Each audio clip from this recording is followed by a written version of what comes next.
Let me welcome all of you to this Inception workshop on this project. It's a long name, Transpath, Water Transformation Pathways for Inland Water Navigation in the Brahmaputra Basin. This is in partnership with IIT Delft, Netherlands. IIT Guwahati, Indian Institute of Technology Guwahati is the lead partner of this project in the Brahmaputra Basin. And there are a number of other partners. Kutch is one of them.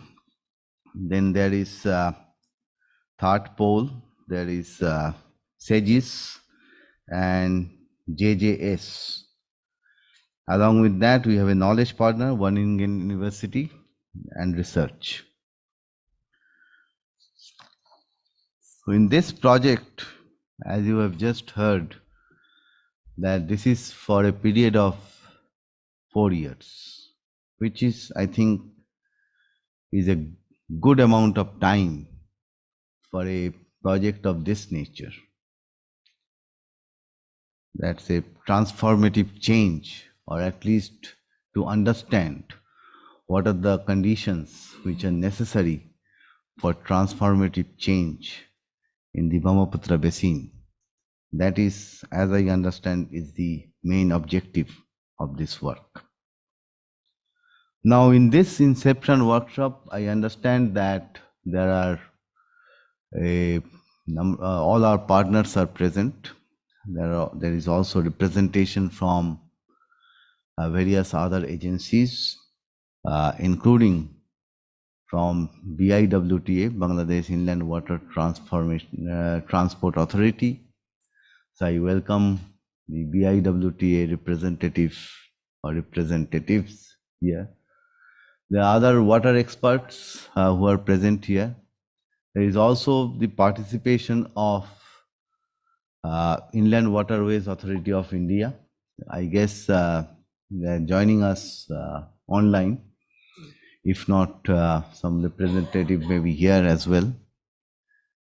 So these are the key agencies which we need to engage with. Now, in my opening remarks, how much time? 5 minutes? Sure. Okay. I want to highlight one or two things. First, it is about, at the end of the day, together we are going to come out with a case study. And my understanding is that similar case studies are being done under this project in different parts of the world. So there is scope for comparative analysis. Now one may wonder that why do you need 4 years to do a case study? Usually by case study, that's a wrong notion to speak about. Usually by case studies we mean that a small thing, something to be written, etc., etc. But that should not be the case. I remember when we were implementing another project of this nature, not on this subject, but again over a period of 5-6 years, and it was on institutions and pro-poor growth. Again, we compared South Asia with Sub-Saharan Africa. A number of case studies, and that's when at least I came to know about, it was many years ago, 20 years ago, I came to know about what exactly case study mean. It's not just a one-page document with some photographs, some blurbs and things like that.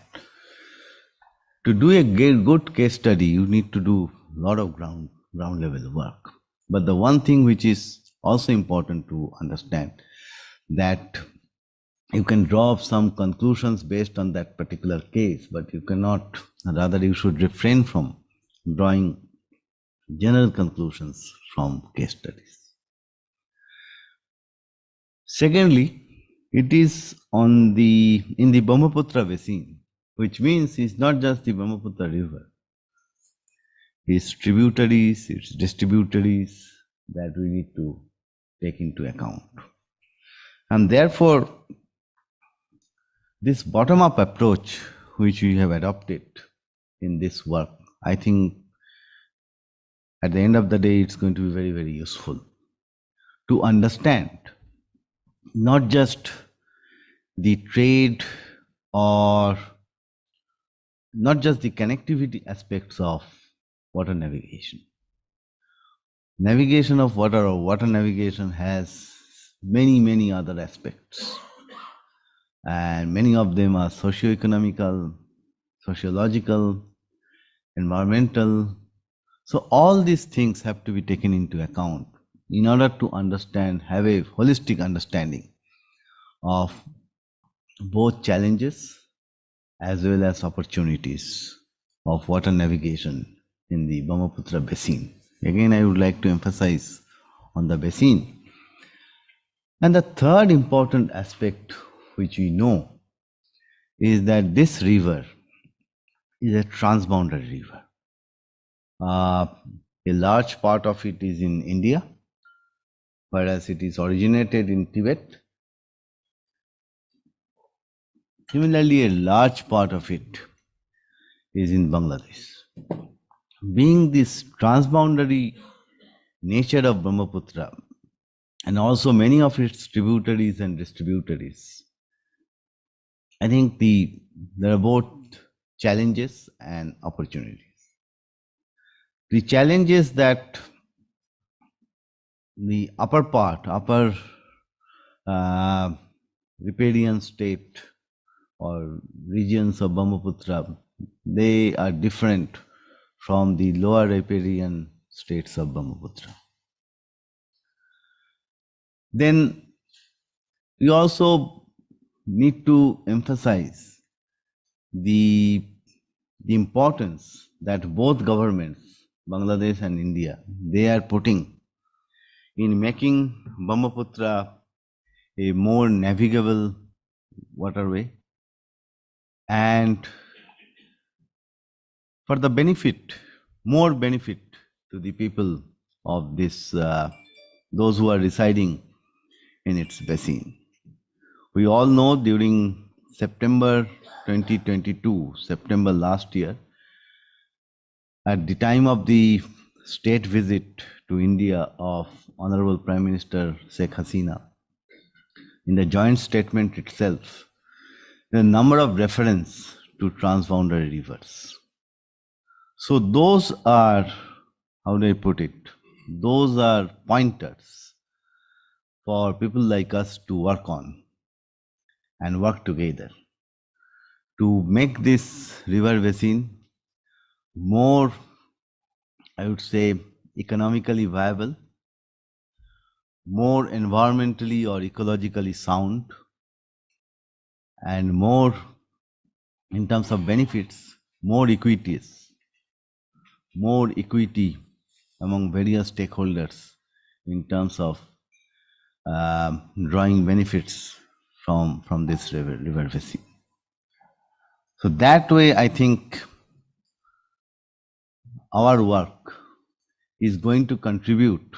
There can be various other contributions, but one particular contribution which I would like to mention, our work is going to contribute to the Sustainable Development Goals. I'm not getting into specific goals because I don't remember. Nothing else, no other reason.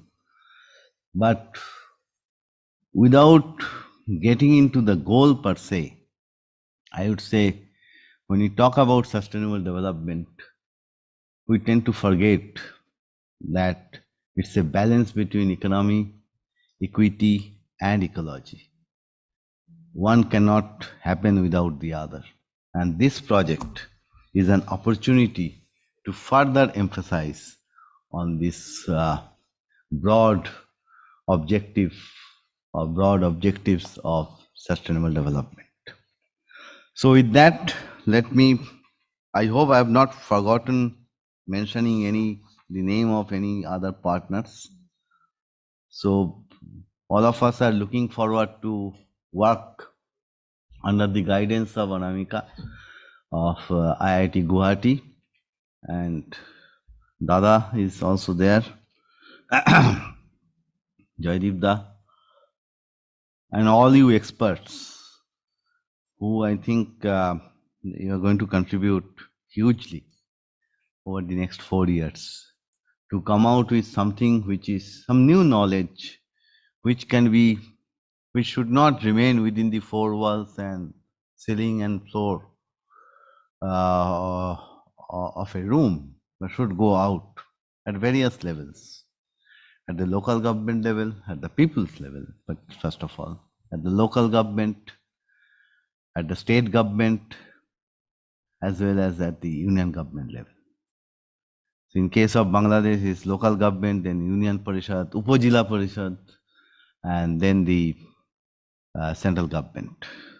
So with that, let me thank you once again. I think the agenda looks very good. I hope all of them have confirmed and all of them are going to come and speak, give their thoughts to us.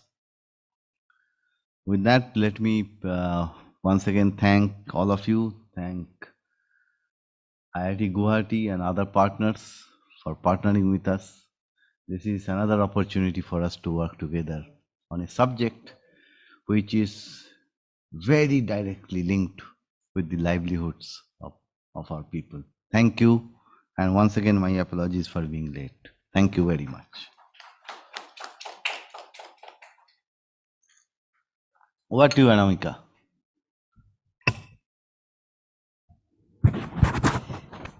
Thank you so much, Vipulda. You have already set the context and reduced my work. But I think it is, can I just stand and speak? Can I have that? Yeah. And just one more question. Can the people online see us? Okay.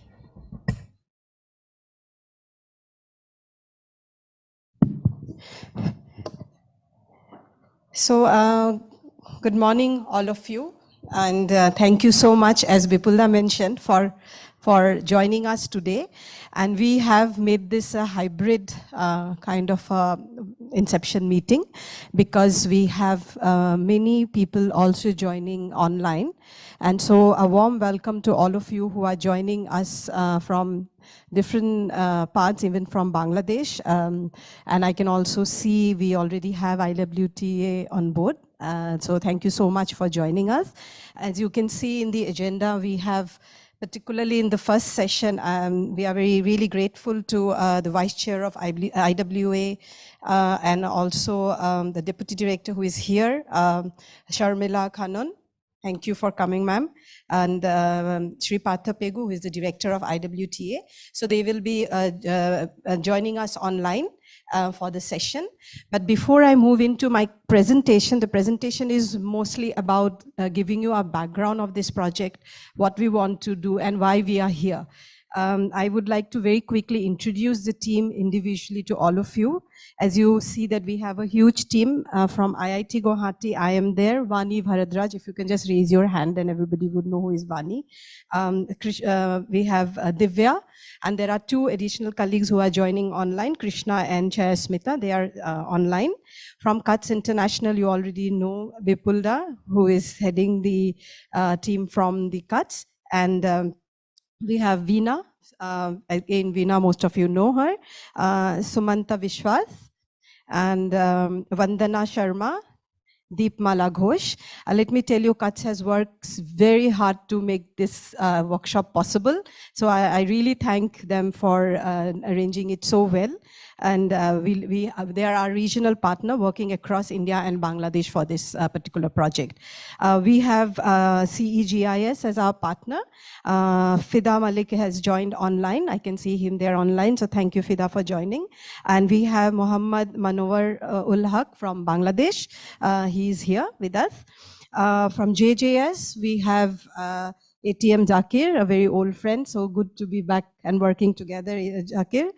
We have Joydeep Gupta, although from Third Pole for this, but for this project, we wanted Joydeep to join as an individual and helping us, particularly bringing media on board. We have knowledge partner Sumit Vij, who is from Wageningen University. So this is the team overall. particularly for this project. But what I plan to do is very quickly run through some of the slides to actually, let you know that this team is a very small team of the larger project. This is just one segment of this whole project.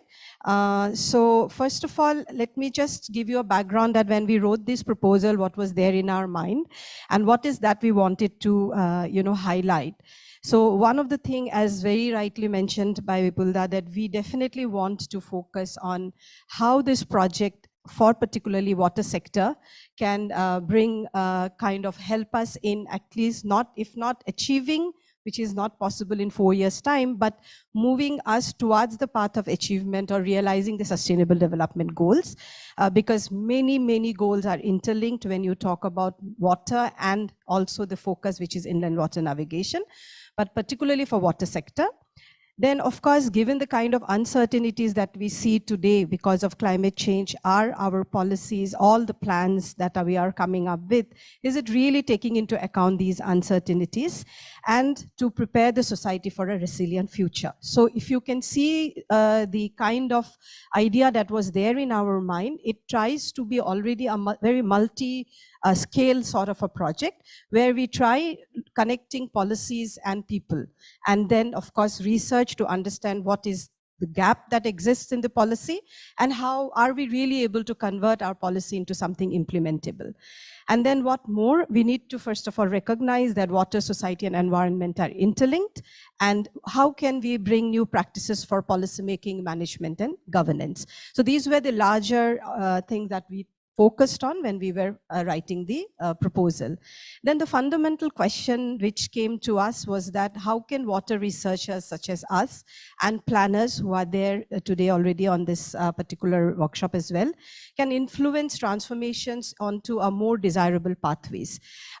So when I'm talking about transformation, what basically we are talking about here is, as mentioned by Vipulda, that, there is an interlink. And if you're only focusing on environment, you're maybe leaving behind economy. If you're only focusing on economy, you're probably leaving behind environment and society. So the point is that how can we bring fundamental changes in structural, functional, cognitive and relational aspects, which can lead to new patterns of interactions and outcome, which also means system-wide change. That means across many systems. So the idea here is that you need to have a transdisciplinary lens. When I'm saying transdisciplinary and not interdisciplinary, that includes NGOs, practitioners, etc. So it's not just about just bringing disciplines together, it is going beyond discipline and find out that how can, for example, in our case, inland water navigation can help us connecting different nooks and corners, and it brings a transformational change which will remain. It is not just for a few years, but it remains, these changes, positive changes remains. So we focus on future, long-term changes and also include the uncertainty, which is acknowledged when you're preparing a policy or when you are planning for some kind of change. Are you really sure that it is going to happen like this? If not, do you have space to make sure that these changes can be accommodated when we are moving on? So we are talking about inland water navigation, which is going to stay for a longer duration. So we need to make sure that whatever policies, plans, interventions we are talking about, whether it is resilient enough to withstand the changes that we may see due to, for example, climate change. And of course, the decision making. To give you an idea of the project overall, like I mentioned, we are a part of this larger project, which is the Southeast Asia, where India and Bangladesh, and Vietnam is also one of the case studies, which is headed by somebody else who is taking care of the Vietnam part. So we focus on the geographical area for this project: Africa, Southeast Asia, North America, and Europe. So these are different, so like the way ours is a case study, they are also focusing on different cases to understand that are these cases help us in understanding transformations in water sector through different cases.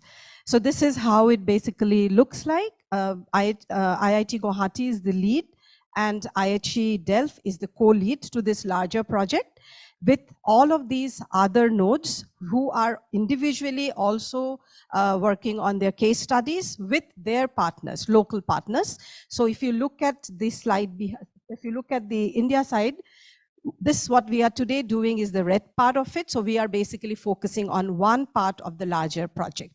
And that is why it's a huge project of 4.5 years, because there is a lot of ideas to bring synergies without diluting the differences among these cases as well, because all the cases are different. And what we would probably see is the way we in the case of Southeast Asia, the transformation may look like, it might be very different in the case of North Europe. And is there a synergy that we can bring? Let me also just emphasize one small thing here, is that we are talking about transformation, and Vani will make a presentation today in the second half. But it is very difficult to actually define transformation in a way that one cannot actually have any flexibility. So the whole idea is to also learning by doing. By the end of the project, probably we will be able to, one of the larger knowledge output will be that, how do we really see transformation? And are these transformations really happening? And what are the challenges, or what are not actually a transformation? So these are some of the things that we plan to work out. So I just wanted to quickly show you the case studies. For example, these are the cases. You can see we are working on Nile River Basin. Brahmaputra is our case study. We have in Sudan, there is an irrigation scheme, like the way we are focusing on inland water navigation, they're focusing on agriculture and irrigation. So the theme is water for food. In Vietnam as well, they're focusing on water for food. They are focusing mostly on the circular economy and try and understand how agricultural water management can bring transformation change. In Kenya, they're focusing on mostly on the water quality aspect, and it's connected to food and livelihood. In Mexico, wetland management has been considered to be one of the cases. Try and understand that with peri-urbanization and urbanization systems, how these wetlands are getting transformed into something else, whether these are positive or how is it changing the livelihood patterns. In Netherlands, it is river basins and deltas again, and there they are trying to bring in different multiple stakeholders, and they already were working on this particular thing. So basically, they are coming up into a kind of an agreed pathway, which will help to move towards a change. So these are different kinds of cases which is there, and ours is one of these cases. And the idea is, if you look at this diagram, the idea is that there are two streams. One of the stream is about talking about our cases, what we want to do within the stream. Now it's very difficult to see from here, so I can't really see what is there. But one of the things that I wanted to tell you is that our case study finally moved to the regional level. Our learnings finally becomes a part of the regional network. So we also plan to come up with courses, for example, summer training programs, bringing policymakers together across. So there are many objectives within this. So within one stream, within which is the case study, we generate a lot of output, which finally merges with the regional level output, where every case studies come together and we come up with something which basically will help us to get one output. So that is the overall idea. For this particular study, now let me just come to what we want to do in the Brahmaputra River Basin. We decided to focus on inland water navigation. And why we thought that this would be a good case study, because we know that there is a lot of already discussions going on between India and Bangladesh. There is already protocol on inland water transit and trade, which was signed. We also felt that while this is going to bring definitely a lot of, positive impact, particularly when you talk about a transboundary river and two countries coming together. It is this kind of change, it doesn't just remain at one level, it percolates down even to the society. So therefore, we thought this would be a very good case to study. We also understand that it is both economically and environmentally also a very good option to look at. And of course, as mentioned, that livelihood generation. But we also know through our preliminary analysis that there are challenges. And so this study would also like to understand these challenges more in detail. And that is why today we are here to discuss whether these challenges are difficult to overcome. If difficult, why? Or are we already moving towards removing these challenges? Some of the challenges also include, say, for example, how do you manage the navigable channels? How do you manage conflicts and misperception? There are many misperceptions as well. So many a times at the regional level, we might sign a treaty and decide that, okay, we want to do this. But when we try to really go and implement it, we see that there are a lot of questions raised at the community and the society level. But is it the community is always wrong, or is it that there is some kind of a lack of transparency or lack of information? So if that is the case, and if we are not putting them or making them a part of this decision making, then it's not actually a transformation or transformation change, we can call. Stakeholders are very important, which includes local boatmen, fishermen, women. All of them are part of the decision-making process, although they cannot participate in every decision-making process, but is their voices being heard? Coordination between different ministries is very important, because as we know, we are talking about economy, environment, society, livelihoods. So which means that no one can work in silos. So how do we break that silo? Then there is also another point, if it is not sustainable or it is not transformational, if you are providing livelihood to one, taking away livelihood from someone else. So if suppose there is loss of livelihood for transport owners or farming community or small boat owners, then again, you can't really call it something which is going to bring transformational change unless you are providing an alternative livelihood. And of course, trade seems to be as of now more favorable for India, because it seems that Bangladesh ships might have to go back empty, which again is not going to bring a positive impact. So these are some of the challenges that we want to understand and study. I will just like to go through the study location that we have thought of taking. This is where we would need a lot of your input.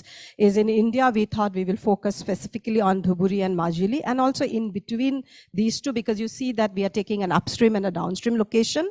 And in Bangladesh, Chilmari and Sirajganj were the two locations we thought we will focus on.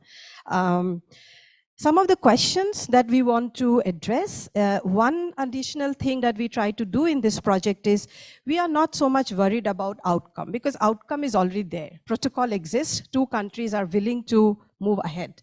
So the outcome is already, there is an kind of agreement that we should work together. So that's the outcome. But what needs to be understood is the process of arriving at that outcome, whether that process itself was participatory. Did it include all the stakeholders? Did it also include all the concerns that has been raised?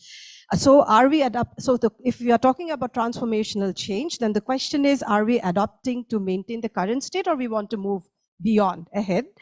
Are we attempting to manage transformation? Are we aiming to survive and cope effectively with abrupt changes? So what we want to basically understand here is that, are these transformation equitable, ethical, sustainable? What is the kind of power, politics, and human agency that we see here? And in what manner individual change and system change may happen through these kind of changes, through this intervention? What we do is that we want to do a policy assessment, which will be done actually also at the regional level, to see, try, understand the process of these policies, how these policies were formulated, what change these policies want to bring in. Of course, document analysis would also be a part of it. Interviews would be conducted, and living labs, where we emphasize that today you and I may be sitting here in a workshop in a very different capacity, just representing where we come from, but in a living lab, you actually interact with those for whom you are bringing these changes. It's like a laboratory, but it's a real life laboratory, where you come up with innovative ideas, you think, how can we make this change better, who is being left out? So this is why we thought that this time we will not focus on workshops, where you have a set agenda and one comes and talks about it. It'll be more like a connecting the one for whom you are making the policy and the one who is making the policy. So this is something that we want to do. And now this is my last slide, to just leave you with this few questions, that why are we here today? One is, of course, we know that you all are already working in this field. So probably many of you know much more than what we know on this particular aspect that we want to study. So first is to connect with you, so that in the next 4.5 years, when we are working on this project, we can always keep you updated and you remain a part of this project. How can we contribute to your ongoing work? So one of the reasons why we thought we need to have the government organizations on board is because it should not, our work should not just go as a research work and it does not bring any input to the existing work. We will love to get your feedback and know that how can we contribute and help you in, make this intervention more effective. So you can tell us if we have missed out on something. Are there any gaps identified through ongoing work? Do you think the study sites selected are fine? How do we also connect India and Bangladesh, both national and regional level concerns come together? That is also one of our agenda. And also, how do we design the living labs? Who are the stakeholders you think we have missed out? So these are some of the things that we would like to discuss in the next few hours while we are here. So this is from my side. So this is about the project. And once again, thank you very much for joining us today. Thank you.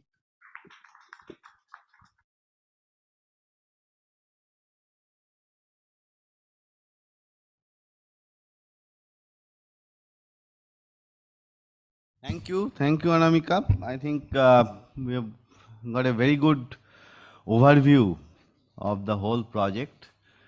A lot of work to do. 4.5 years. That doesn't mean that after 4 years we'll suddenly wake up and try to see what is it to be done. That's not the case. So it's a continuous process. We have enough time, and I think we'll be able to come out with something good. Without any further ado, but before going into the next session, I see that Mr. Jain Singh, Vice Chairman of the Inland Waterways Authority of India, he is here. So I welcome you, sir, to join us. We are just about to go to the next session. So without any further ado, once again, I thank you, and let's get into the next session. First, technical session, if I may say so, which is reflections from experts. So we have Mr. Jain Singh, Vice Chairman IWAI, Mrs. Sarmina Khalam, Deputy Director Foreign Transport BIWTA, and Mr. Partho Pegu, Director IWTA Assam. Mr. Pegu is joining online, right? Online. Okay, so fine. So let's and Veena Vidyadharan, my colleague, she is going to moderate this session. So I request Veena and Sharmila Madam to come over to this side. Good morning, everybody. We had a nice introduction about the project from Professor Anamika.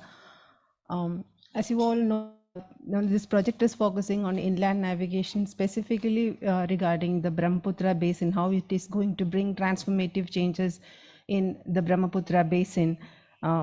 This mode of transport is known to be, environment friendly and the most fuel efficient mode, wherein one of the studies says that 1 liter of fuel can move 105 tons of cargo through waterways, where it is 85 for railway and 24 for roadway, which means a vessel can replace about 15 wagons of rail and say 60 trucks, which is very important at this point of time when air pollution is a major concern.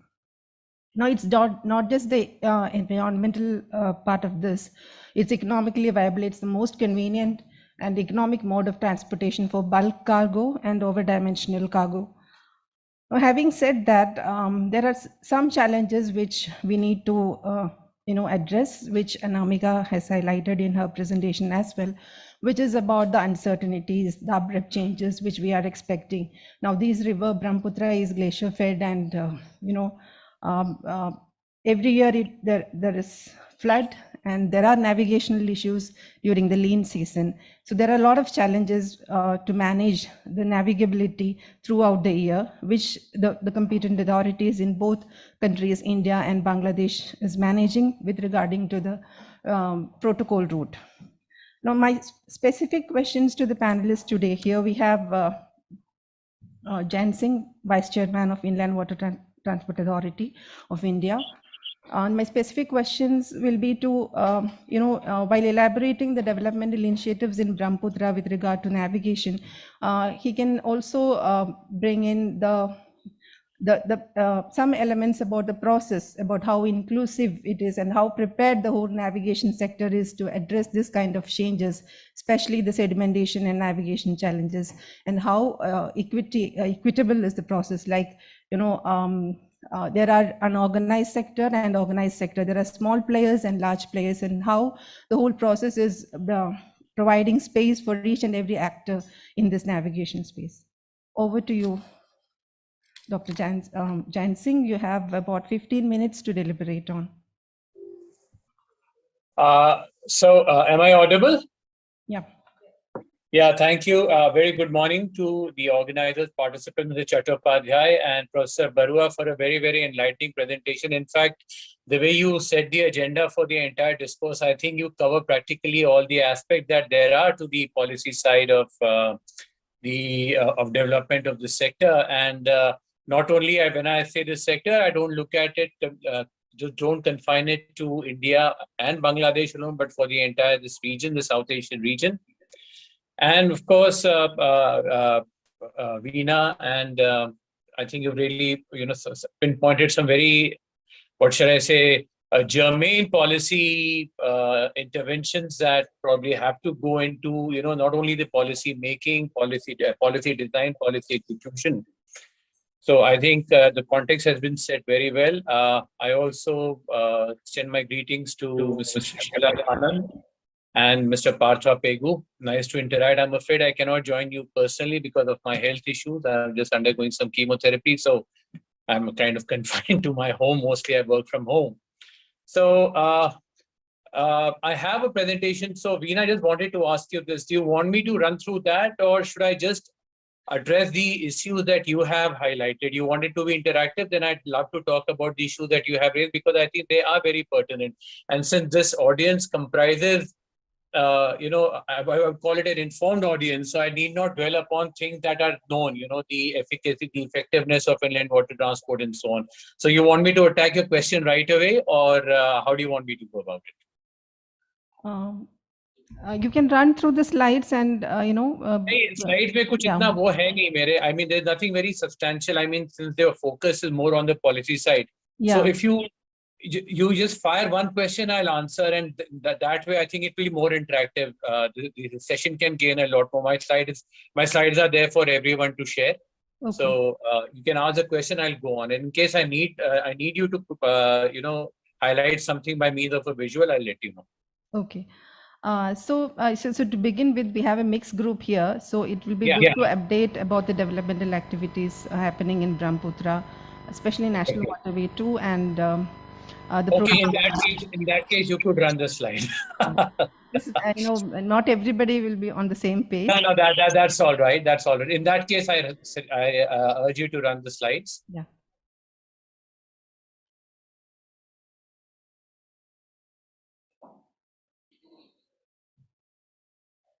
Yeah, next.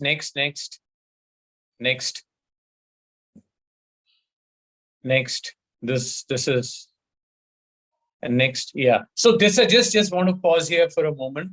So, this sector being, it's something very natural. It comes very intuitively to humankind using this. And for centuries, as you mentioned, the organized and unorganized sector is working.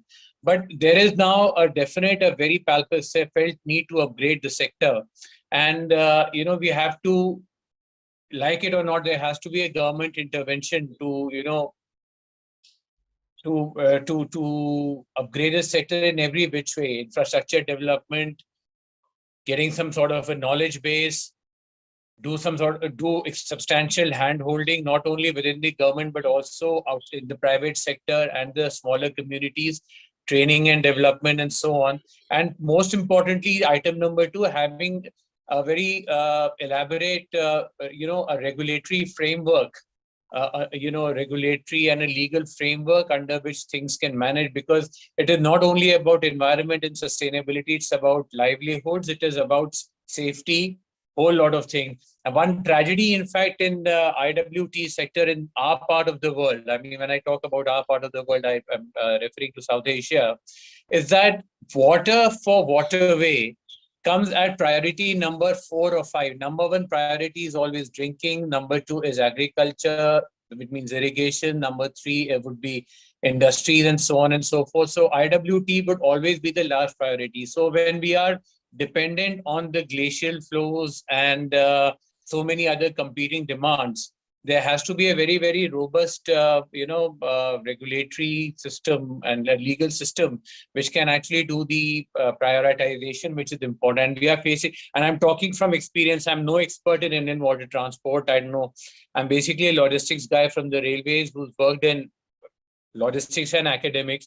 I haven't done a lot of work in, river systems. But what I've understood in the last 2 years that these competing demands in the, overall context of climate change and, the uncertainty that are coming in is going to be something very, very important. That is why we have to have a very integrated, not a whole of state, but whole of states approach. Okay. Now, next, please. Next slide. Yeah, so this is to bring into the context the relevance of this sector. Now, although in India, unlike Bangladesh, in India, waterway transport, the total logistical share of waterways in overall transport is about 2 to 2.5% only. And this is growing. But the good news is that this is, of all the modes that we have, the railways, the roadways, it is the fastest growing mode.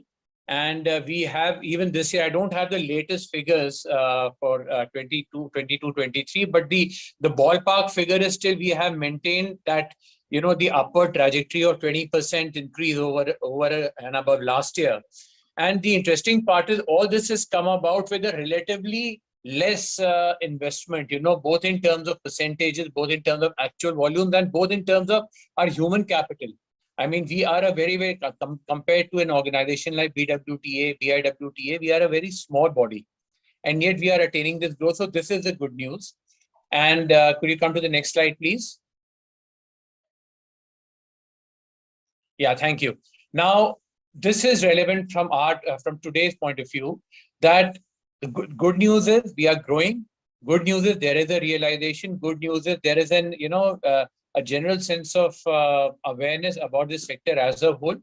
The multilateral agencies, and there is they are keen to fund everything, and the geography supports us. I mean, this is one area where we don't have to go against the geography, and in fact, this is the biggest unique selling proposition of waterways that we have. That unlike railways or roadways, there is no need for land acquisition here, minimal need for land acquisition.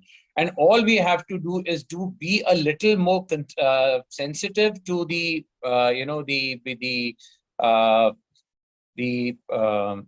local ecology. Like we had the Ganges water dolphin sanctuary in Bihar that we had to kind of circumvent when we were navigating through National Waterway 1. But the kind of inputs, the kind of cost that it entails is hardly anything as compared to the kind of costing that you need to do if you want to, say, level a grade for a railway bridge, for example.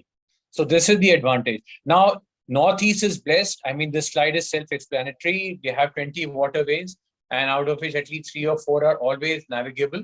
There are technical challenges. I won't be dwelling on them now because, see, I'm not a technical guy, but briefly, yes, it is the flow of water. When you're navigating against the current, it is a problem. Dredging is a major problem because there is no pattern, there is no fixed pattern of sedimentation. So we undertake, weekly or fortnightly surveys, and the shifting of shoals is something, is a challenge.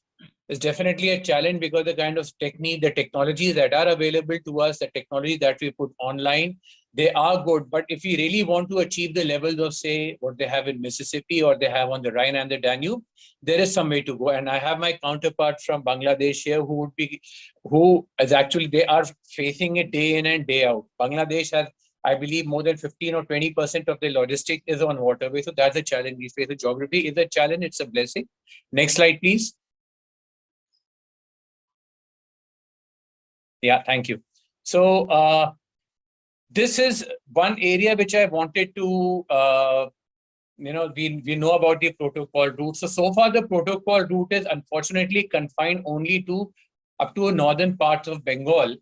In fact, not northern, in fact, it's up to Triveni only. We want to extend it right up to Varanasi on the one hand, and it is already there up to Sadia, but make the, the Barak Valley, the Feni River and all that, make them operational. So this is one of the targets that we have, and I'll be talking about it at length when I come to the RWG. The importance is that this area that we have, the northern parts of Bihar, eastern parts of Uttar Pradesh and all that, it houses a very significant chunk of humanity as far as the subcontinent is concerned, and we just can't leave everything to rail and road because of the ecological issue and B, the regulatory issue. Now we've had a lot of there are a lot of mechanism that have been devised for movement of road vehicles and railway vehicles and of trains and everything. We even have a unigauge policy. We have a lot of these multilateral projects coming up. But the fact is the kind of seamlessness which is paramount in logistics is just not happening as far as railways and roadways are concerned. So we really have to look at waterways. Now, the advantage of the waterways that we have, other than the geography that I mentioned, is that here, the, if I look at the Indo-Bangladesh protocol route, can you come to the next slide, please? The next slide. Next slide. Yeah. So if we look at the Indo-Bangladesh protocol route, which is actually witnessing tremendous growth in terms of tonnage and all, and not only in terms of tonnage, but also in terms of the commodity profile, is that maximum vessels are coming from Bangladesh. Bangladesh enjoys a definite direct cost advantage here in terms of the training and the typology of the vessels and everything. So here we don't see any, and Professor Barua mentioned in the in her discourse about the under the broad ambit of political economy, the problems that come in. Those problems are absent. So I think to me, this is the biggest advantage that waterways have as far as this whole area is concerned, is that the political economic considerations which militate against the growth of a particular logistics sector. For example, in railways, in Bangladesh, we have very few good ships that are operational round the clock. Why? Because there are labor issues, there are truck unions, these are ex-union, that union. Those problems are obviated in the beginning itself as far as the waterways is concerned. So the only thing we have to do is basically just inject technology and infuse technology in a manner that it does not increase the cost of compliance. So since we have a sizable number of academics here, so the key takeaway would be how to infuse technology without increasing the cost of compliance. Next slide, please. Yeah. So this is again an extension of what I'd stated earlier. I just want to extend this a little further, just to just broaden the canvas a little. Is the fact that whenever we talk about Brahmaputra waterways, we talk about inland. It is logistics has to be seen in entirety. We talk about multimodal logistics. It's a multimodal thing.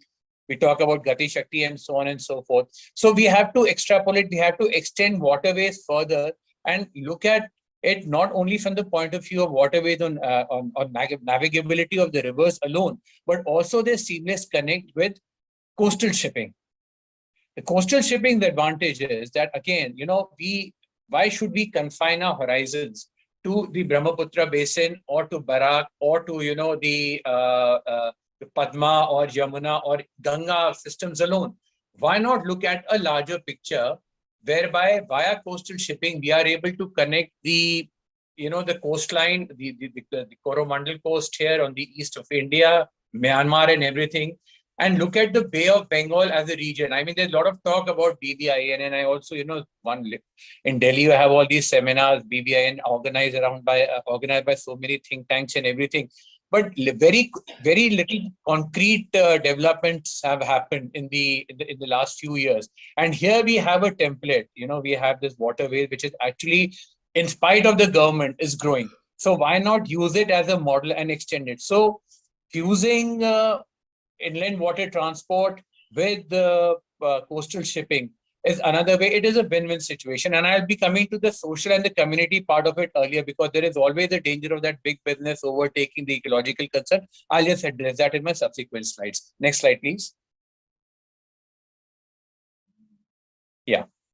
So you can come up to the next one also, the chatograms. Yeah, this one. Yeah, sorry. This is the one. This is the one I was talking about. So this is just to, again, just highlight the point I was trying to make. So actually, the rule of PowerPoint is never repeat anything that is given on the stated on the slide. So I need not say more. So this is the kind of, the potential this whole sector has. So I was just trying to, amplify that. Next slide, please. Yeah.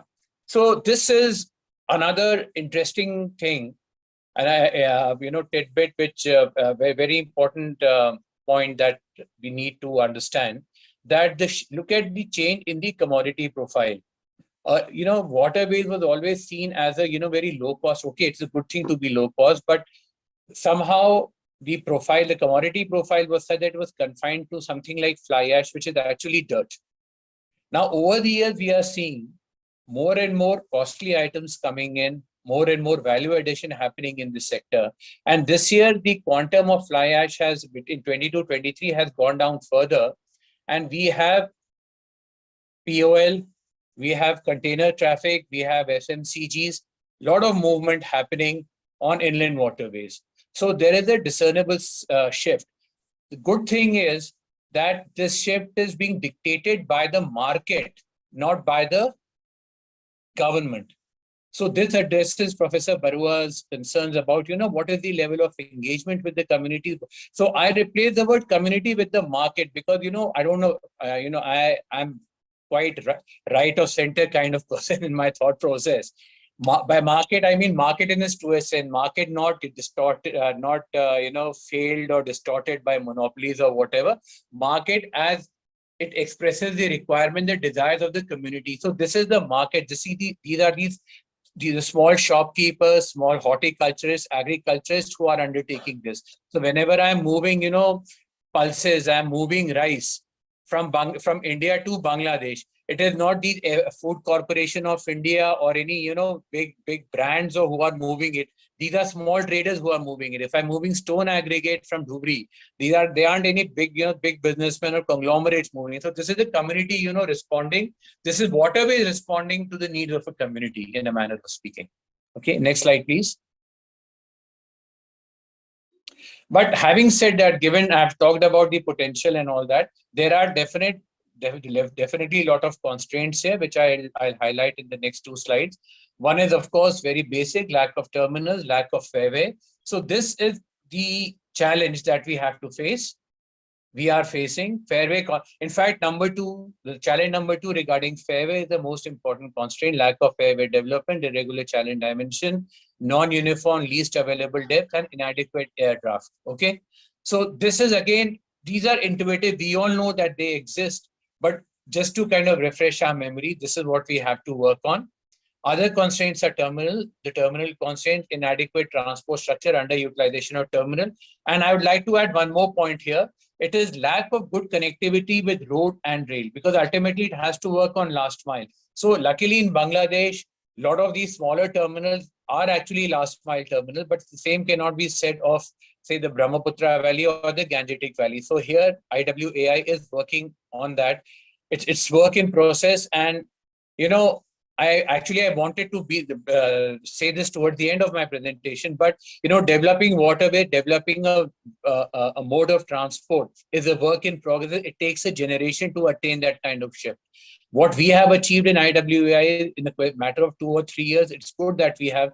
But if you look at China took them 40 years to reach where they are today. US and Europe, it's been, it's taken centuries for them to develop. But these are the constraints that we have to work on. Terminals, fairway. Next slide, please. I just want to highlight a few more. Yeah. Regulatory, the regulatory and the policy constraints. And of course, could you go back to the previous slide, please? Sorry. Yeah. The regulatory and the policy. This is perhaps, now I'm wearing my the government hat, the civil the bureaucratic hat here. This is what we have to work. And the challenge here is not only to address this within the country or within the state, but it has to be handled bilaterally. Everybody has to be on board. Everybody has to be on the same page. When I say everybody, it is India, it is Bangladesh, it is Bhutan, it is Nepal, it is Myanmar. If we really want to, really realize the potential this sector has to offer, we have to have integrated ecosystem, transport integration, and there has to be, there has to be some sort of a mechanism. And in fact, what my vision of an RWG is to house the secretariat in Bangladesh, because Bangladesh is going to be the pivot. It's going to be the key. Only then, see, transport and logistics is win-win. Trade is win-win. Everybody understands that. So if whenever we design these mechanisms for coordination, all the stakeholders have to be aligned, number one, and we have to house them, place them at a place whereby, the accessibility is there at all times. Otherwise, I've been in IWI for almost 2 years. I've never been to Bangladesh. So I think we really have to work. So when I talk about the regulatory policy constraints, and these are the constraints, we have to get a system in place. And how we see to address, I'll just mention in my next slide, please. Next slide. Yeah. So this is the this is the potential. So this is again just highlighting where we stand today. Where we stand is about 5.1 million tons. Where the prospects and the prospects are something like 47.9 million tons. So this, I think, will attract everybody, all the stakeholders here. And the next slide then talks about what we are actually looking at the RWG. So RWG, let me introduce this once more. I think we've been talking about RWG for quite some time now. Earlier it was called the EVAC-TG, the Eastern Waterway Connectivity Grid, but I think our friend from Buta actually had nodded and prodded us to correct it, name it properly. Now it has been renamed as the Regional Waterway Grid Program. It is basically connecting the Brahmaputra Ganga waterway system using all the tributaries and the waterways in India and Bangladesh, and then connecting it via coastal to extend it further beyond the territories of India and Bangladesh. But it is not to be seen entirely as a infrastructure project. As I think has been highlighted by Professor Barua also, it has to look at the environmental and the social benefits also. So the whole idea is to have a system in place, something like the Earth Ganga or the Jivan Dinga program of Brahmaputra, fusing them all together, bringing them together in a manner that we do have a very bottoms-up approach. So how do we do this? So rather than looking at it from the point of view of a single big infrastructure project like a navigation log, 1 or 2 here or there, or a major bridge or a major terminal, have series of terminals, number one, have small patches for fairway maintenance, which can be managed locally, have smaller terminals that can be run, that can be operated by self-help groups or by the Panchayati Raj institution, like I'm doing in Earth Ganga in Ganga. We have 62 terminals, community jetties coming in. All of them are being fabricated and installed by IWI, but they are being handed over to the communities, to the either the temple trusts or to the self-help groups or to the NGOs or to the Panchayati Raj for management, so that the communities that are living alongside the rivers, they are able to maximize the benefit. But at the same time, we are also having these big multimodal terminals, larger vessels, big policies for vessel financing, whereby we can carry containers, we can carry oil, petroleum gas, etc. We can carry cargo up to 2,000 tons. So we are having community as well as the big ticket thing where substantial investment is required. And at the same time, we are working on the navigation, so that we are able to have 24/7 navigation, because for any mode to succeed, you have to have, round the clock navigation, which is accessible, which you can operate through a simple app on your mobile phone, communication facilities, safety, and capacity building, so that your whole ecosystem for repair and maintenance of vessels, for repair and maintenance of fairways, for marketing, for interaction with the market, for accessing permits for, paying your tolls, etc. If there are any at the moment in inland waterways in India, we don't have any toll, but should there be tolls, all, the commercial interface also becomes absolutely seamless. So this is what we are looking at. This is my vision, and I'd be happy to take any more questions after this. Thank you so much. Thank you, Mr. Jain Singh. Actually, you have kind of covered some of the elements of the questions I have asked, right? So one was actually about this Arth Ganga. Have you have any plans for Brahmaputra in for that kind of sustainable model for inland waterways, like bringing in the tourism aspect, the markets, the local administration? Any such plans for Brahmaputra? Brahmaputra, yeah, we do have. In fact, I think Partha will be able to give you a better update on this. See, we have, as far as Brahmaputra is concerned, we have definitely, the fairway development from Dibrugarh right up to Dhubri. That is IWI's undertaking. We are doing it, state governments normally do it for the cross river movement. We are doing along the river. We have terminals coming up. We have a terminal in Dhubri, which we are upgrading. We'll be giving it on public-private partnership operation. One in Pandu, one is coming in Jogi Hopa. We are developing one in Dibrugarh. And there are 2 or 3 more in the pipeline, a lot of tourist jetties and all coming up. But we are developing that in sync, hand in hand with the state government. Besides that, there is a lot happening on the Barak Valley also. Barak River, and then connectivity of these terminals with the national highways or even the railways, if the need be, is definitely on the agenda. The idea is to work in sync, the coordination and harmonization of IWI program with the ones conducted by the state government is how we want to develop. Assam is one of those few states which has a very robust IWT architecture, both the regulatory architecture, the administrative framework. And so we want that the last mile thing, connecting with the masses, connecting with the people, the Panchayati Raj, the self-help, and the ones I was talking about. Let that be done by the state, because you have the kind of outreach. I'm running a very small, it's so bad right now that I want to have at least 7 or 8 more engineers posted in Assam at different locations. I'm just not able to. I don't have the people. It's just so bad. So we are looking at the big ticket. That is why let state government work. Then we are in terms of ecosystem. We have developed a ship repair facility at developing a slipway at Pandu in Guwahati, because ultimately when more and more vessels start running in, their repair and maintenance facilities have to come up. So we are developing that in collaboration with the Cochin Shipyard Limited. Then capacity building, we've set up a training and a development center again in Guwahati. It was inaugurated recently by the Honorable Minister. So a lot is happening as far as that is concerned. But again, as I said, given the kind of potential, we need to do a lot more. And here, that is why, RWG, Bangladesh is we want to learn a lot from Bangladesh also, how they are coping with it.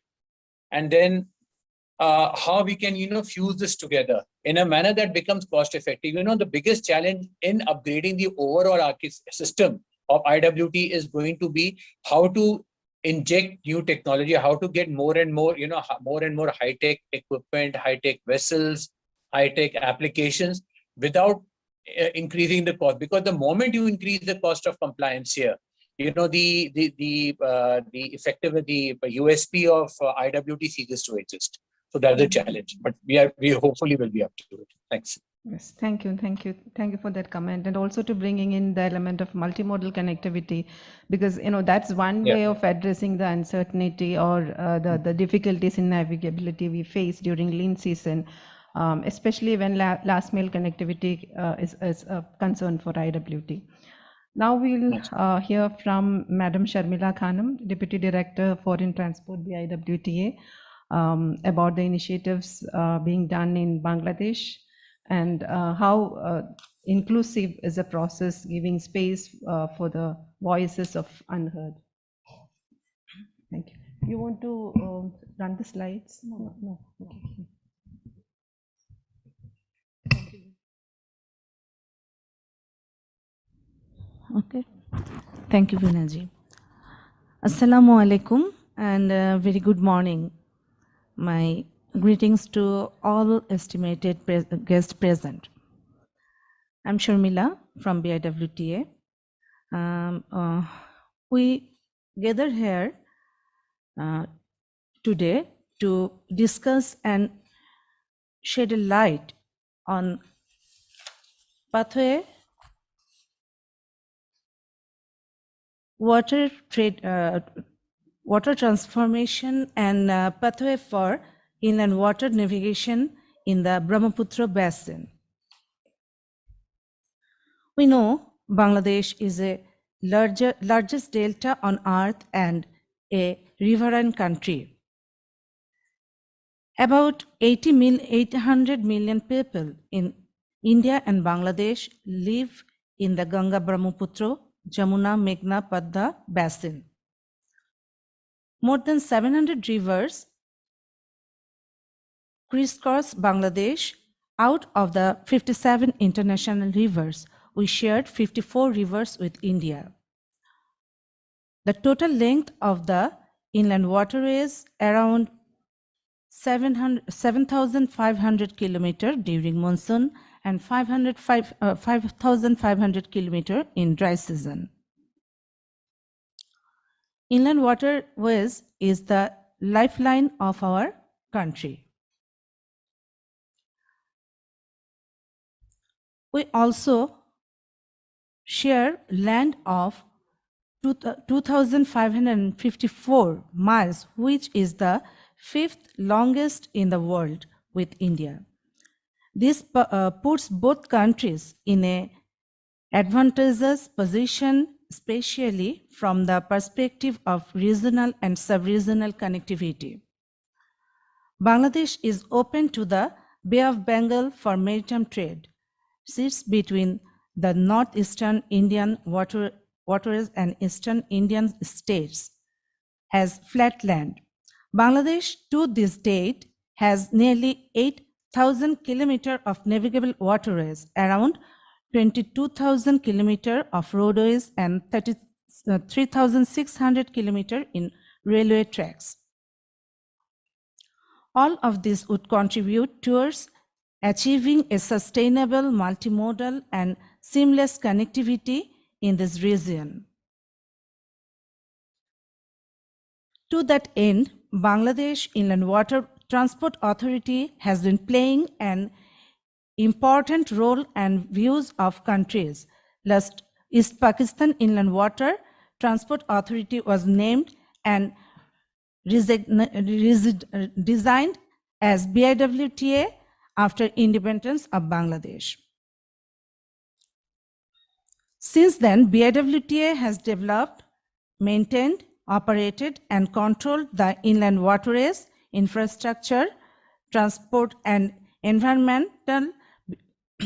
BIWTA is appointed to conservator of rivers and foreshore and is the competent authority to regulate trade and passenger cruise services under BIWTA.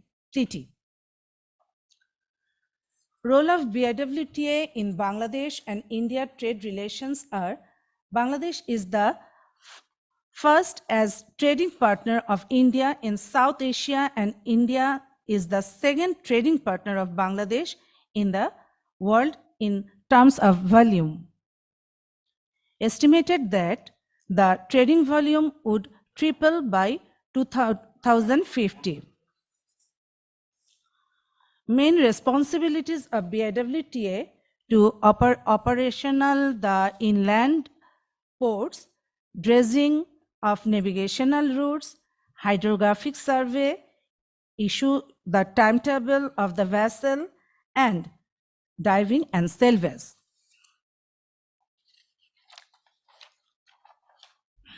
Now, let's have a look at the policies, plans, and operations undertaken by government of Bangladesh. The Jamuna Brahmaputra Basin in Bangladesh, the government aims to revive a total of 10,000 kilometers of waterways and restore navigability throughout the year. Bangladesh and India has a joint dredging venture in place to dredge and maintain navigability of India-Bangladesh protocol route. In the year 2022 and 23, a target of dredging 3.3 lakh cubic meter was set, much of which was along Jamuna and Brahmaputra River.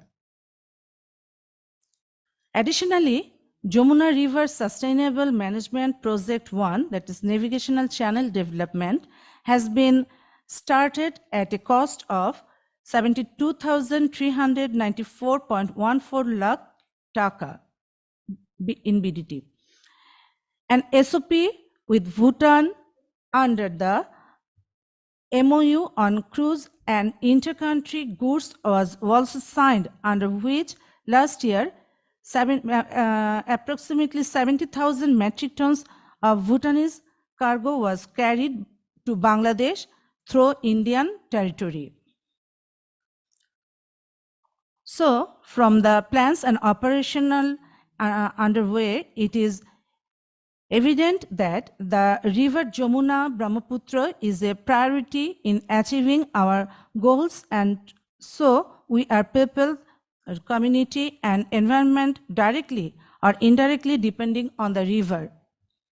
You know, we have another, beside the PIWTT, we have another agreement with India, that is passenger and cruise service.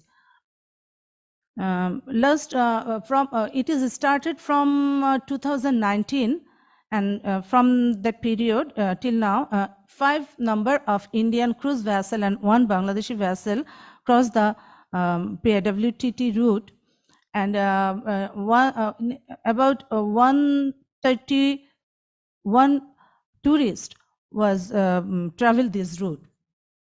Now, one of the tourist vessel, the Bengal Ganga Vilash, is in the Bangladesh waterways. These vessels also use the Brahmaputra River, Jamuna Brahmaputra River. And Bangladesh is successfully done his duty.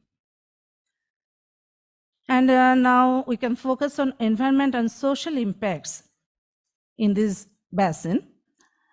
Development plans that we have taken requires a diverse method of human intervention or on varied scale.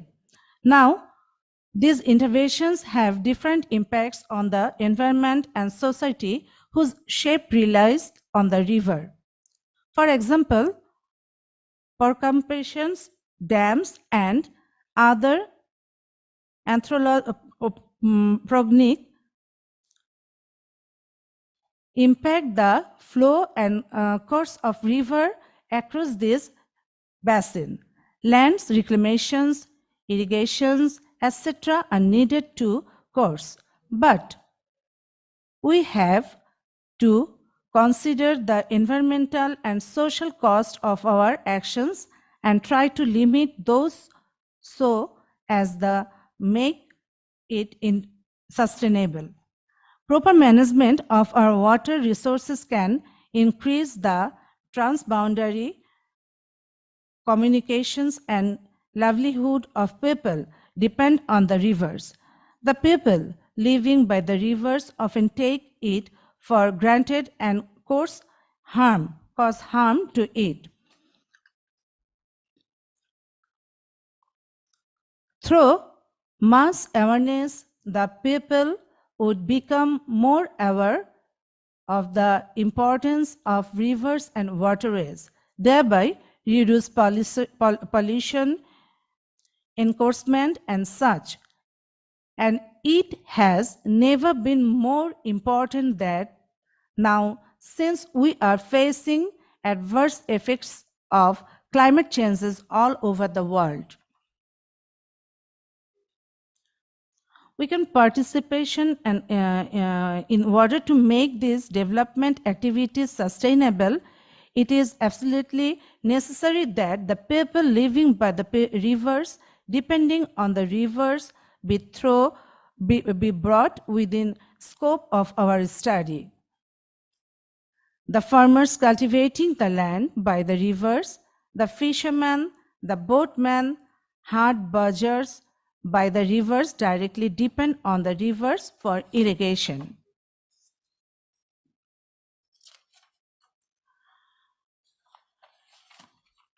drinking water, and more. They are the ones of bear the brunt if anything goes south with our plans, and as such must be involved in every step of the plan to implementation of government policies. Here comes the blessing of technology in our aid. Tools like analytical simultaneous software, meta model manager, workshop, etc. can facilitate knowledge sharing and gather experience from the communities and translate that into sometime concrete for implementation purpose.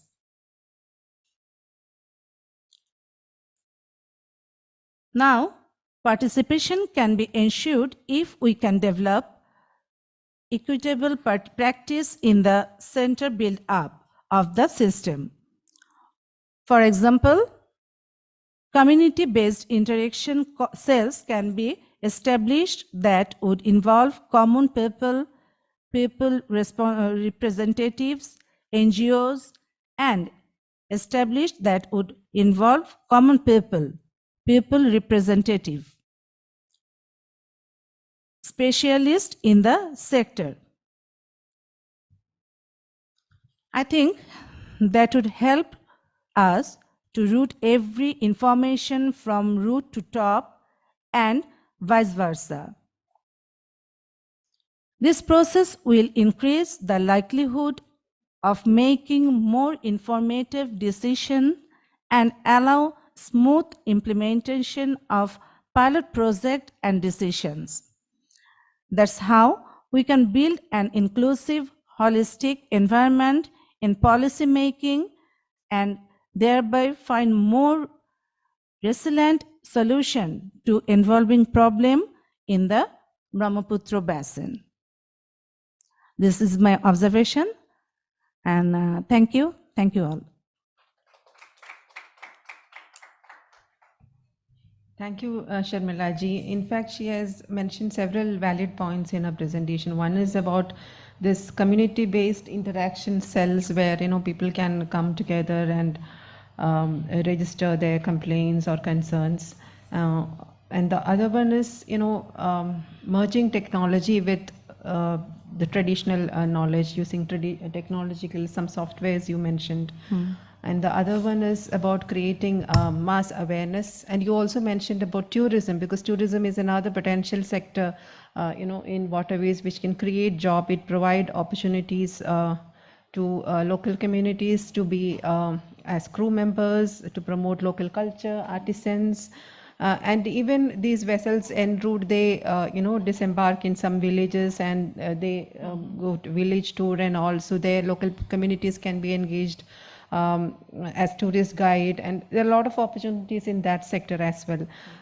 So maybe by adopting a more inclusive practice, more consultations, more awareness at the ground level, we can ensure better participation from all stakeholders.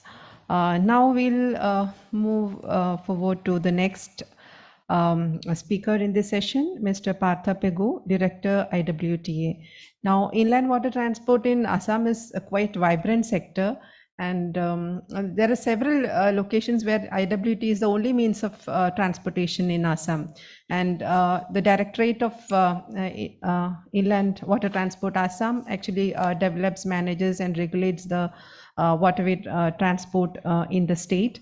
And it's also implementing a project with the support of World Bank, which is Assam Inland Water Transport Development Project. And there are several schemes and provisions in that project to cover this inclusivity aspect. Let's hear more about this project and other initiatives in Assam from Mr. Pegu. Over to you, Mr. Pegu. Speaker, thank you, ma'am. Respected dignitaries, ladies and gentlemen, wishing you all a very good morning. I am Partha Pegu, presently holding the post of Director Inland Water Transport Assam, and also holding the additional charge of Additional State Project Director of Assam Inland Water Transport Development Society. Keeping in mind with today's topic, I would like to put forth the views of IWT Assam. The river Brahmaputra running through the heart of the state of Assam provides a vital link for both urban and rural ferry passenger services, which are the single most important mode of transport for many sections of the population, especially rural households in Assam. The existing wide network of rivers, tributaries, water bodies, which upon development can be a solution to efficient inland water transportation for those areas isolated in the northeast region. Assam is known for its tourism, ancient temples, wildlife sanctuaries, scenic beauty, and its unique culture. Assam is known as the land of blue hills and red river. The state is home to wild forests, mighty rivers, and acres of tea plantations. All major towns and cities of Assam are located on the banks of river Brahmaputra, and Inland Water Transport Department is providing cross-ferry services over Brahmaputra to connect these major towns and cities since the year 1958. Crossing the width of the river Brahmaputra, minimum 1.2 kilometers to maximum 16 kilometers, the Inland Water Transport Department is providing a safe and sustainable transportation to nearly 7.5 million passengers annually, and more than 0.65 million motorized vehicles are availing cross-ferry services. Out of the total 111 national waterways, there are 15 national waterways in Assam. Inland Water Transport is providing ferry services in the major waterways and tributaries of Assam, other than the cross-ferry services provided in the Brahmaputra. Even after several decades of experiences, Inland Water Transport Department Assam is facing various morphological challenges on the river Brahmaputra. Every season, the river witnesses 2-3 times rise in the water level, where water reaches up to the danger level mark, and sometimes it crosses the danger level also, and for which operation of ferry services needs to be suspended temporarily. The first seasonal flood that generally occurs in the month of June, triggered by the glacial melts in the Himalayas, gives us huge water current which flows from an elevation of 5,150 meters from above sea level. Due to high water current ranging from 3 to 5 meters per second, navigation of ferries against the water current is very challenging, for which many temporary structures for facilitating the ferry operations are partially damaged, and every year repairing is required. Challenges faced by Assam Inland Water Transport varies immensely. The problems are not limited to rise in water level of Brahmaputra, but various issues and problems are there in the lean season also, when the water level recedes in various sandbars are formed due to huge sediment deposits. During the monsoon, the river carries around 5 lakhs cubic meter of sedimentation from the neighboring states and eventually gets deposited when water recedes. For maintaining the minimum draft for ferry operations, these sandbars create hindrances in the original navigational routes. In this scenario, finding the best alternate path for navigation also adds up as a challenge for operation to keep passenger safety as a priority for Inland Water Transport Department. Keeping in mind the aforesaid challenges faced by Inland Water Transport Department, the Government of Assam approved the Assam Inland Water Transport Project, which is funded by the World Bank to develop the inland water transport sector of Assam. A society in the name and style of Assam Inland Water Development Society was registered in the year 2016 to act as the project monitoring unit for the Assam Inland Water Transport Project. The project duration of Assam Inland Water Transport Project is 5 years. Objectives of the project are: number 1, to improve passenger ferry infrastructure and services in Assam, and number 2, to improve the institutional capacity and framework for inland water transport in the state of Assam. There are 4 components under Assam Inland Water Transport Development Project aided by World Bank. They are: number 1, institutional, regulatory and safety strengthening; number 2, fleet safety improvements and modernization; number 3, improvement in terminal infrastructure; number 4, project management support. And the achievements till date: Assam Inland Water Transport Regulatory Authority has been established. a public sector company has been formed after due approval from Government of Assam in the name and style of Assam Inland Water Company Limited. For passenger safety strengthening, night navigation system, e-ticketing, GPS installation, and arrangement of lifebuoys and life jackets is being implemented in phased manner. Keeping view of draft challenge in lean season, inland water transport through Assam Inland Water Transport Project deployed 100 packs low draft catamaran passenger vessels. And we have also placed order for procurement of 3 tugboats and 3 search and rescue vessels, which are likely to be delivered by April 2023, that is this month of April, and search and rescue boats will be delivered by December 2023 respectively. Inland water transport through Assam Inland Water Transport Project is also providing free marine engines to registered country boat operators in order to provide safe and sustainable ferry services in inland waterways, where priority is being given to registered women boat operators under the Jivan Dingai scheme.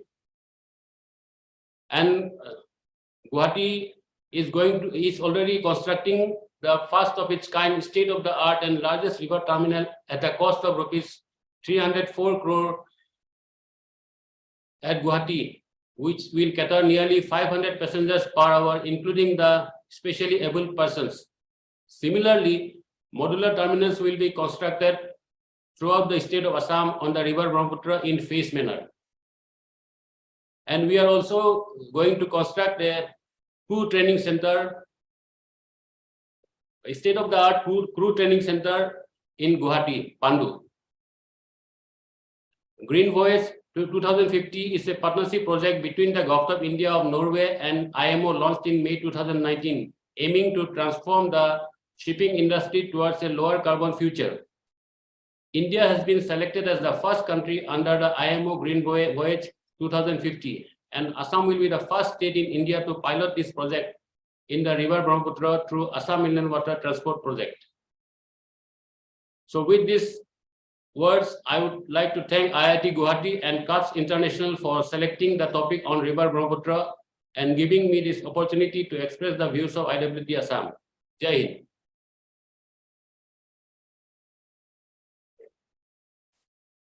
One question, can you elaborate a little bit on Jibondinga scheme, because it also has a component for subsidies for women groups and SAGs, and how is it connected to water transport, if you can tell us?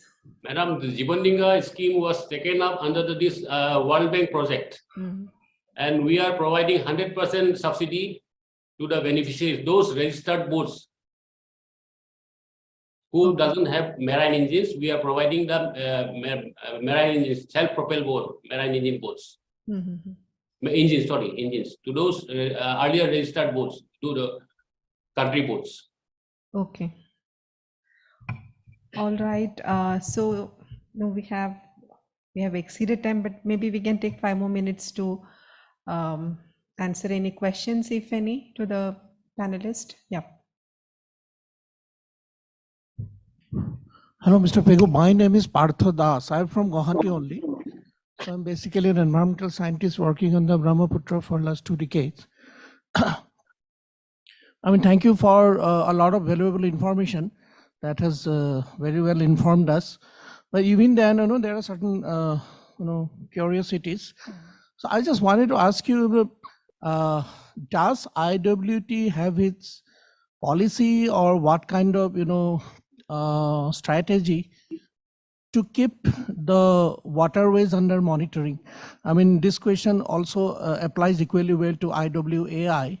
So as a state agencies, what kind of mechanism do you have to constantly monitor the ecological and hydrological conditions of the waterways? Because you also mentioned that these are constantly undergoing changes. This is the first question.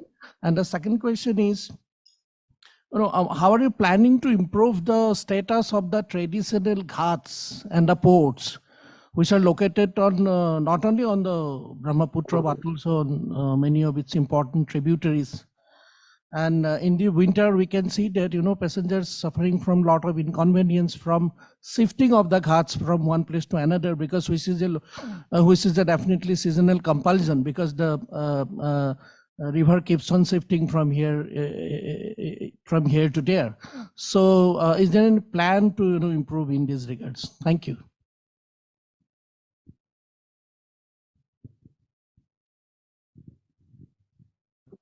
Mr. Das, I would like to inform you that we are studying the river Brahmaputra with the IIT Madras to improve to have a command control center and a river information system. And very soon we are going to launch it. It is still at that study stage now. And what was your second question, please? Inconvenience that our passengers suffer from the shifting of the ghats constantly in the winter season, and this happens all on both the banks, all over the entire river landscape.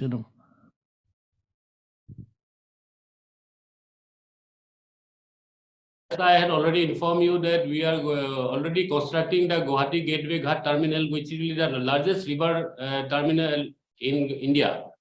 Apart from that, we are also going to construct 13 more terminals across the river Brahmaputra, aided by the World Bank in a phased manner. We will be constructing modular terminals in the major ghats to solve this problem.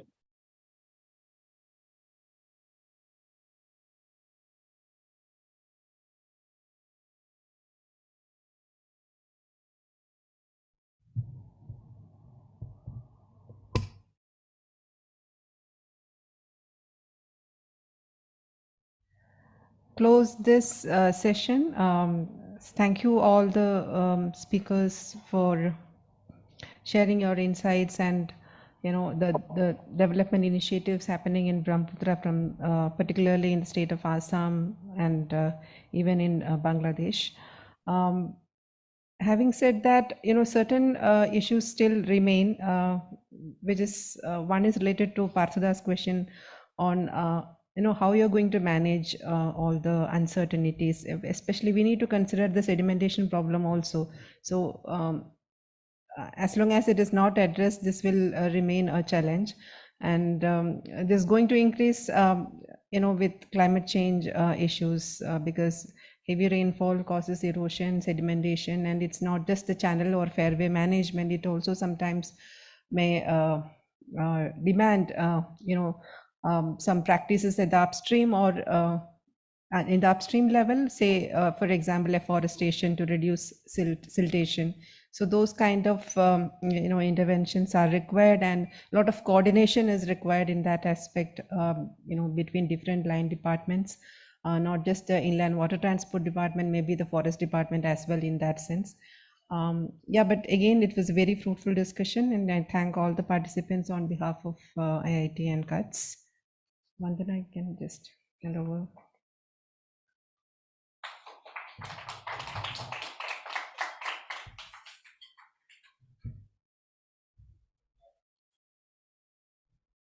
This is small souvenirs from our end.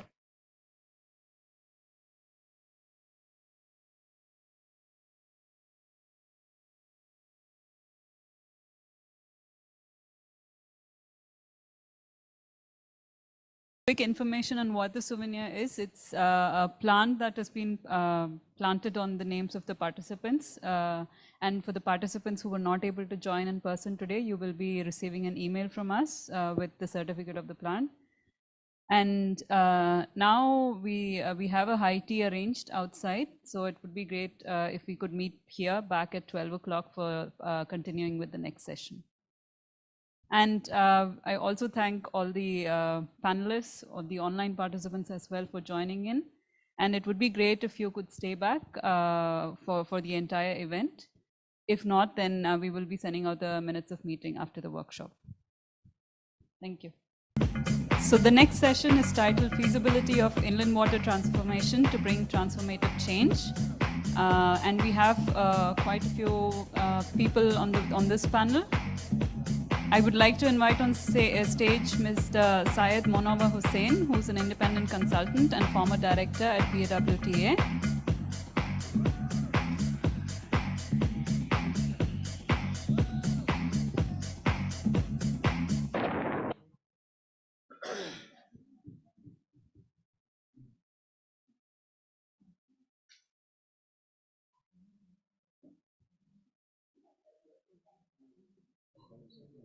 Okay.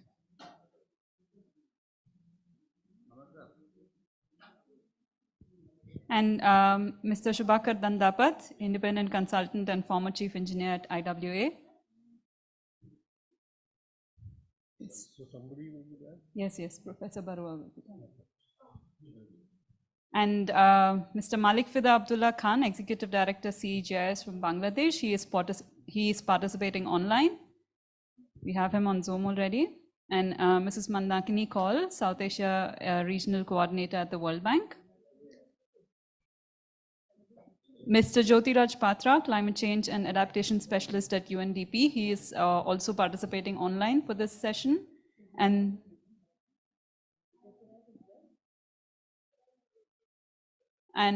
this session is moderated by Anamika Barua from IIT Guwahati.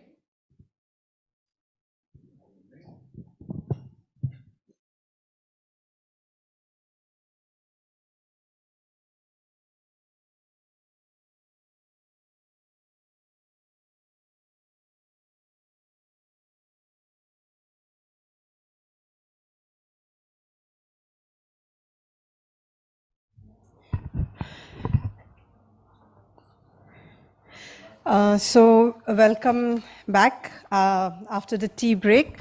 And we had a very interesting morning session where we actually heard some of the existing approach that both the government has.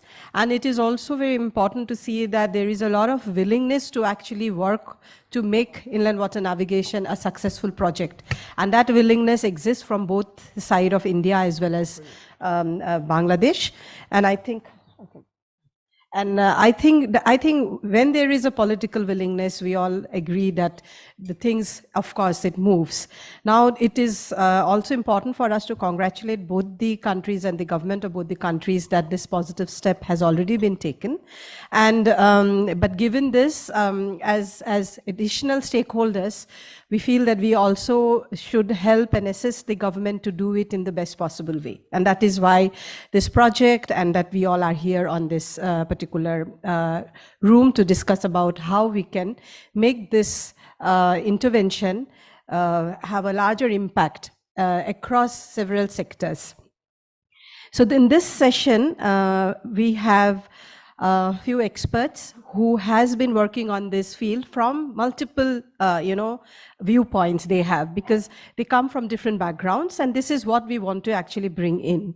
What I was thinking how we can do this panel is, I would request all the panelists to just take around 2 to 3 minutes very quickly to, set their views on the subject. The panel basically wants to discuss about, given the discussion we had since morning, can we really consider inland water navigation as something which can really bring a systematic change, a transformational change into the, at multiple levels. When I'm saying multiple levels, we're also talking about at India-Bangladesh cooperation as two countries, and maybe it will also open up ways for cooperating in other aspects. I'm also talking about at the national level, for India at the national level. This is a presentation? Yeah, fine, we can, how long will you? How long? I think 15 minutes. Okay, no problem. Yeah, that's fine. We will make that adjustment. That's no problem. And finally, at the local level. So as all of you work at multiple scales, you can focus on where you feel you are most comfortable to highlight. And because we have one presentation from Mr. Dandapat, so I would first request. You do not have, right? Or you have? Oh, you have a presentation. Okay. So I want you to go at the end after we get the points from everyone, and then maybe we can listen to your presentation. We also have Fida and I think Jyotiraj. Is Jyotiraj online? Not yet. Okay, we have Fida also. So because Fida, you are joining online, and that itself is a disadvantage. So let me give you the first opportunity. And so thank you so much, Fida. Good to see you. Please opine your view on the subject.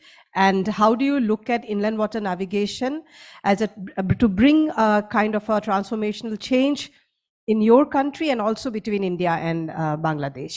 Over to you, Fida. Thank you, Anamika, for giving me the opportunity. You are on mute. Stay or on mute. Yeah, now we can hear you. Okay. Thank you, Anamika, for giving me the opportunity for saying few words. I think there is no doubt that the navigation, inland navigation, is a cost-efficient and environmental friendly mode of transportations. I mean, compared to any other mode of transportations. And if you see our water cooperation between India and Bangladesh, as we have more than 400 rivers, and out of that 54 transboundary rivers between Bangladesh, India, and our inland water transport total length is about 24,000 kilometers, of which I think about 1/4, which is around 6,000 kilometers are navigable during the monsoon, and 1/6 are navigable during the dry season. So you can imagine that how it is important for the Bangladesh, the inland navigations. And I think the 50% of Bangladesh cargo and the 25% passengers are moved through the waterways. So there is no doubt emphasizing the Bangladesh, the regional inland water transport connectivity, and also with India and also with future in the Bhutan. I think that Bangladesh is now maintaining 8 the navigation route, and out of that 7 is in the functioning. So as it is a very cheapest, but if you see the conditions of the waterways, are now facing a number of challenges. One of the important challenges is the sedimentations, as the 3 mighty rivers are receiving 1 billion tons of sediment, which we are receiving from the upstream, and that is also, declining the navigability, and also the morphological, the dynamics of the river systems, as well as the lack of maintenance of the river navigability, and also the climate change is definitely hampering. I think if you see if you recall the peace treaty between Bangladesh and India in 1972 in Article 12, so far I can remember, there is an overall spectra of the broad scope of the bilateral cooperation, and especially for the water resources. The joint studies, take joint actions, the flood control, the river basin development, and in the field of hydropower and irrigations. These are, emphasized. And if we can again recall the 2011, the framework agreement between the 2 countries on the framework agreement on the cooperations for the development between Bangladesh and India, which is signed by the 2 prime ministers. In Article 2 of this framework agreement, again, the same thing reiterate, which was reflected in 1972 the peace, the agreement, that the common river basin management and for the mutual benefits, and also mentions about the enhance the navigability and the accessibility of the river routes and the ports. So I think there is no doubt in the highest policy level, there is an agreement for the use of the navigations and the use of access to the different river routes and the ports. But unfortunately, in the reality is not like that. But I think this is a very good initiatives under these projects that we will work for the next 4 years, I think, which can able to enhance the cross-border navigation channel, and which will be considered as a pathway to the prosperity. I think that the navigation in inland navigation will be interfacing with the social and the economic need of the riverine people. I mean, the communities who are, living beside the rivers. Apart from the larger scale, the trade navigation facilities. I think we should also emphasize, especially the people who are residing in the both sides of the river. It's not only the trade of the big navigation facilities. The one of the engineering solution that we are debating, because there is a lot of debate against a dam or for the dam, but if you can make a reservoir in the upstream, which can also act in the both ways for increasing the dry season flow and also the navigations and navigation facilities and the dry season flow availability for the irrigations. So that we must also rethink of this kind of the big infrastructure, because there is also against many people.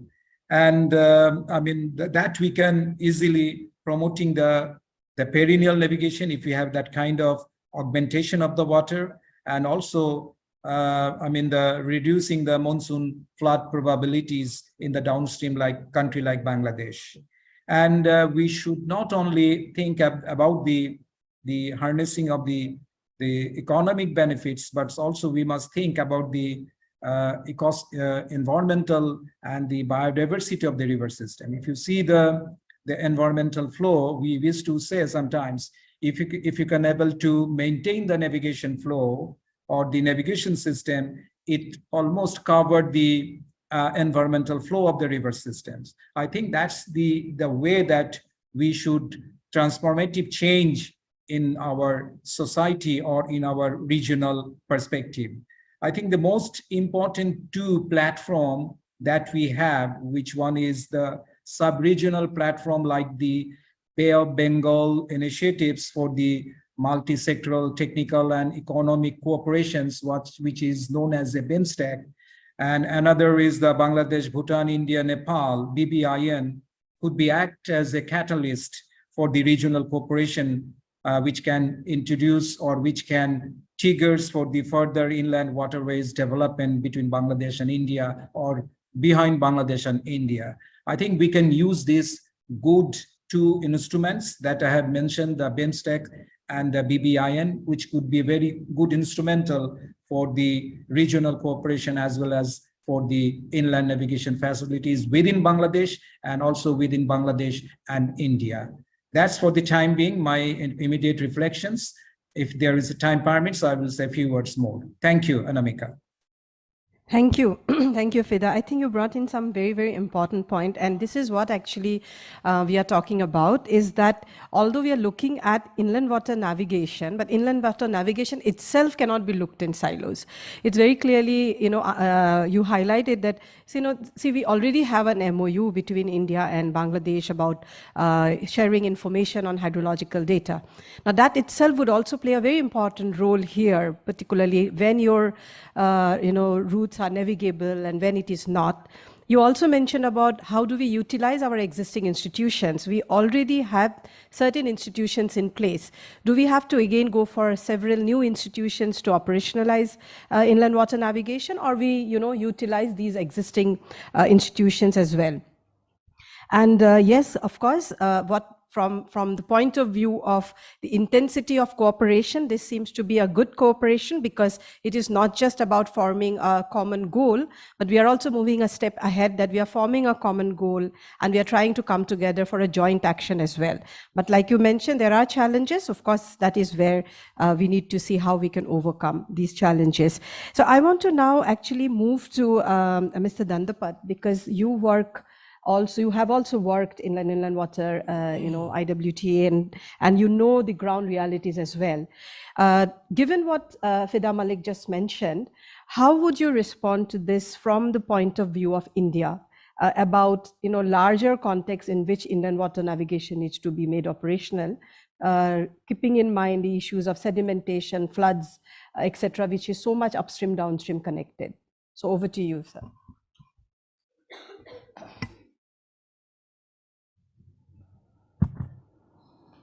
With regard to the fairway development, the upper stretch of the Brahmaputra, in fact, IWI has not yet done extensive studies, except few studies done through IIT Guwahati. Professor Datta was involved, Sivashish Datta, and my colleague Mr. Arun Rai. So they have done some studies with regard to certain stretches only, but that has remained as the studies only. But in extensive studies are yet to be formalized. For that, one scheme is coming up. That scheme has been approved, and probably it is going to be tendered shortly. And if that is that is come out, then it will be a more or less extensive studies to carry on the river training works and then river protection works. Only these two works can provide a sustainable fairway development. The dredging activities, whatever we are doing it, or even the manhandling works are of temporary natures. Every year we are doing it. Even that also stands for a month or two. If there is a sudden fall of the discharge, even the whatever the dredging has been done, that becomes totally null and void. And same thing also applies to the in the case of manhandling. So therefore, this river training work with extensive studies with regard to the river morphology and discharge patterns, sedimentation patterns, everything is very, very essential. And that way, probably we can provide the sustainable fairway and can solve some of the problems even in the Bangladesh also. Thank you. Thank you. Mandakini, just wanted to know from you, because World Bank is supporting the government of Assam in making this happen. So would you like to reflect a few, we would basically like to know the kind of support and what are the different studies which are already been taken up by the bank. Thank you, Anamika, and good afternoon to everyone. It's a pleasure to be here today. I think you've already had a rich set of discussions this morning, and very much looking forward to this session. Anamika, what I'm going to do is I'm going to center my remarks around two areas which emerge from the World Bank's experience of implementing resilient, inclusive, and high-quality transport infrastructure in South Asia as well as globally. And so I'm going to first talk a little bit about connectivity in South Asia, because I think a lot of the demand for what we are talking about today emerges from economic growth, trade relations, and the whole connectivity area. So I'll talk a little bit about that. And then I'll talk specifically about what the World Bank is doing on inland water transport in South Asia. So let me begin by laying before you some facts. This is an informed audience, and I'm sure you know all of this. As we all know, that South Asia is one of the least connected regions of the world. Intra-regional trade as a percentage of total trade is less than 5% in South Asia, compared to 26% in ASEAN countries and 62% in the European Union. Also, for an Indian company, we've estimated it's about 15 to 20% cheaper to trade with a company in Brazil than to trade with your neighboring country in Bangladesh. And these are some important facts to keep in mind. Thirdly, another interesting fact is that container shipment within South Asia is 50% more expensive than shipment within the OECD countries. So clearly we can see that South Asian countries are not taking advantage of the proximity that lies within the region, as well as the large markets that are there in the region. Now, we've also estimated what are the economic benefits of collaboration, of cooperation, because ultimately, if we are able to put forward the economic argument, it is far more likely to have traction than to have other kinds of argument. We've seen this, that when they are able to put the economic above the political, you're likely to have more collaboration and cooperation.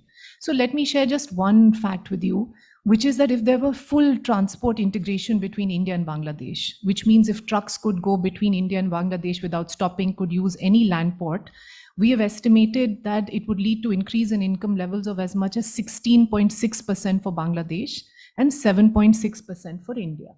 Now, this is very important to keep this in mind as we turn to what is the topic today, where we are really looking at waterways. And I think all of you know that in South Asia, waterways were the oldest means of transportation in the Ganga, Brahmaputra, Meghna River Basin, where the dense lattice of waterways once carried 70% of all goods and people.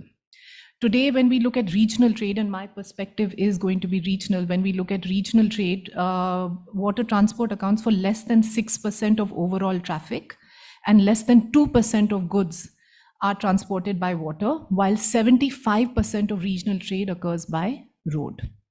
So this is a question that we have to ask ourselves, that why are we preferring to use overcrowded 2-lane highways where trucks often have to travel at less than 30 kilometers per hour when there are alternatives available in terms of railways as well as waterways? So the importance of seamless waterways, Anamika, I think cannot be overstated. We have estimated that transporting bulk goods by water costs about 40% less than transporting by roads, and consumes 75 to 80% less fuel.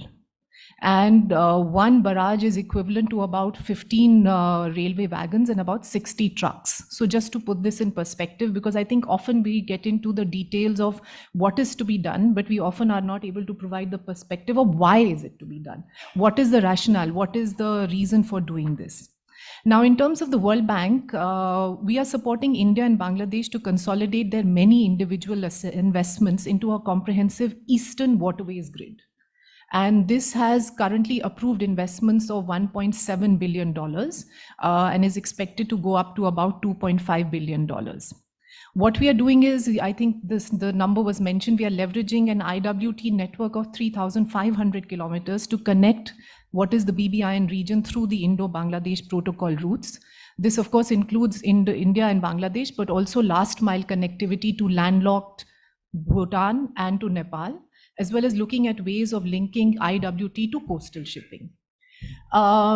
What is our approach, and what I think this is the question you asked me, what is the approach that the World Bank is following? So the approach that we follow to IWT in South Asia is to look at economic growth that goes hand in hand with environment goals and inclusion. And so our approach follows 3 specific areas. The first is inclusivity. Whenever we are developing any kind of IWT, any project, what we are ensuring is safe and secure IWT infrastructure for women, for children, for differently abled, including through the modernization of vessels, terminals, dedicated helplines, standard operating procedures on gender-based violence. It's very important for us to keep this inclusivity factor in mind. The second principle that the World Bank follows when looking at these projects is responsible and sustainable IWT. What do I mean by that? Future-proofing for sustainable investments such as design of terminals to factor in future sea level rises, support to greening environmental protection such as green options for vessel fuels to keep waters navigable during the low water period, protection of aquatic life and biodiversity, especially the Ganges river dolphin, integrating DRM measures into waterways. These are the ways in which we are looking at inclusive and responsible IWT. And finally, and third, and I think this was alluded to a little bit in one of the previous comments also, is looking at wider economic benefits. Developing local economy and livelihood, local firms to market access, livelihood programs for riverine populations. The Arth Ganga program is something which I think you may have heard about, and incentives to improve fleet safety, modernize and procure new vessels. So this is a very holistic way through these 3 principles that we are looking at developing the comprehensive Eastern Waterways grid in South Asia. Let me stop here and I can come back with further comments later. Thank you. Thank you, Mandakini. And I think even in state of Assam, I mean, even IIT Guwahati was involved with World Bank in some of the work that they are doing.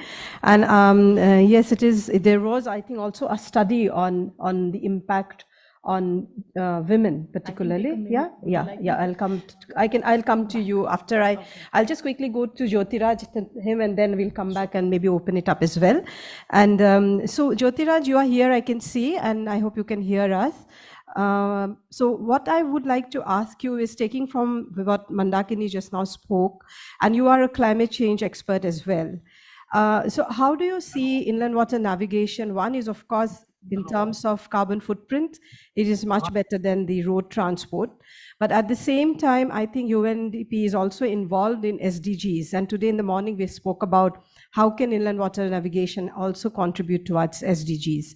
Now, what is the one of the concern that many of us have is that while we are trying to provide livelihood security to many, it should not turn out that it is also becoming an insecurity to those 75%, as Mandakini mentioned. A road, transportation is one of the way of also connecting the country and sending goods and goods. So I just wanted to know, how do we close this loop? Are we really planning well? Are we taking into account these challenges? Particularly, is this enough to say that because it has a lesser footprint, are we putting more weight on one side and not on every side? So I just want to have your views on this, Jyotiraj. Thank you, Anamika. Am I audible? Yes, you are. Yeah. Yeah, thank you. Thank you for this opportunity to be part of this conversation. And Anamika, referring to your question on what needs to be done, from my previous experience with the Transboundary Rivers of South Asia program and now with the UNDP Green Climate Fund Coastal Resilience Program, and you also referred to UNDP's work on SDGs. I would like to focus on two aspects. The first is definitely the information part of it. In my opinion, even the previous speakers, a couple of them highlighted a lot of studies being done, but the gap, in my opinion, is in terms of how are you going to use those information. So that is a gap, in my opinion, which needs to be properly understood and addressed in terms of the information gap. And this is not only related to the kind of potential that inland water navigation has, as Mandakini was referring to, in terms of the economic aspects of it, but the social, the ecological, the political, the institutional aspects. And I think this is very important. And these kind of information we do have in bits and pieces done by different agencies, academic institutes.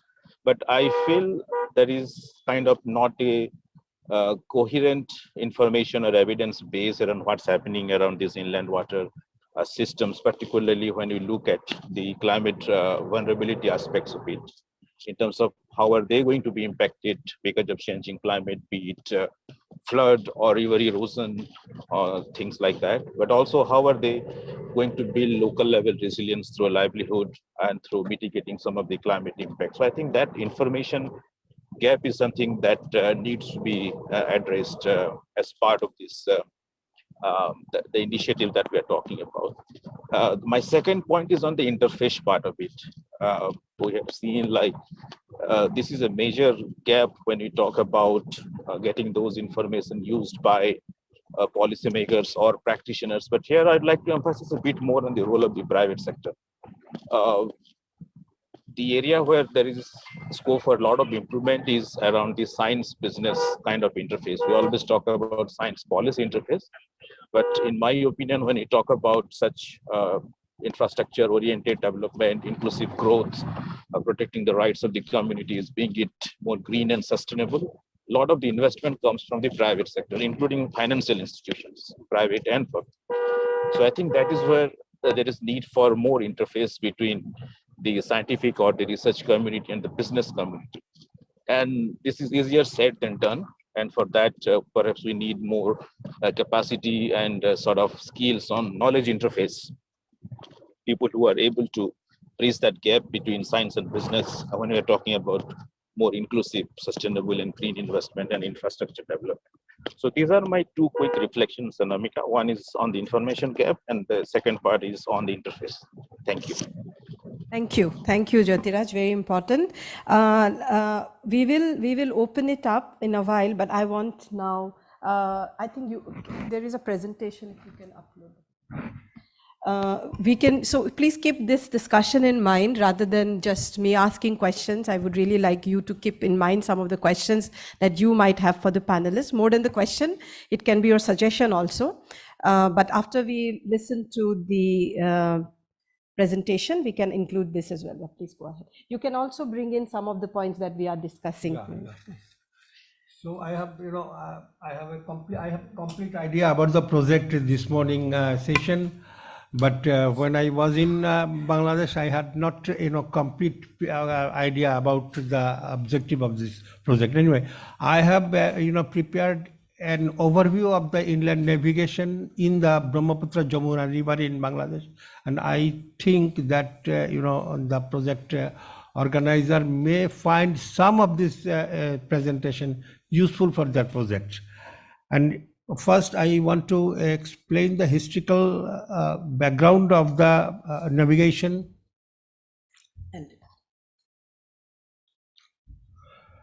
And Brahmaputra had been the vibrant transport corridor during the British era, and with the partition in 1947, that has been interrupted, but not halted, because there was a understanding between Pakistan and India for the operation of inland vessels between Assam and West Bengal through the then East Pakistan.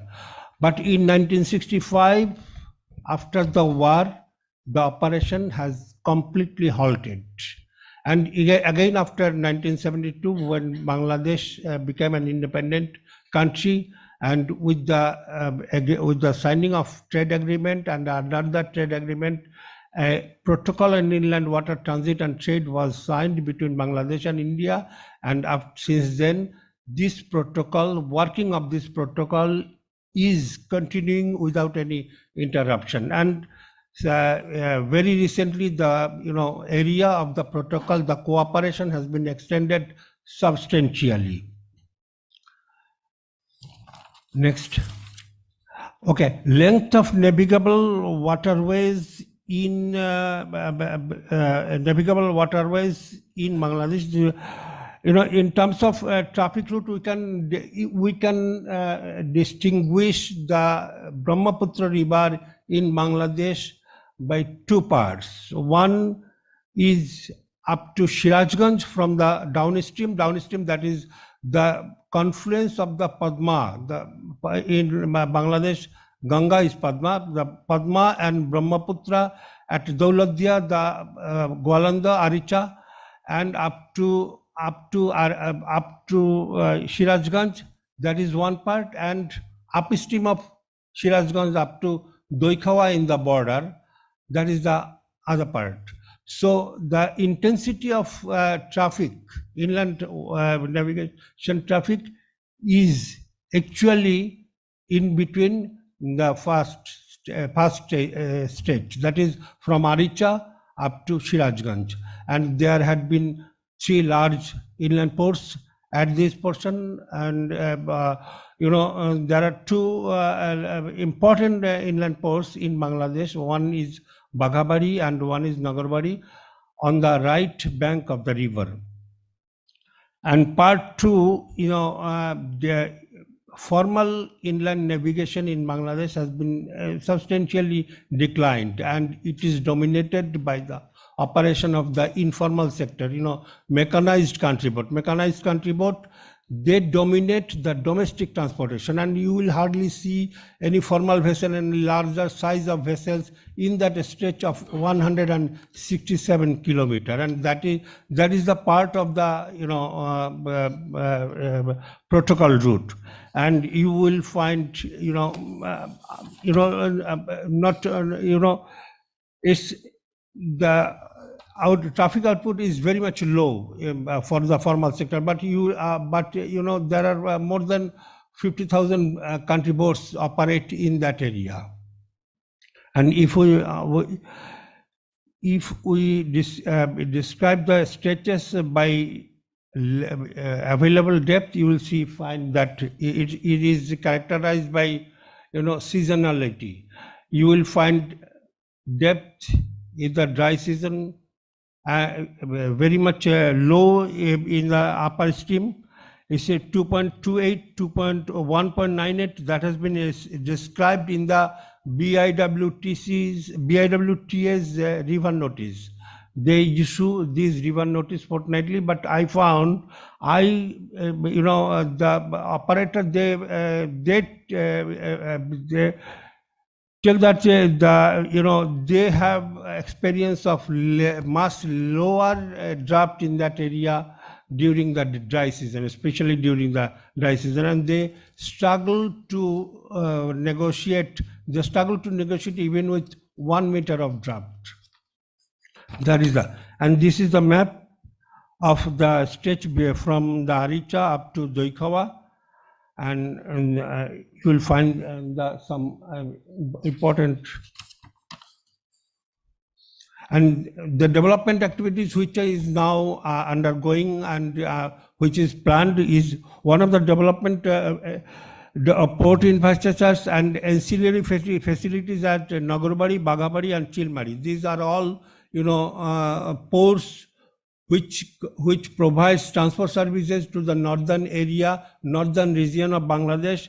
Nagarbari and port this project has already is undergoing, and Chilmari project is also undergoing, and Bagabari project is in the process of final approval of the highest authority of Bangladesh, and development of vehicular ferry services between Bahadurabad and Balashi and between Madarganj and Shariakandi. These are the two, Bahadurabad and Balashi project has already been completed.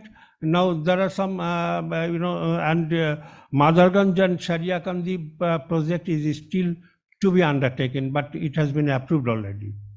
Improvement of navigability between Aricha and Bagabari, that is a project, under the government of Bangladesh funding, and this will up to Bagabari, that will enable the capacity of the waterway from now is less than 2 meters to they have decided to make it navigable for 3 meter draft.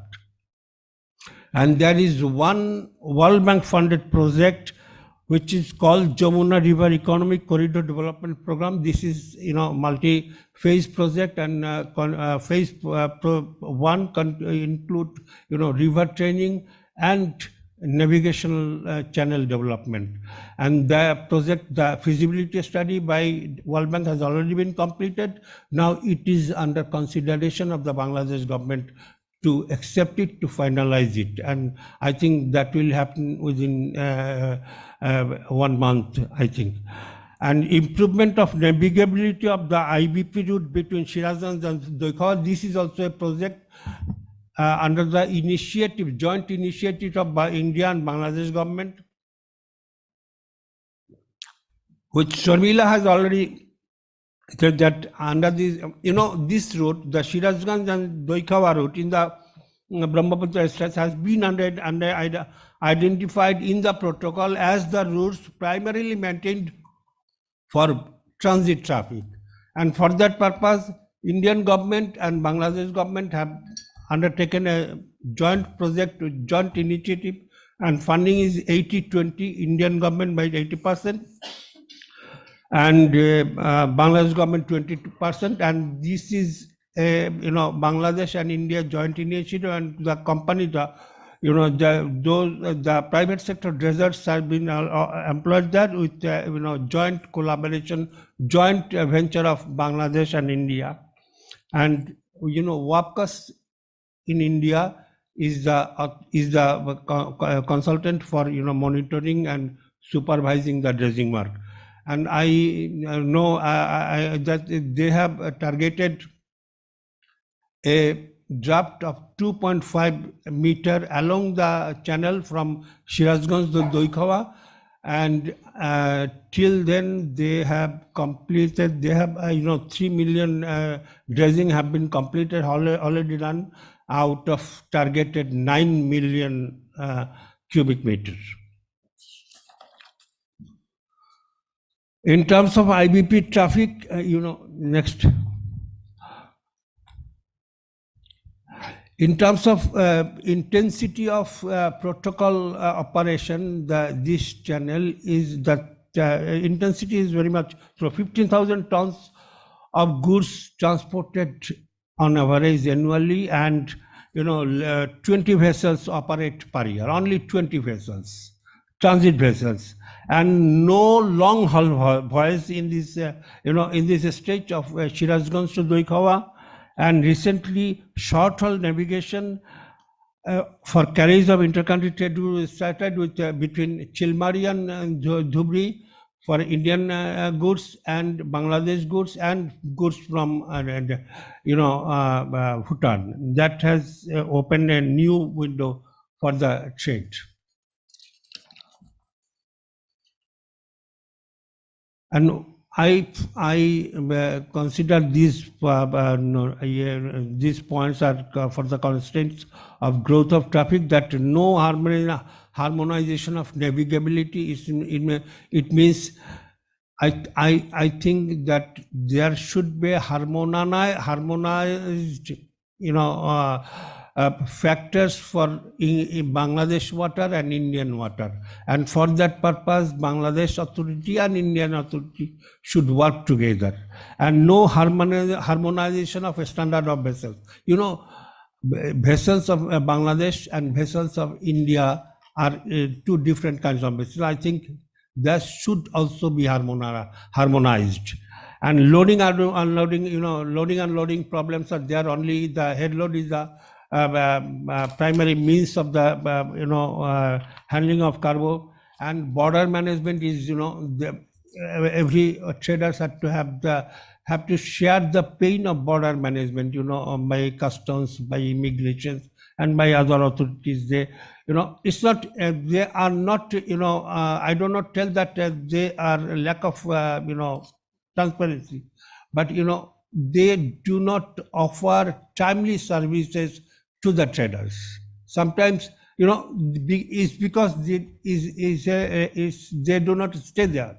They will have to come from other places, and will have to perform their responsibilities. That is, and for that purpose, transportation time, transportation cost increases, and voyage permission is a bureaucratic issue. That this trade, long or short haul service, the traders are based at Chilmari or at Dhubri, but for the voyage permission, they will have to go to Dhaka or to Guwahati and some other places, and they will provide a single voyage permission. They don't have the provision of providing multiple voyage permission.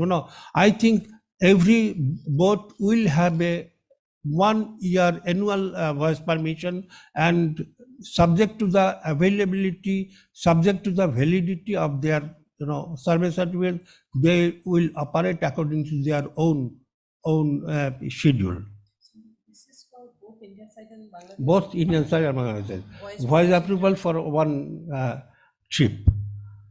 And trade initiative. The main problem is there is no trade growth initiative between Bangladesh and Nepal. Recently, Bangladesh and Tripura government have a lot of trade initiatives, but till date, I didn't find substantial initiatives from the Assam state government and from the Bangladesh government to increase their trade exchange. That is one of the constraints. I am telling about the livelihood. I have estimated that about 11 million people, 11 million riparian people in Bangladesh, of 9 districts, 6 on the right bank and 3 on the left hand. Their livelihood is strongly influenced by the Brahmaputra. And Bangladesh is developing very fast, and they have eradicated poverty substantially. Even it's now from 31%, now it is less than 24% poverty rate in Bangladesh. While this is the national scenario, the scenario in this district, especially the Kurigram, Lalmonirhat and Kurigram district, is frustrating, because there at those two districts, the poverty rate increased up to 70% during the last 10 years. And the 70% of these two districts, livelihood of 70% of these two districts are directly influenced by the Brahmaputra River. There are about 50,000 people employed in IWT along 500 million people, 500,000 people, they are directly employed in IWT sector. And there are 50,000 boats and 50,000 boats, and I think 50,000 boats are operated and managed and maintained by 250,000 people. So these are the boats, they are not under any, legal framework. Because in Bangladesh, if you have a boat under 16 horsepower BHP, you do not need to go under the legal framework of registering and getting a service certificate. So, 16 horsepower, so nobody will see whether it is 16 horsepower or 25 horsepower. So you see, there are about 50,000 horsepower in that area without any recognition, without any identification, without any support from the government authority. And they provide tremendous, transport service in that area. And cross-cutting issues are there, there are fishermen, and navigation and fisheries have some cross-cutting issue and complementary issue. Cross-cutting issues where there is navigation, there is dredging, and it will affect the fisheries. And the complementary issue there is only complementary issue there for navigation. You will have to ensure the availability of water, and without water, fish cannot survive.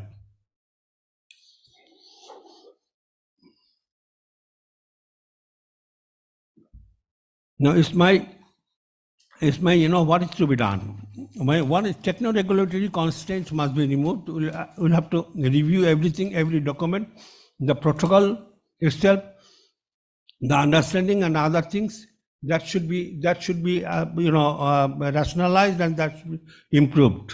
And in that process, the users, the traders, everybody will have the participation in doing this. There should be harmonization of the conditions of navigability and standard of vessel, and border management should be simplified and should be proactive, and connectivity between market forces and joint trade initiative between market forces of India and Bangladesh should be established. Connectivity should be established, and joint trade initiatives. I think joint trade initiatives, what I mean that the same, Bangladesh entrepreneur and Indian entrepreneur can combine together and can build up a syndicate, and they can operate vessels under joint venture, and one single company will be owned by same Bangladesh nationals and Indian nationals. I think participation of science institutions, all related to water institutions should be combined themselves for improvement of navigability along the Brahmaputra River, and community participation in navigation management should be there. Navigation management is done separately and independently by the authority, by BIWTA, and I think in the navigation management, the community participation should be there, because there are communities who are affected directly by navigation. So they should be heard. They should be heard for the management. And floating border hut, we have a border hut concept between Bangladesh and India, and I think we can establish floating border hut at Nunkawa, just adjacent to the border in Bangladesh, and similarly downstream of Dhubri, we can establish a floating border hut. In a week there will be a border hut in Bangladesh area, and the other will be held in Indian part. I think the border hut concept will be there. And finally, I want to we'll have to learn from the international experience, especially the Asian experience. There is one Mekong Commission in Mekong River, and lower Mekong countries have combined themselves, and under that Mekong River Commission, Vietnam and Cambodia, particularly Vietnam and Cambodia, have come closer, and very effective and very vibrant inland navigation had been in Cambodia and Vietnam. So we can learn from the lesson, and we can combine. India and Bangladesh should combine to set up such certain commission or a commission like things. And as the strong beneficiaries, Bhutan and Nepal should be included in that commission. Thank you. Thank you so much. It's a very, very nice presentation, and of course, lots of information for us. And I was thinking in the last 1-2 hours that what is that we need to work on, because everything looks so perfect. But thank you for telling us that there are a lot of gaps that we need to work on. And I think I just wanted a few clarification for my own understanding. One thing you mentioned about no long haul voyage. Yeah. Maybe many knows, but I just wanted to understand what exactly that means. It's no longer from the major inland port in Bangladesh. There is no voice in the upstream of the Brahmaputra to Chilmari or beyond Shirazganj in the upstream. There is no voice, domestic voice. And another is, long haul voice is the transit vessels, and transit vessels. For the operation of transit vessels, only 20 vessels per year and only 15,000 tons of goods. And of the 20 vessels, most vessels are empty, because Assam vessels are going to Kolkata for docking and other purposes, or one cruise vessel from Guwahati going to Kolkata, or from Kolkata is coming back. That is the purpose of that.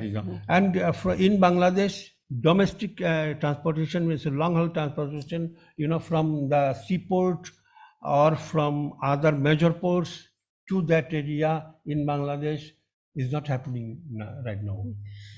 Yes, please, Mr. Yeah. Voice in the sense, whenever a voice can start from Guwahati and itself can go up to Patna or Varanasi, that itself is a long voice, or even up to Calcutta also. Because most of the things are happening within a range of 200 kilometers or 300 kilometers, even less than that also. Within IBP route, it is between, most of the activities are confined to Narayanganj, Asuganj, and few that container terminal, Pangaon. And there is no transit cargo up to Guwahati. Even there is no return cargo also. So therefore, unless until this sort of things, the long haul, short hauls are there, long hauls are there, it is not going to be a totally economical mode of transport. That's what people are, all the traders are talking about it. And I have also a presentation. Will you like to cover? Because I have already covered only one part only. That is the fairway only. Let me see how much time we have. Another half an hour. How much time you think you will need to make that presentation? 15-20 minutes. May I ask Mandakini quickly, do you want to reflect on something? And also if Jyotiraj, you are there, because this was a very interesting presentation. So based on your, perspective, how do you look into it? Sure, I can. Is this on? Yeah.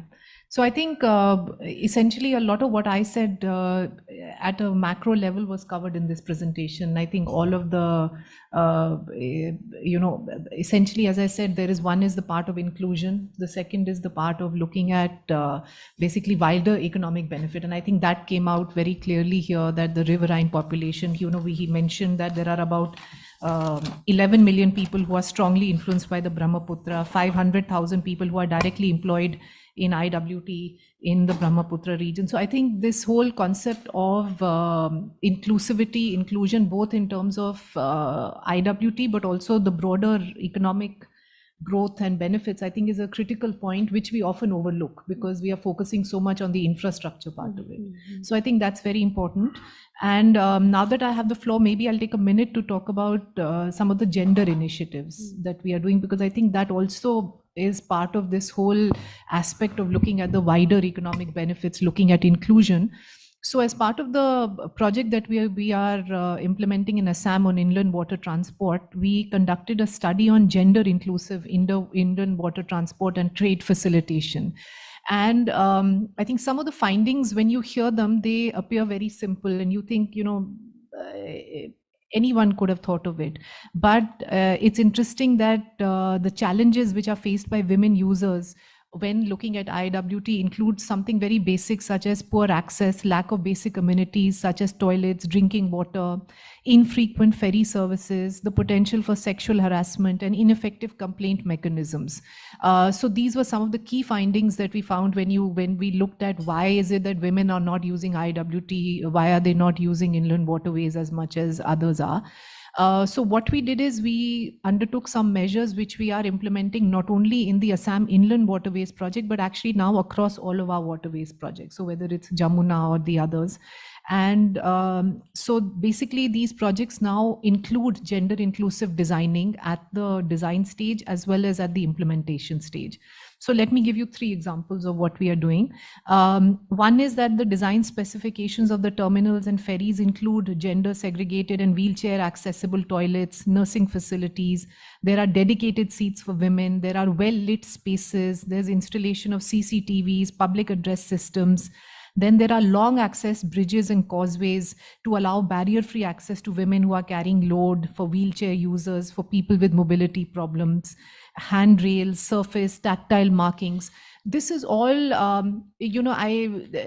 like I said, sometimes when you hear this, you think it's a no-brainer. Why couldn't we have done this? But in fact, it took this study for it to come out, for it to be made forward.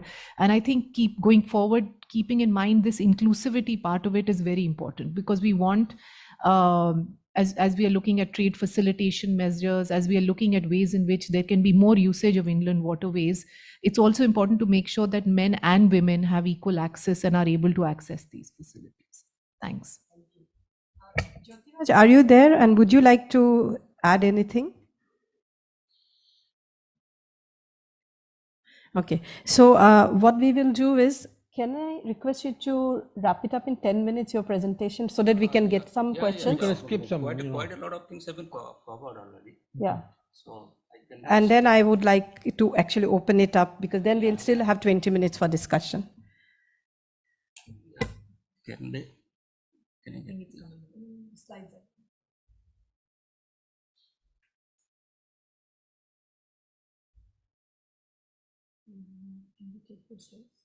No.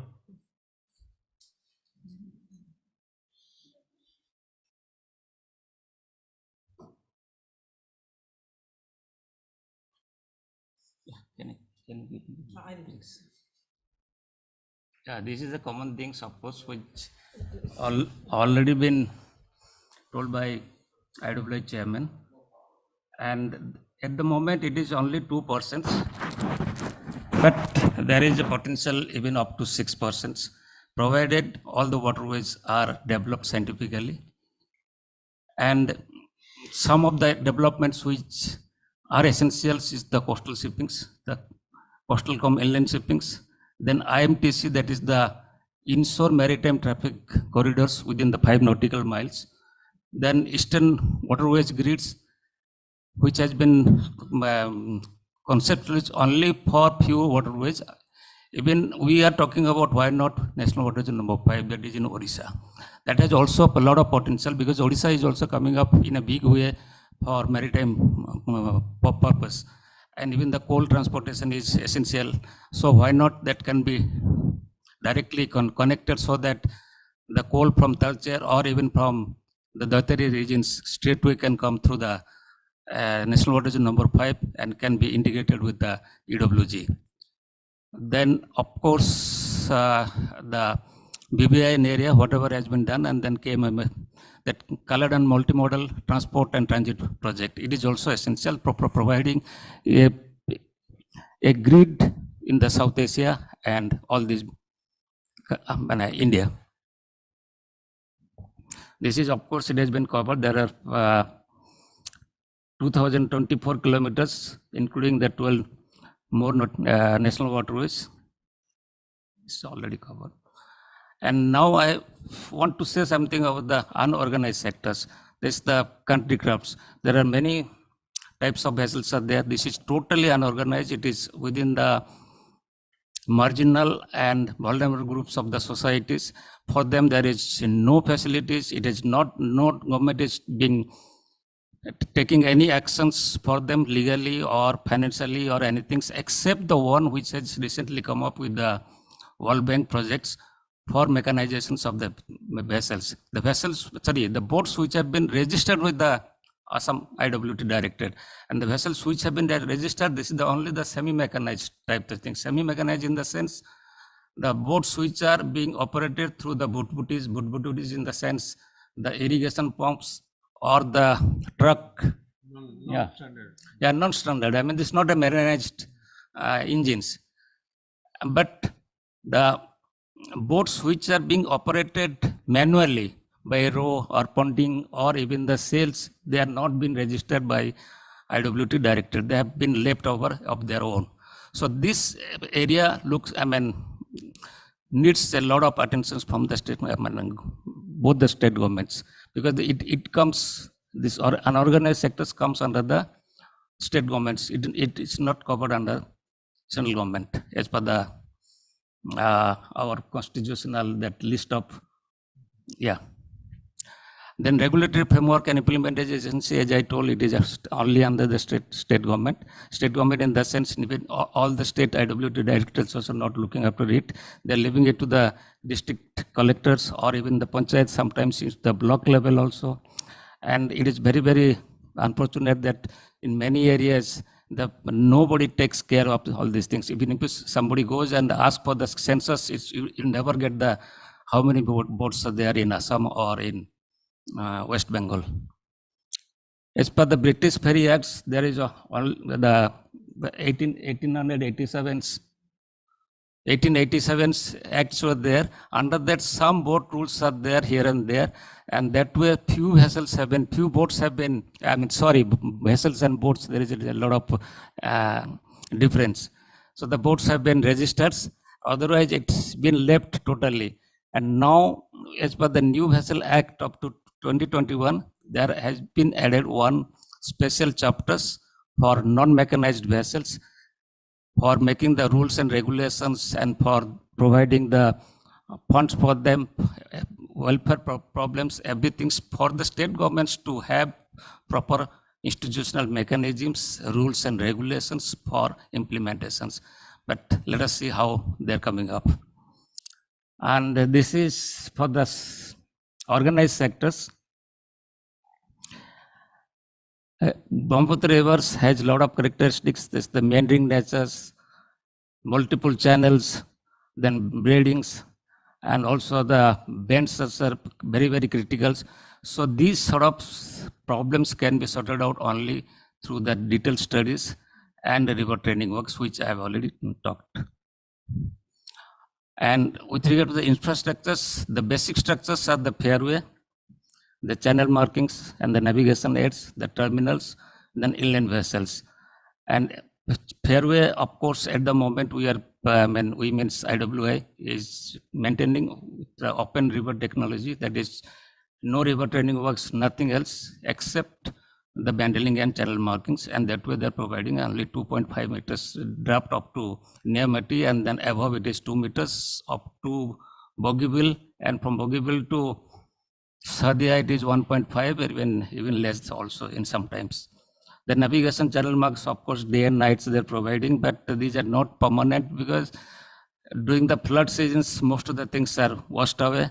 So then, therefore, it is in a few stretches in the sense between the Dhubri and Pandu, somehow these are available throughout the year. Then terminals, 2 RCC, there is a fixed jetties have been provided, and rest 11 or 12 are of floating jetties type of things. Again, these floating jetties are suitable for operation during the 4 or 6 months of the dry seasons. During the flood seasons, it is not at all possible through those floating terminals. Even during the dry seasons also, due to the recessions of the waterways, such the waters, you have to shift the the pontoons, the gangway. So therefore, it also creates a lot of problems. Even the fixed terminals, we are talking about the Pandu and other one, the Dhubri. Pandu, of course, the river banks are not, stable for many years, whereas in the Dhubri, it has been affected quite a lot. Even the most main channel has been shifted towards Meghalaya side. Then inland vessels, we have very few vessels are there. All types of cargoes, vessels are not there. Standard vessels are not there. Fuel efficient vessels are not there. And then now we are talking about a lot of things of the greening of the vessels. This is very, very important. So this aspect has to be very taken care. And this, I have already covered most of the things. If you can see, there are a lot of different types of vessels which are available. At the end, one vessels is there, the electric operated vessels. And now we are talking about the hydrogen operated vessels also. One vessel is under construction with the Cochin Shipyard Limited for operations of the ferry service. This will be the first type in India. And the Ro-Ro vessels has already been operating in Assam 4 or 5. These are modern types of Ro-Ro vessels, Roll-on and Roll-off vessels through which the vehicles can be transported. And this sort of vessels can change some transformations in the inland water transport. Then project status, I have already covered quite a lot. In the future, of course, now they're talking about 3 meters up to Niyamati and then 2.5 meters up to Dibrugarh, Dibrugarh or even up to the Sadia. And then there is a construction upon MMLP. There is a multimodal logistic parks at Jagdiwa Parks and also 1 or 2 multimodal terminals. And then advanced A to N, that is aids to navigations, and also the river information service. This river information service has been already provided in the NW1, that is the Ganga. And now they want to cover this one on NW2. And this will bring quite a lot of changes if it is really implemented in a good manner or sense. Then modernizations of the hydrography survey instruments and river conservancy measuring, monitoring, etc. is they're talking about. Then traffic study and projections, cargo promotional schemes. This is very, very important. This also IWA is thinking to come up in a big way. And cargo movement, of course, this is both I have given in organized and non-organized. And if you can find even the 2021-22 organized and non-organized, almost same.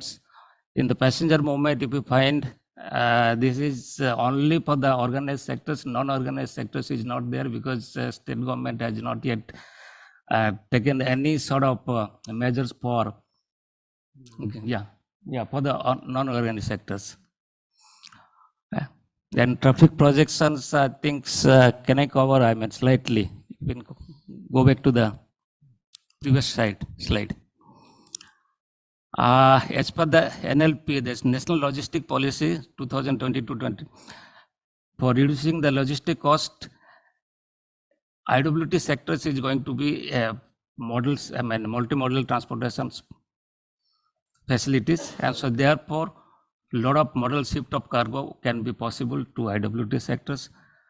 Then the Department of Promotions of Industry and the International Trades, they have already declared that rice as PDS, public distribution services for any year will be transported through IWT. Tata Steel has already signed an MOU with IWA. Then malls and other container giants are also planning for commencement of this service to both Bangladesh and also northeasterns. Meghalaya cargo movement is supposed to be carried because of some problems. It has not yet been started. It's going to start very shortly. The next. As per the PIWTTA, the protocol which exists between Indian government, there are already 10, already our vice chairman has already covered, therefore I am not coming up in details.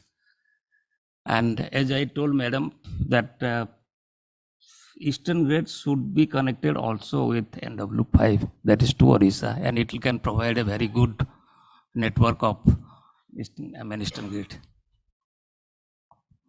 Then cargo movement, of course, it is increasing day by day. And this particular year, this 22 and 23, it has slightly decreased 5.04. Last year it was 5.4 million, it is 5.04 million. Because of some issues towards the end of, I think Manohar Saab knows it, that is the foreign exchange, LC opening and some other issues were there with locally. Otherwise, there is a trend for its increase day by day, and it has a good potentials. Then next. Then whenever we talk about the sustainable navigations with economic viabilities and all these things, then all these modern components are to be taken into considerations. This is the fairway development. This is the basic things, conventional. Fairway development, edge-to navigation, riverine structures in the sense your barrage, navigation locks, then terminal facilities, cargo fleets of all type, modern types, fuel efficiency, and then availability of cargo. Availability of cargo is the both sides, the return cargo and then up cargo, down cargo. Both should be there, long haul and short hauls. Long haul is the very, very essentials. Apart from that, this modern components is the human resources, that's the training and skill development. Then modern terminal, of course, that multimodal terminal, MMLP, freight villages, then CFS, the container freight stations, all these are essentials to have the availability of the freight. Then, then various stakeholders are, these are things that the central agencies there, the organized sectors, non-organized sectors, the state agencies, the local agencies, local authorities, the municipality, blocks, panchayats, because they will come for the, basically for the non-organized sectors, the country crafts, then private agencies. So these are, unless until all are brought together, we cannot talk about the sustainability and then economical viability of IWT sectors. Then harmonized and standardized policy regulatory frameworks. We have at the moment only 4 regulations are there, 4 acts are there. This is the IW Act for management of the national waterways, development and management of the national waterways. Then second one is the IB Act, Inland Vessel Acts. Only last year only, that's 2021, it has been totally rewritten, and it's a modern act, and the rules and regulations have been framed up. Out of 10 rules, only 9 have been notified. 1 is still to be notified. And British Act, that is the Ferry Act, is still not yet been touched. Unless until that also come up, the passenger service and then river cruise service cannot be modernized and cannot come up in a very big way. So therefore, this is very essential. And apart from that, whenever we talk about the cargo transportation, IWT between India and Pakistan, Bangladesh, then harmonizations of the rule and regulations, whatever Manohar Saab has already told, these are the essential. These rules or regulations are necessary, and this will provide the very good inland fleet, all the issues of the standard terminals, navigation aids, everything will be at uniform and standard between the 2 countries. Then safeguarding the interest and traditional boat operators, these are essential. This is some of the things which I don't want to go one by one. Then strategy for water policy making between the Brahmaputra basins to be more inclusive, transparency and perspectives. These are the essentials, the few items which I have already told. Capacity building, fostering uh, dialogues and collaborations, promote transparency and accountability, then use of participatory approach and all these things. And the next is, I have taken it from somewhere, I didn't get the time to have it properly. Yeah, these are very complications. If you talk about the sustainability of the IWD solution, all these activities are necessary. Yeah, and the port here is, in our case, is the terminals. It's not the ports in the sectors. Thank you.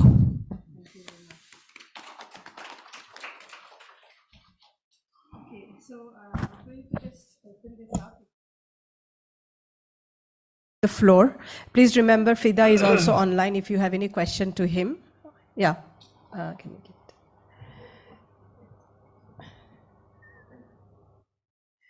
my question it is working. Put it in. My question is to Manwar sir. What is the benefit for registering a small boat? Because as you say, the services are bureaucratic. So it will be, is there any benefit, or only they are bringing more hassles to their life? And is there any registration for the boatmen? Because they need building capacity for about the different issues like disasters, cyclones, and all this. Okay, I tell you, it's in Bangladesh, water is dominated by the non-standard boats. And what is the figure? We have never, a census of the number of the boats. In 2007, World Bank, they have published a report, and they guesstimated the number of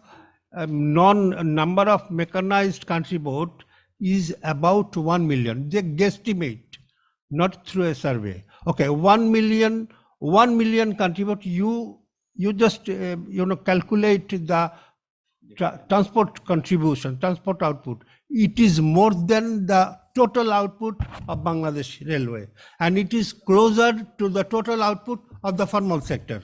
And what about 1 million country boat? They employed 5 million people. 5 million people, 1 million boat. How can you deny the contribution to the GDP of 5 million people? Okay, how can you deny? So the Bangladesh government in Bangladesh, in Bangladesh and in India, the same law. We inherit it from 1917 law, that Inland Mechanically Propelled Vessels Act. It was enacted in 1917. Then in Bangladesh, it was Inland Shipping Ordinance 1976. And 1976 means we were in martial law. We were under military rule. And in 1982, after 1982, there was a president in Bangladesh. We call him General Ershad. And sometimes some goons of the traders from the different areas, they approached to the president, and they applied that we should be kept out of the legal framework from the Inland Shipping Ordinance, from the registration, and from the service area. And president, keeping his gun aside, put the pen and emulgated an order, presidential order, deregulation of boats which are under 16 horsepower, 16 bhp. And who is there to determine whether the boat is 16 horsepower or 50 horsepower? Is there any governance in the river? So how can you deny the contribution? And when you are inundated by flooding, the only contribution is we get from these non-standard boats. Okay, yes. And they provide tremendous transport service, especially in the rural areas. And I think they should be regulated. And I have worked with this country boat, and the owner of the country boat, the operator of the country boat, they like to go under any legal framework because they need their identity. They cannot go to complain laws in the Thana that their boat has been lost because they don't have any identity. That's why they want a legal identity, or if they do not have any identity, they are under extortion of the local goons. So that is why we should Bangladesh government should put them under any legal framework. It is essential for even India also. Is there any other question? Yeah.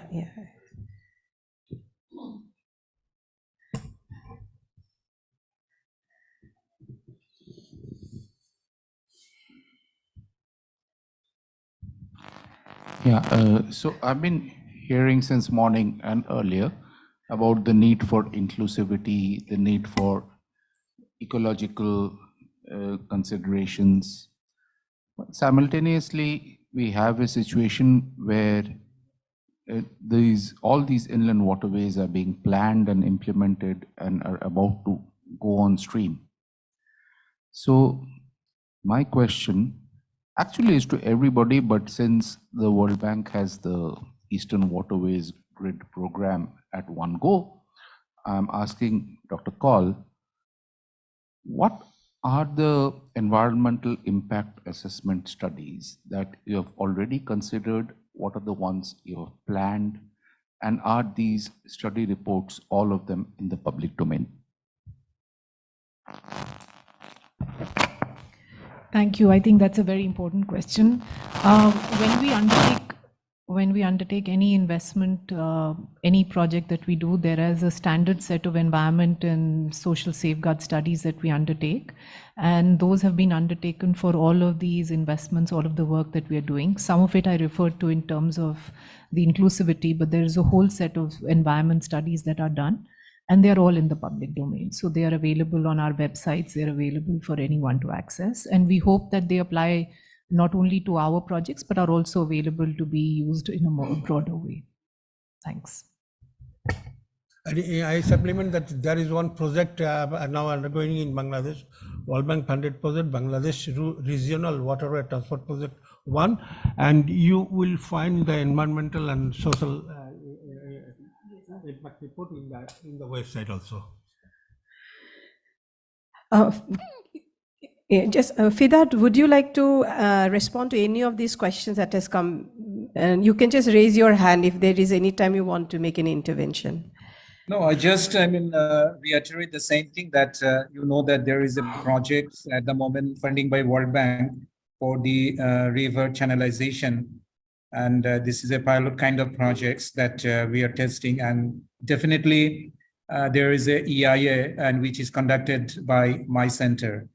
But I would like to emphasize more in the sense that if there is this kind of projects, I think the EIA should be jointly done by India and Bangladesh, because it's a upstream downstream connectivity. So if something will happen in India, that will also impact in Bangladesh. In other way, if something will happen in Bangladesh river, then there is a possibility also some impact in the India.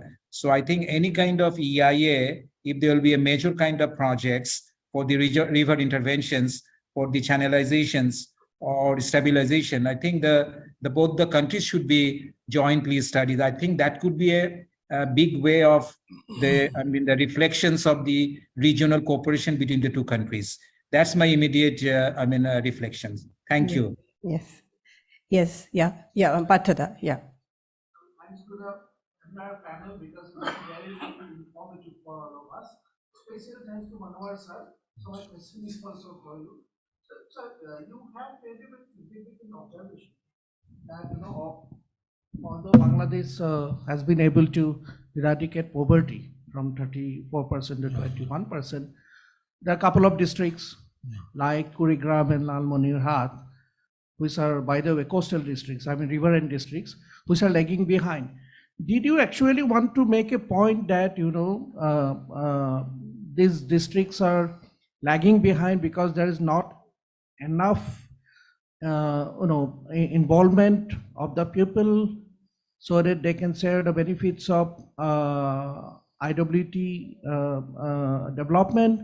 Or do you think their socioeconomic conditions can be further improved by improving the entire gamut of IWT development, by making it more inclusive so that they get a fair share of the benefit. Did you want to make that point? That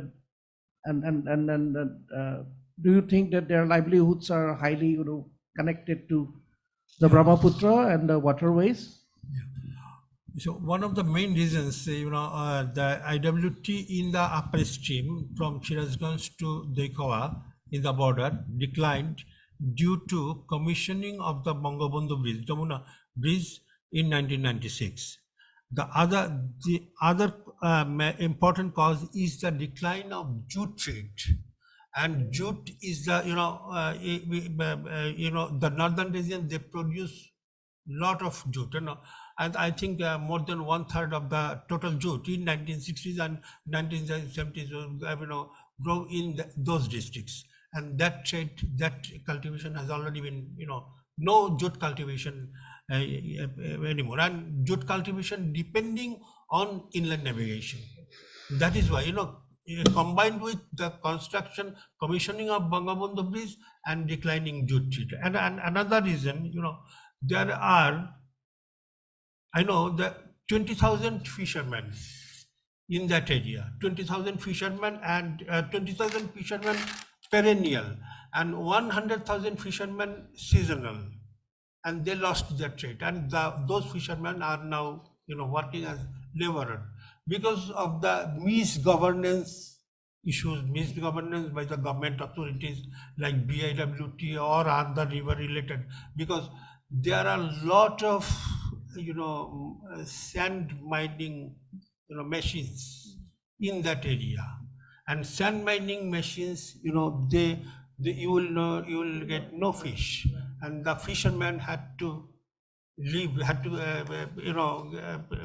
their job, and they are now laborers. So these are done, and that area, especially in that area, Kurigram and Lalmorirhat, usually they were very poor, and there are no economic, substantial economic activity to remove that, and remove the poverty, or no employment generating project as such, substantial. Zakir, you wanted to ask a question. My question is, during designing such projects, generally people's participation is, the designing is not, inclusion is not ensured, because designing, even doing this EI, all this, because in the name of participation, maybe you are inviting a couple of rural people, and they sit together with the researchers, and they cannot opine anything, like, because you need to engage. If you want to get participation, you need to engage for a longer period and make them build their capacity to give their opinion on such issues. So that should be considered for World Bank and other government projects. Because of this, no benefits are actually coming to the common people living both the sides of the river. In some places, there is no connectivity for themselves, because they need to wait the whole day for a boat. Maybe in the evening there will be a boat for the going to other places. So that all this should be considered carefully. And as these areas are very, as Sir says, the Manohar Sir said, no governance. So in such areas, even you design a project, how you monitor that's the project is implemented in following the designs, or it's maintained using your plans. Because many of the time you will see that there is a toilet, but it is locked for the staffs or officials only, not for the women. So that should be considered. Thank you very much. Thank you, Zakir. I think very, very interesting point, because we keep talking about participatory approach, but I think we do not really put too much of our mind that, okay, whose participation are we talking about? And maybe a very good input for our project also to redefine this whole participatory approach itself. So if we don't have any further question, then we can conclude this session with a big round of applause to the panelists, because it was very, very informative session, particularly for our project. Difficult to really conclude, but I think some of the very, very important point, and again, this is for us to keep a note for us to work further. I think this whole idea of transboundary impact assessment had come up several times, even during the Brahmaputra dialogue also.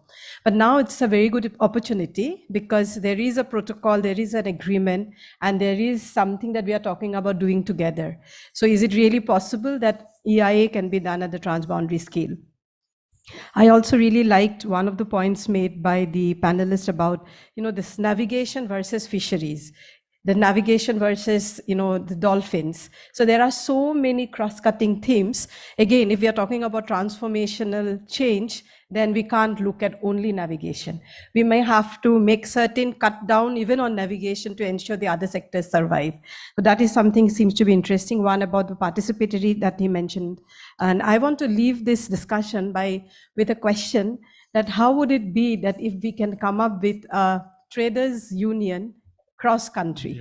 Right. Because you mentioned a very important point. So cross-country trade union or traders union can actually all the time put a pressure onto the government or to the policymakers that if you are not looking at us together, one is benefiting over another or nobody is actually benefiting.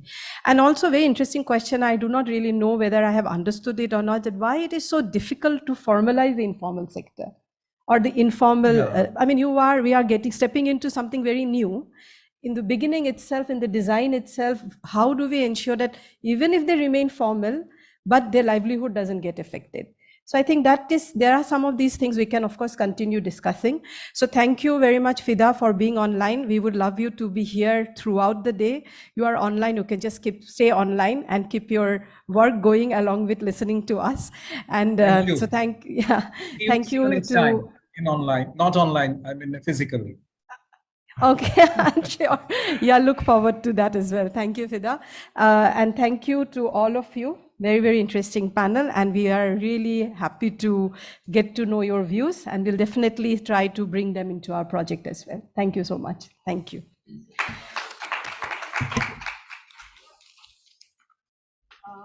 will break for lunch now. Oh, yes, yes.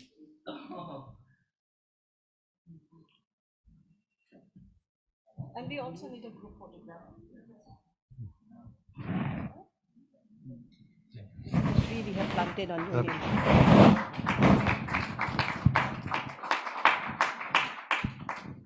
I have a top copy of this.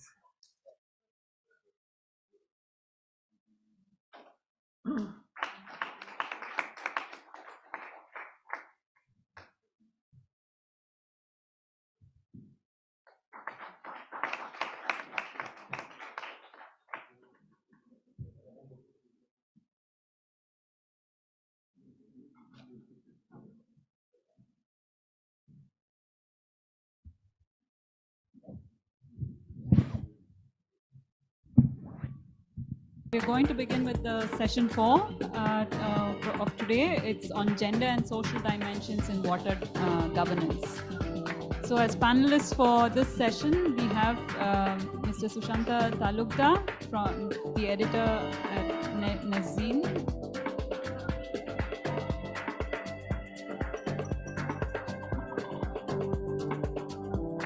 Ms. Nuzat Noori, who's the program officer at Oxfam Bangladesh, she's participating online. And Ms. Mandakini D. Suri, from International Development Consultant. And Mr. Partha Jyoti Das, Head, Water, Climate and Hazard Division at Aranyak.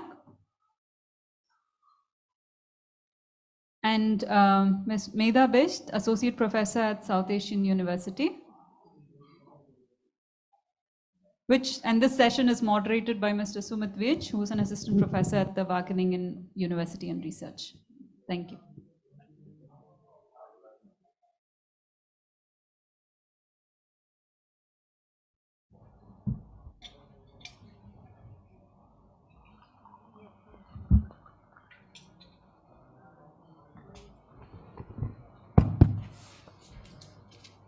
Welcome, everyone. I hope you've had wonderful lunch. I've heard good reviews about it all across. So very nice. Welcome back. And what we are going to do is we have quite fruitful sessions in the morning, particularly the one which Anamika was coordinating. Manohar sir was there, learned a lot. So I think we will try and take it from there. Two things which kind of captured my mind.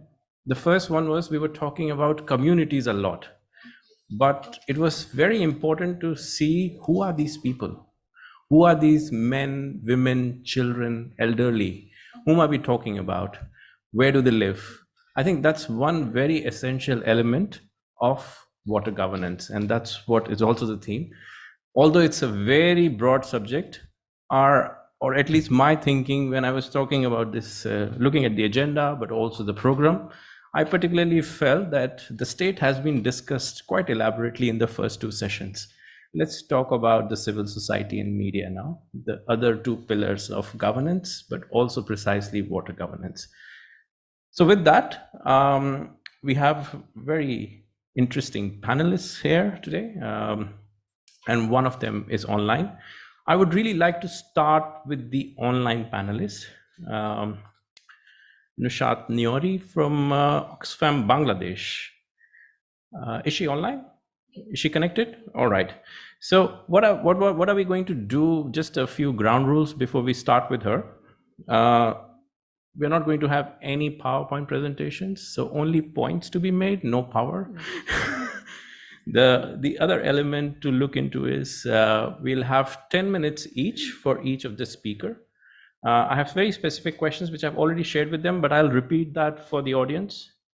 Once this round of reflection is done, is complete, then we'll try and open up and see if there are questions from the audience. And if not, then we'll try and summarize, recap, and if there are points which are further to be reflected, we'll reflect and then close the session. So those are the ground rules. But let's start now with the first question, which I had from Ms. Nushat Niori. The question is that we know there are impacts of navigation. We kind of briefly touched upon, and we were talking about these communities, the border communities especially, who might be impacted. So the question lies is that how and who are these people who get impacted in Bangladesh because of the navigation projects or any kind of large infrastructure projects relating to that? And also, if she can specify who are these people, also the locations, where they're located specifically, are we missing out? And if not, can we include them in this project of Transpath? If we have to really bring some kind of transformation, maybe that's the starting point to go and talk and at least meet these people. Over to you, Nil. Okay, thanks. I'm Nurhat Mary. I'm working with Oxfam in Bangladesh for the last 4 years. I have been part of the Transformational Rivers of South Asia project, where we have been trying to, establish community inclusion and community voice in the whole, inland navigation city, especially in Brahmaputra Basin. And now talking about the impact of, large infrastructure or any, designing or any establishment. The fact I'd like to highlight, I'd like to start by highlighting that, just very recently I have traveled to the Brahmaputra River, and I have seen that lots of, sediments have been deposited, like the chores have been developed in those places. So the point is that, it's very obvious that dredging is needed, but, before dredging, we need to do the EIA, environmental impact assessment, because the unplanned dredging has, very, serious implications on these communities, because we have seen that this unplanned dredging can directly impact on the river, on the biodiversity, the fishes, also the bordering communities who are living by the rivers, because they are the direct victim of, river erosion and also the water pollution. And I would also like to, since you are talking about the particular location, I'd just like to highlight the fact that we have worked in a very small village in Rohmari Upazila under Kurigram, which is also a part of Brahmaputra Basin. We have seen that there is a potentiality of trading between community to community. And for example, between South Samala district in Assam and also in Romari village. There is a huge potentiality of trading, which can be traded between communities through small boats. But the fact is that, with the presence of, big trawler, big mechanized boats, this kind of small boats and this kind of community-to-community trading, which has been practiced for years, is being missing. And why is that? Because they do not have platforms. They do not have sufficient quarantine facilities for trading. For instance, through our project, we identified some potential products that can be traded between communities, both perishable and non-perishable. But have we, established such platform where these communities can, quarantine, can freeze, and proper storage facilities? So this kind of dimension is missing. I'd like to stress another fact is that about the gender dimension. While was working in Romari village, we tried to look for potential registered women traders, but we didn't find any. It's because they don't have that inclusive platform. The platform I want to I'm talking about establishing. I'm glad that this project is in a beginning. I'm glad that IIT Guwahati, along with CHIS, IIT Delft, JJS, Stars International is part of this new good project. The platform is needed for the small traders, also for women traders who might need help, how to register themselves, how to get their boats registered. And talking about a basic commodity basic facility that is being missing for the traders, especially in terms of gender, such as sanitation and toilet facilities. So these kind of obstacles are there, and these kind of things needs to be highlighted. And I think this kind of nuances of inland navigation sitting, which is being really missed, and that should be stressed in our discussion. Yeah. Sorry, I added lots of things with your question. Please don't worry. I think a couple of points which you mentioned were very pertinent and were very precisely what the question was asking. So all good. Thank you so much for keeping the time. Now I'll move to the next speaker, Sushantada. Yeah. So my question to you is that we've been talking about navigation. We're talking about the government intervention in really shaping this whole work on navigation in India and on the Brahmaputra Basin specifically. Now, you have covered Northeast and Assam, also especially on the water issues. Now, how do you see that? Do you see, first of all, that there are sufficient voices from the people on the ground being covered on the questions of navigation, the impacts? Of course, we've heard now different impacts are there, but have they been sufficiently raised in media? That's one question. Or when we're talking about EIAs, we're talking about participation. Does media have a role there, and how can media shape this into a positive change? Yeah. Thank you. Thank you, Sumit, and my co-panelist here and online. When starting the discussion, you said this. We had discussed a lot about state and the other policymakers and all. We want to talk about the media and the communities. The problem with the media is that the media has become the state. Whatever the state says, the media publishes it. It doesn't have any other critical question or any other perspective. That is the main problem. So when MB Gangavilas was there, so the state says that it's a huge opportunity in the tourism sector. So the media looked at it only from the perspective of tourism sector, the navigation. The media is only looking at navigation from the perspective of the trade and commerce. So the riverine communities one that at least in Assam media, even in national media also, we haven't focused yet in detail. So like particularly the small boat dwellers in the river, we are not talking about them. Like the questions came up in the morning about the river fisheries. And river fisheries, as part of it, even women are also associated, involved, particularly in that dry fish business. No, women are engaged in drying, cleaning, and sorting the fish. Also, and why I asked them why they are involved in that. Why not in other fish trade? They said that they can be hired for less wage, 200, 300 rupees. If you hire a male worker, you have to pay 600 rupees. So that is but even then, so when if a livelihood is going to be affected because of the dredging, if the dredging, I mean, media, what I am saying that what are the perspectives that media needs to highlight? I mean, I'm not rushing into any conclusion because I'm not an expert, but then probably media need to have the experts' perspective on if dredging impacts the river fisheries.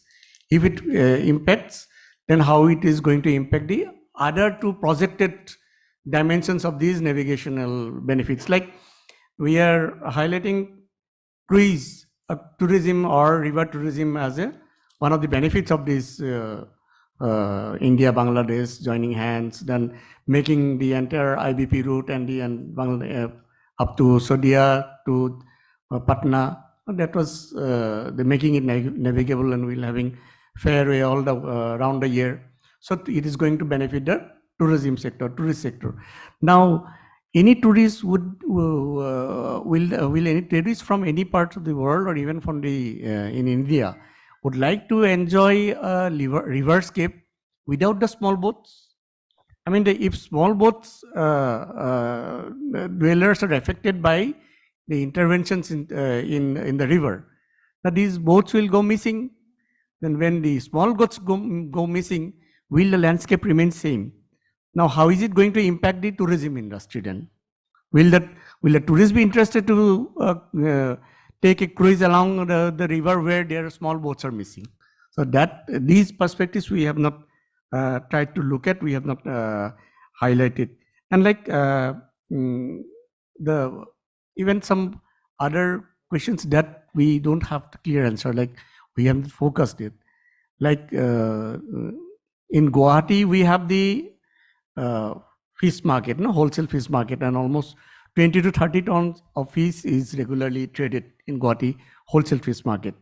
And normally fish is sourced from Barpeta or Nagaon in some around 120 to 20 kilometers. It's only on the road transport. Now, if we are going to use the decarbonize, because of decarbonizing the fishery sector, if you are going to use a large vessel in the river to ferry this, and if you are going to do that using the advantage of navigation, how is it going to impact the small boat dwellers? No, how they are going? Even now they are not getting that share of the good market, because from Barpeta to Guwahati you can cover in just 2 hours by road to get the auction market, because the auction market is over by around 8 AM. But then if you come on a machine boat, then you cannot reach the auction market. So your market is lost. You don't get the share of. So the small boat dwellers, they are dependent on the fish dealers, who again use the road transport. Now, if you are going to disrupt that, how you are going to ensure the livelihood support to the small boat dwellers as well as other pond fisheries or the wetland fisher folk. So the fisher folk and the families, they are completely missing. Moreover, we do not know. I mean, when we are talking about navigability of the river, now have we considered the river linking project? It's already being pushed. Even in Assam, the letter has already been circulated all the states by the central government.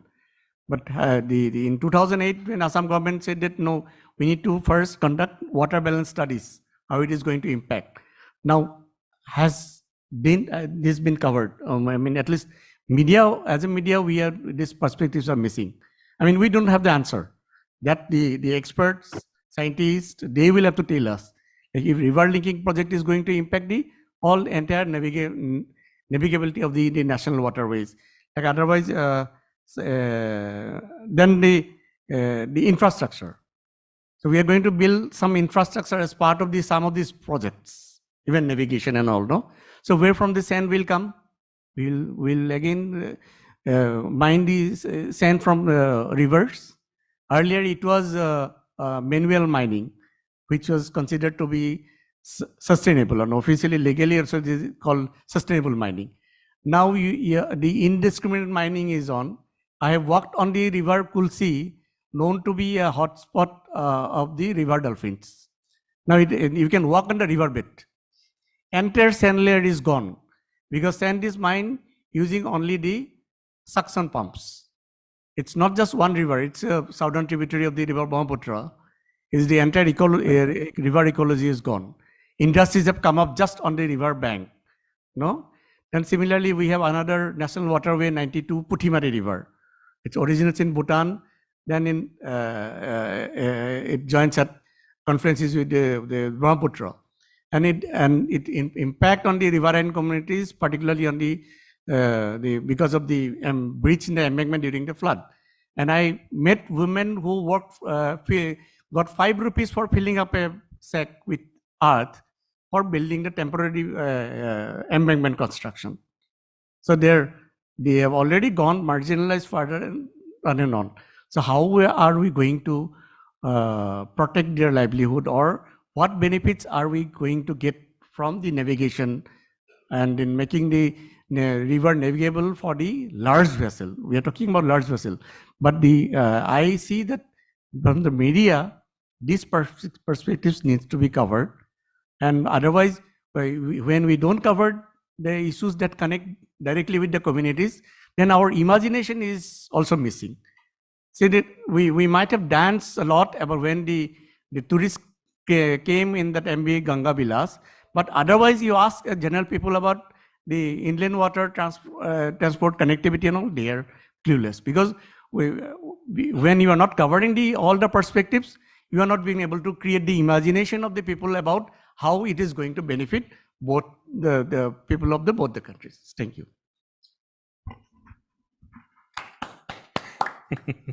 I think those are some very powerful stories, and they are very well, they need to be well recognized, I think, when we're talking about these large infrastructure projects. And I think that also leads to the issue that people don't own these large interventions, and people find these faults because they are not well implemented. They don't really percolate down the real benefits to these people.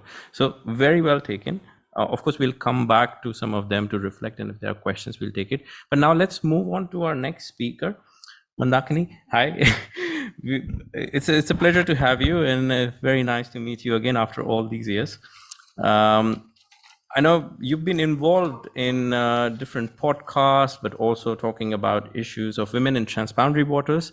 I would really like you to reflect on how these voices have been part of these different dialogue processes, different projects, but sometimes not, or many a times not, I would say.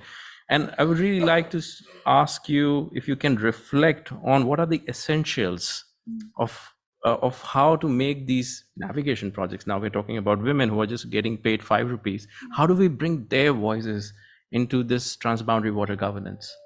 Well, thank you, Sumit, and thank you so much for having me and being part of this panel on a topic that's certainly very relevant and one that I've been quite interested in for a long time.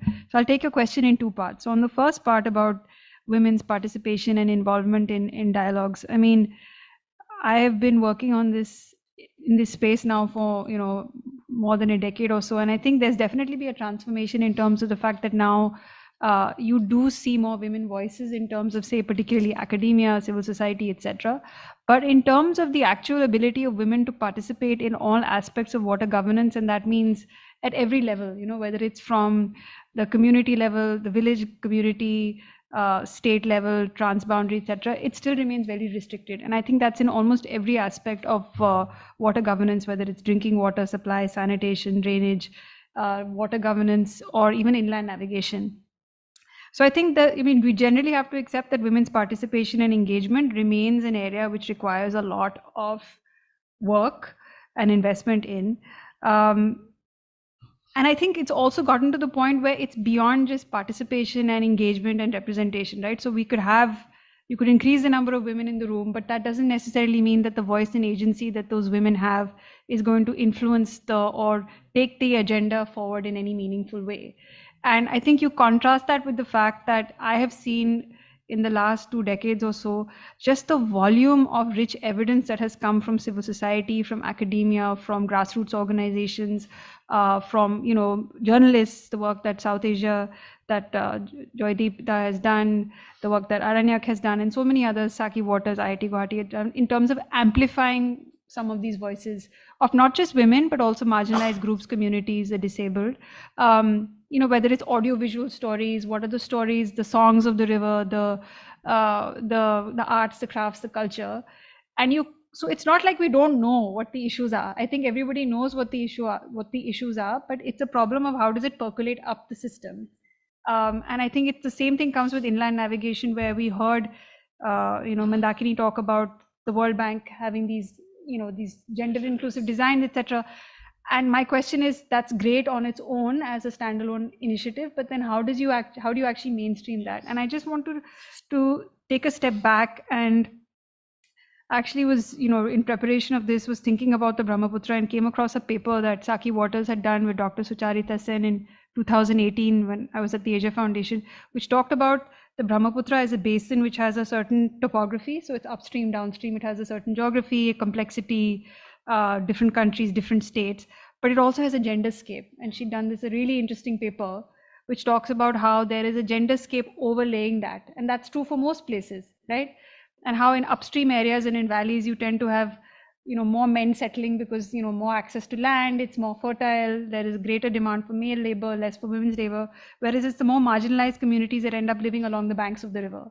And I think that's a really interesting way in which, when you look at an issue like inland navigation, to try to understand what is the gender landscape in this huge vast area. I mean, in the morning when they were showing those maps and they said in the Northeast region alone, there are 20 waterways. I was just thinking, if you went out to each little, not little, but each little waterway, what are the kinds of complex issues we would come across? And I think what I have in my own journey as a water, as a person working on water, have found really interesting is the expansion also of the idea from gender to look at diversity and inclusion. So it's not just women, right? It's also marginalized men, older women, younger women, women of upper caste, lower caste. So this idea of these different identities that people have with them. And you might find, like Imi, for example, has done some amazing work on intersectional identities, and that, upper caste Nepali women may have more access to be able to say irrigation facilities than lower caste Dalit men in Nepal. So I think there's some very interesting ways in which, when it comes to access to resources, the ability, as you're also saying, which communities engage along the banks of the river on navigation, some really interesting points there. And just, I know I'm not sure how I'm doing on time, but I would say that considering those three things, I think the way in which the policy processes work are still very male, very patriarchal, very technocratic, very, as Sir has also said, very focused on the economic benefits, and the idea that we are talking about, we want to improve trade, we want to improve the volume of trade, we want to make it more connected, we want to improve livelihoods, but then livelihoods for whom, and at what level? And I'm not saying that there aren't good practice examples. We heard a lot of them today, and I think, to answer your question about what are some of the issues around gender, I don't want to repeat myself, but already our colleague from Oxfam Bangladesh has also talked about the issues that women face, right? Sanitation, access, safety, and I think it's important to think about the positive sides of things. So what does inland navigation bring, but for whom, which communities, and within those communities, which men, which women, which elderly people, which disabled people, what are the religious ethnic minorities that might get left out or will be negatively impacted, and also what are the things that might go wrong. So, for example, we have trafficking in persons, you have vulnerabilities, you have drugs, illicit trade, all violence against women, all kinds of other things that might happen, and what are the safeguards in place to try and address, and actually at the end of the day, whose responsibility is it to talk about these issues? And also, you might put them on the table, but then how do we actually scale that up? And I find that one of the issues I've had in a lot of the work on water is that we come very much on placing the burden on the community. And we know that women as stewards or vulnerable groups and community, they have that capacity inherently to be water stewards, to be decision makers. But then you have a policy prescription that comes on the top, which changes it. And then, as Joydeep was saying, climate change is the big elephant in the room. So those most vulnerable are the ones we are placing the most emphasis on and the most expectation on, but will also be the first to face the most brutal effects. So I'll stop there. I think you very succinctly captured some of the key nuances around gender aspects, which especially on intersectionality. I keep remembering every time this word intersectionality comes in the mind or in discussions, especially the work of Simone de Beauvoir of the second sex, of how higher caste or more powerful men, or then the women tries to align themselves to more powerful men, and then the women who are less powerful are left out. So sometimes it's not about we, it's all about I, and that's one of the key challenges for women. Now, taking this conversation forward, we'll of course come back with questions and more reflections on the same topics, but now we have a next speaker, Parthada. I already gave you the question, but I want to just repeat it for the sake of the audience. Now we've heard so many contestations, conversations about navigation project. And yeah, we have heard, of course, the positive side, that what it will do as a game changer, but also seen and heard the challenges which it could bring and which are not sufficiently captured yet. Do you think that this navigation as a tool could change water governance for Brahmaputra Basin in Assam? That's the starting point of the question, and maybe you can reflect and tease out some of the nuances of why it would not. Thank you, Sumit. I remember the question you put to me in an email, and I also remember that it was first probably in 2017, Nitin Gadkari Sahab, who in his capacity as a shipping and transport minister at that time, said that waterways can be a game changer. So he said, of course in a national context, but entire meaning was for the Northeast India, because it was the same person who said in public meeting, not only once but twice, with a lot of good intention, that we will dredge the entire Brahmaputra, the entire national waterway too, from Dhubri to Sadia, and make super highways so that it becomes navigable, it becomes very friendly to IWT, and as well as it will solve your flood and erosion problem.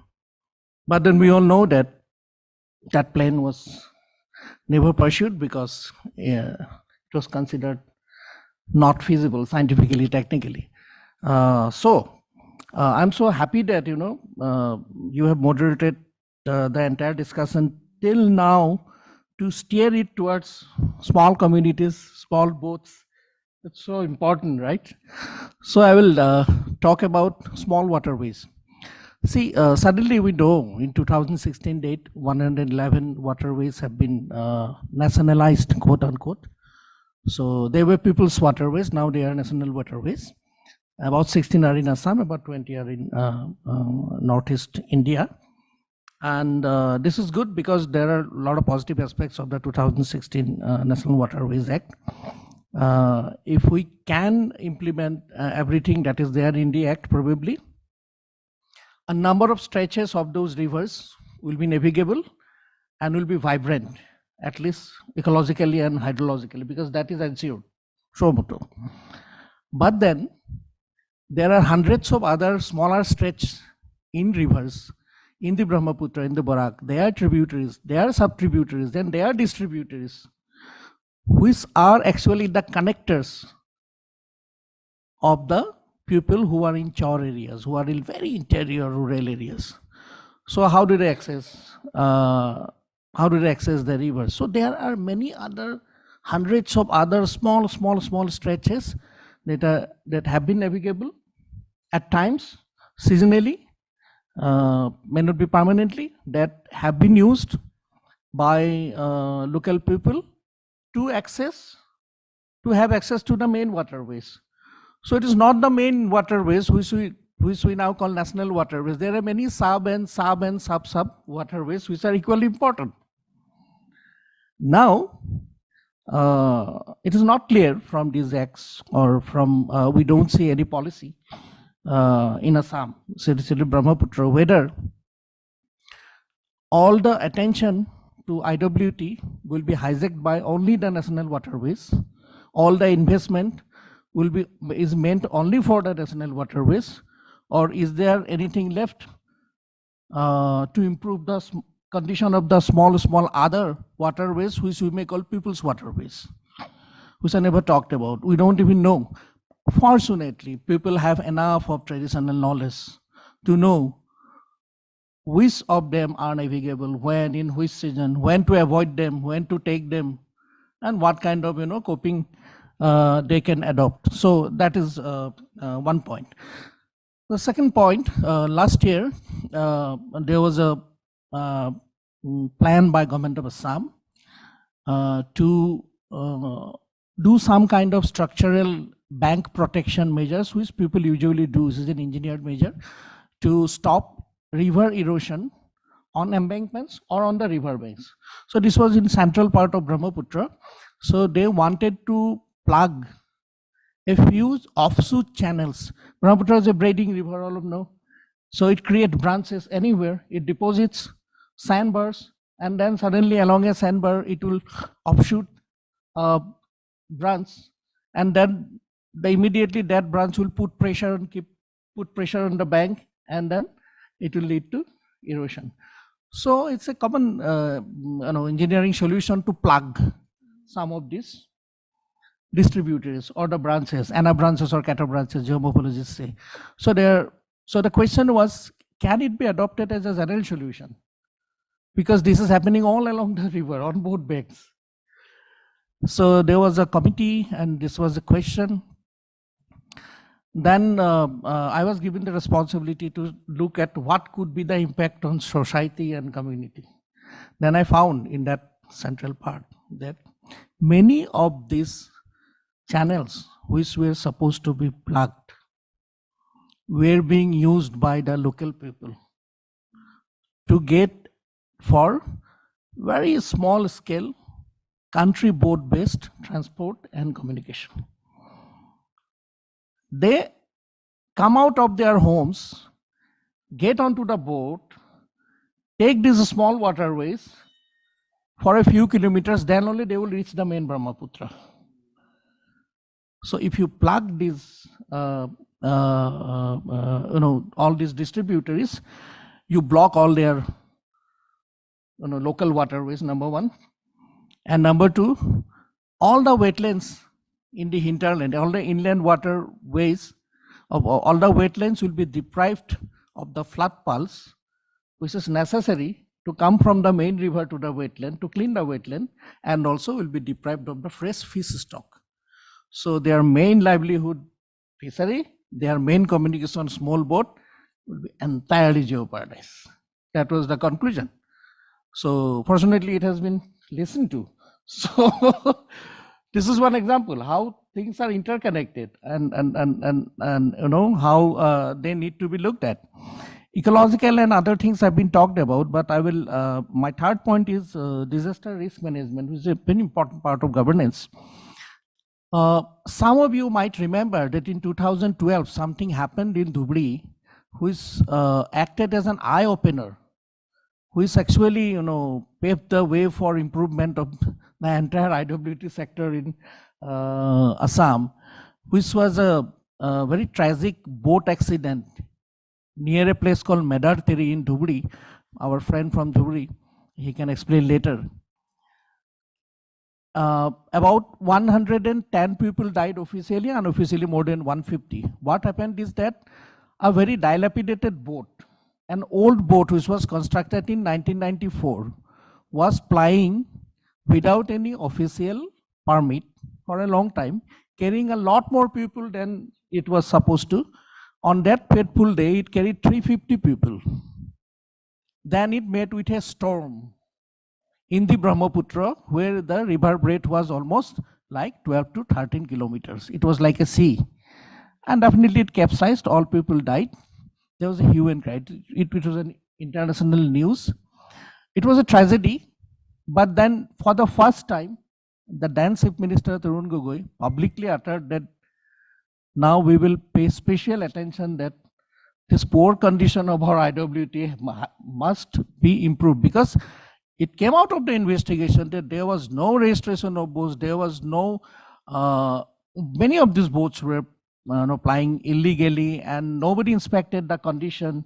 No question of putting any life jacket. People have never heard about any life jacket or etc.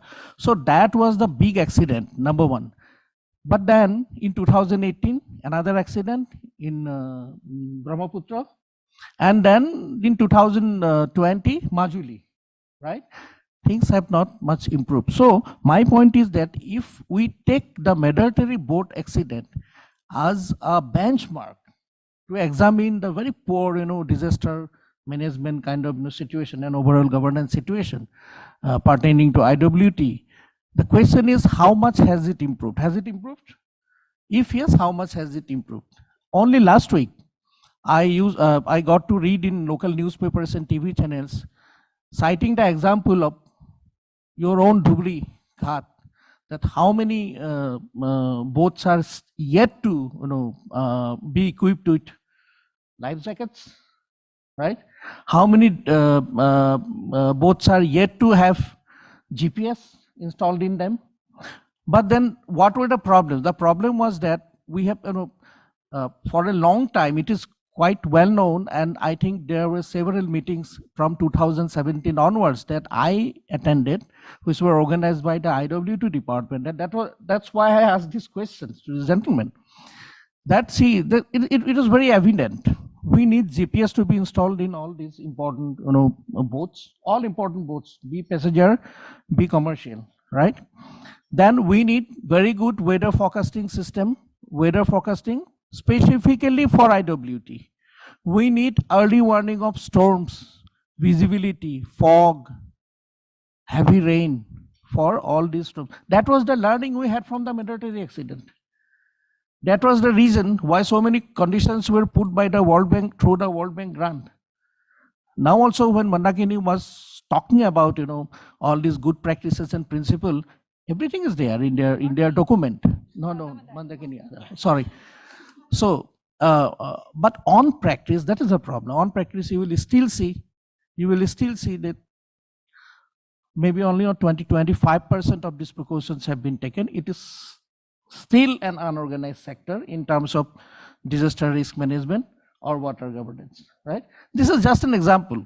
In spite of everything being documented in the form of EIA, in spite of everything being there in the form of preconditions against which you are getting this grant, huge amount of millions of dollars, still nothing has been implemented. So that is the big risk. And the answer to your question, whether it is going to be a big game changer or not, is not very easy. I hope at the end of your research, 4.5 year research, you will be giving us a proper answer to this question. But a lot of conditions, a lot of collateral, improvements must be made, along with implementation of the Act, along with implementation of the policy, which is yet non-existent. Assam is yet to have a water policy. Government of India has not yet released the much sought after 2000 national water policy. We don't know what kind of prescriptions are there for IWT, yes. Right? We are waiting. And I hope all of you will appreciate that going beyond these practices and policies and all that, if there are specific guidelines just for IWT, which applies to the Brahmaputra barrage system, is highly desirable. Thank you. Thank you, Parthada. I think you made some very pertinent points, but one point which really came out very strongly is that it's not one Brahmaputra, one Jamuna. There are many Brahmaputras, there are many Jamunas there.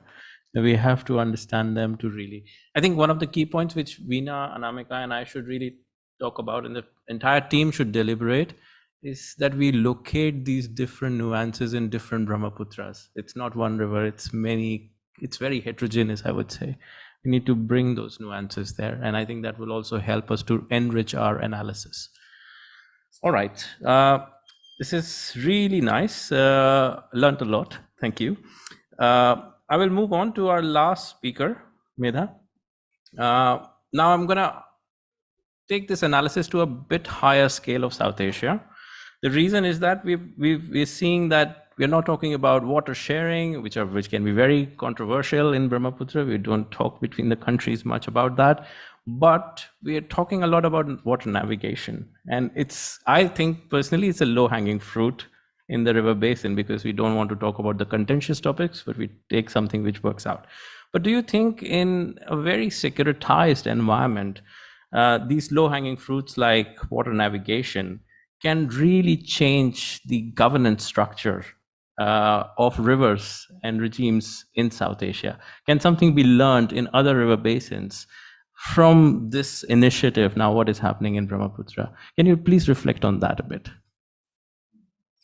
Thank you. I'll try to answer them, but then, what I thought that perhaps it would be more important and interesting for me to first maybe speak a few lines on where do I anchor this entire debate, right? Because I think we're talking about so many things here, many complexities coming up, which view, which perspective to take. And I thought that perhaps talking on that or shedding light on that before coming to your specific question would in fact, help me as a speaker. So what I'm going to do is that before I get into your question, I'll be talking about two main points here and picking them, I think, from the conversation which we've had since morning. The first is we're talking about a transformational approach, and the second is a gender approach. And I think that's the primary theme of this panel, and they're not very much unrelated to each other. Now, when we're talking about transformation, it primarily means that we are focusing on structures. Those structures are primarily, again, built on certain norms, certain rules, certain institutions that govern a specific transboundary setting. So are we problematizing them? Are we unsettling them? Is, I think, a part of this conversation on transformation.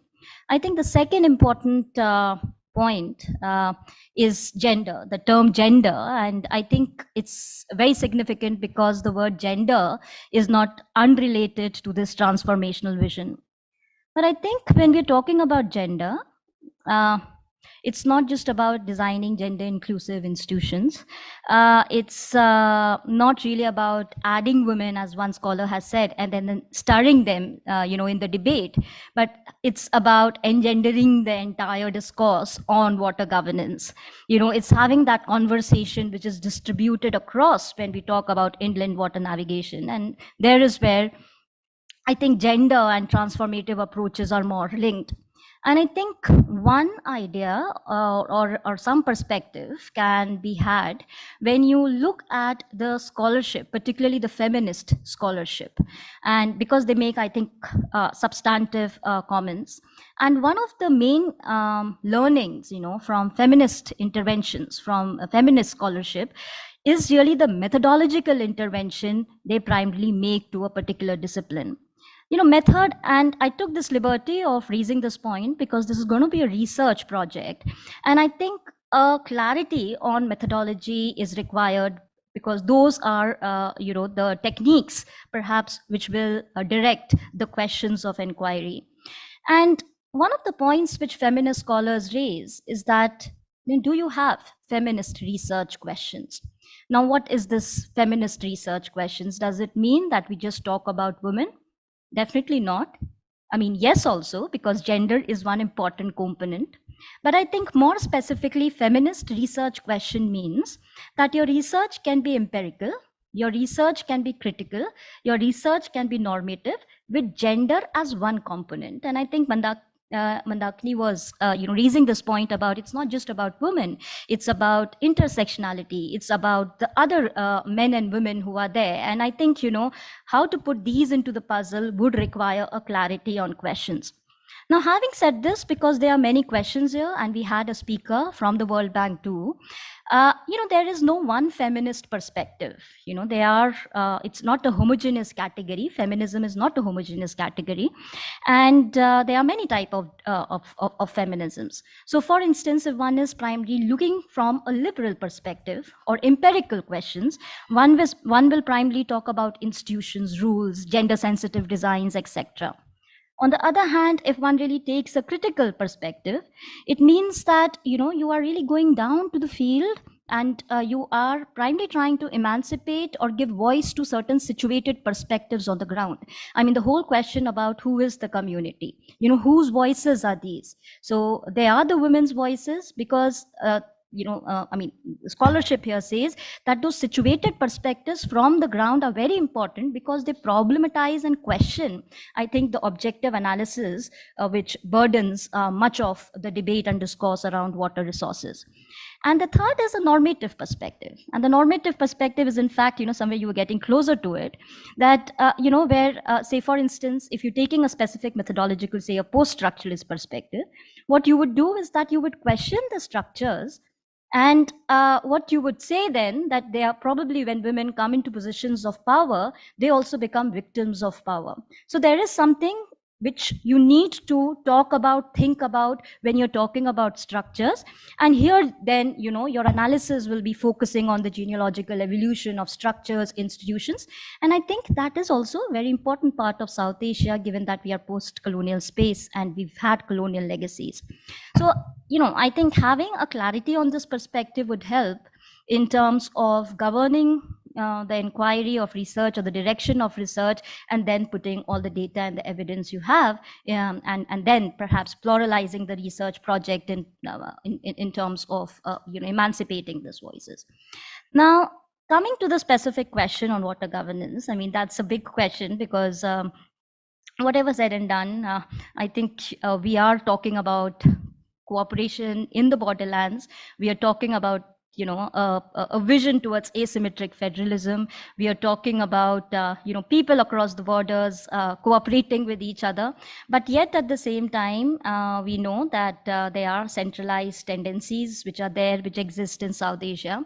But having said that, there are other spaces of where cross-border cooperation across regions have been happening. So 3 S's that I would talk about in terms of perhaps paving a way forward when we look at Brahmaputra as a river, politicized, securitized, or, those questions are going to be there to be, because China is a factor. It's a very real factor in South Asia. And I think no cooperation amongst just India, Bangladesh, Nepal, or Bhutan can now happen, without taking cognizance of the China factor. And I'll just maybe add here that, we were talking about the arc of prosperity in the 1990s. We were talking about this regional cooperation. Unless we have this discourse of China's inroads into South Asia, and there is this security sort of factor, or the security imperative becomes again important, and we are seeing that playing out in the green infrastructure. But I'll stop there. So my first S in terms of talking about cooperation is science. And I think the speakers in the morning were talking about it. You need to know the river. And when I'm saying that you need to know the river, because Ganga is different from Brahmaputra, I mean, one cannot have a uniform understanding. What you need is to know the specific stretches of the river. You need to know, the kind of sediment that is generated by a river, because we're talking about Himalayan rivers here. And I think one way to do this is science. And when I'm talking about science, it means social and scientists, social scientists and natural scientists coming together. One way in terms of taking this forward is through research collaboration, in South Asia, particularly. Like the first thing which came to my mind is easy mode, and what kind of research, what kind of data is there in terms of looking at the facts on the ground. And I think that kind of a research has to be there which is there, but I think a much more focused approach is needed on this front. So informal studies need to be created, informal networks need to be created, and discussions have to be there in the public domain. My second question or second point, I would say, is really about scales, because scales is again important, but because here we are not just talking about that beautiful point which came out in the morning, that still, you know, when we are talking about the people's problems or the people who are interested in trade, you know, they have to go to Guwahati or they have to go to Dhaka. And, you know, that still really shows that, you know, we need, when we're thinking about navigation along the borderlands, one has to think about decentralization seriously. Now, we are in this very fine moment in South Asia, I guess, right now, because we're talking about trilateralism.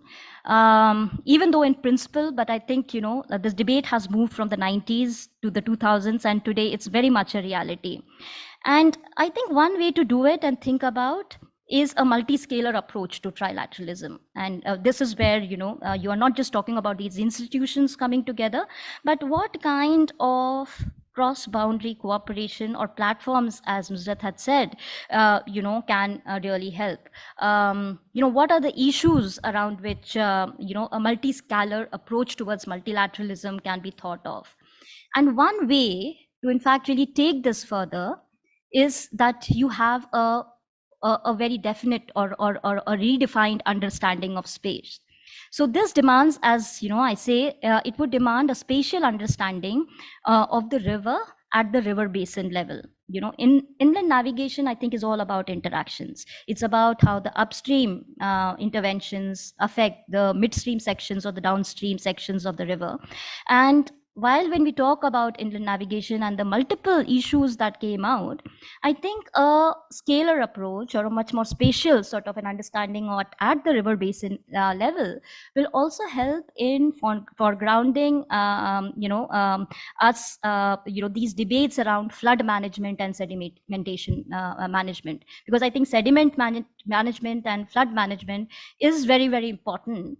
So I think one of the core focuses, which should be, because this is not an isolated area, much, I think in South Asia, we're talking about mitigation a lot. We're talking about green infrastructure a lot. But I think what is really the adaptation strategies, which one has in mind, and how that can be coordinated and collaborated across is something that I think one needs to focus on and perhaps start a discourse on. So I'll stop there. But yes, this is my view generally. Thank you, Medha. I think you very well captured about the science and the scales, which are essential to understand South Asian politics, but also how to improve South Asia's water cooperation between the countries. So that's very well captured. Now, as a next step, what I'm going to do is open up for questions from the audience. If there are any specific questions for any of the speakers or all of them, it's very welcome. So if there are any questions, you can just raise your hand and then maybe we can take some of them. And please don't forget Nushat, who is also online. If there are questions for Nushat, we can also take for. We have one hand, Joydeep, and then we have Anamika. You have the mic, yes. Yeah, thanks. My question actually is for Nushat. I understand that you worked with people women on the banks, river banks, to find out. So I'm curious to see if you included the chore dwellers, the women chore dwellers among them, and if so, did you find any differentiation in their approach and the way they looked at it? That's my first question to you. My second question to you is that when you talk about community to community trading at the local level across the border, do you expect any problems with the border guards of either country? Thank you, Joydeepta. It's great to hear from you.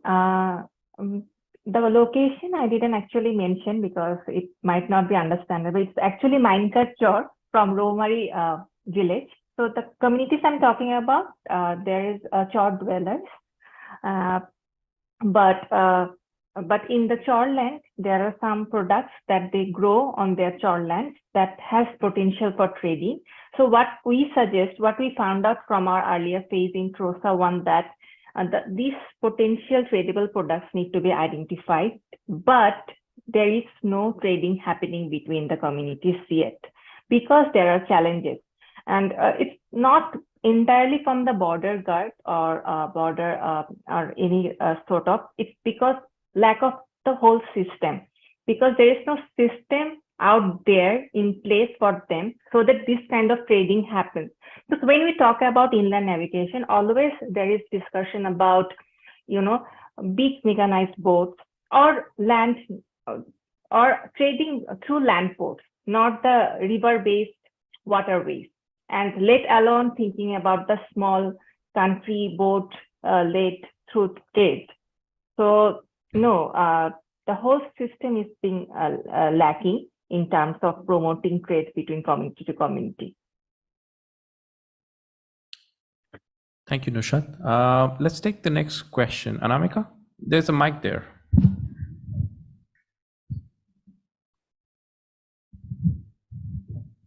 I have quick two questions. One is to Nishad. Actually, you mentioned one very interesting point. You mentioned that the small boat owners need assistance in registering their boats. So in the morning, we had a lot of conversation around that, the informal boat operators, how do we mainstream them?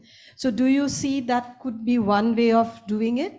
And that is to you. And my next question is to Parthada.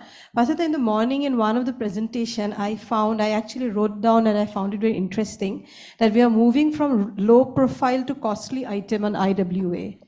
What does that indicate? Does it really mean that we are the traders are also changing? Yeah, so these are the questions. Maybe first Nushat can respond to your question, then we'll come to Parthada. Yeah. So thanks, Anamika ji. But first, let me clarify you all. My name is Nuzhat, so it's fine. Nuzhat, so it's fine. Apologies for that. No, it's fine. It's fine. About getting the small country boat, the traders or the boat owners. I think there is a huge possibility, but that's not being happening because the mechanized boat owners are already facing their challenges. So these small scale traders or the boat owners do not have that kind of, formal help. But that's why I have mentioned about establishing a platform where this kind of traders can get those, information or the capacity or, access to the registration facilities or the quarantine facilities, which can open up trade for them. So that can be a potential area of research as well. That's why I mentioned that. We'll come back to that. Let Parthada respond to it, and then we'll come to the two questions.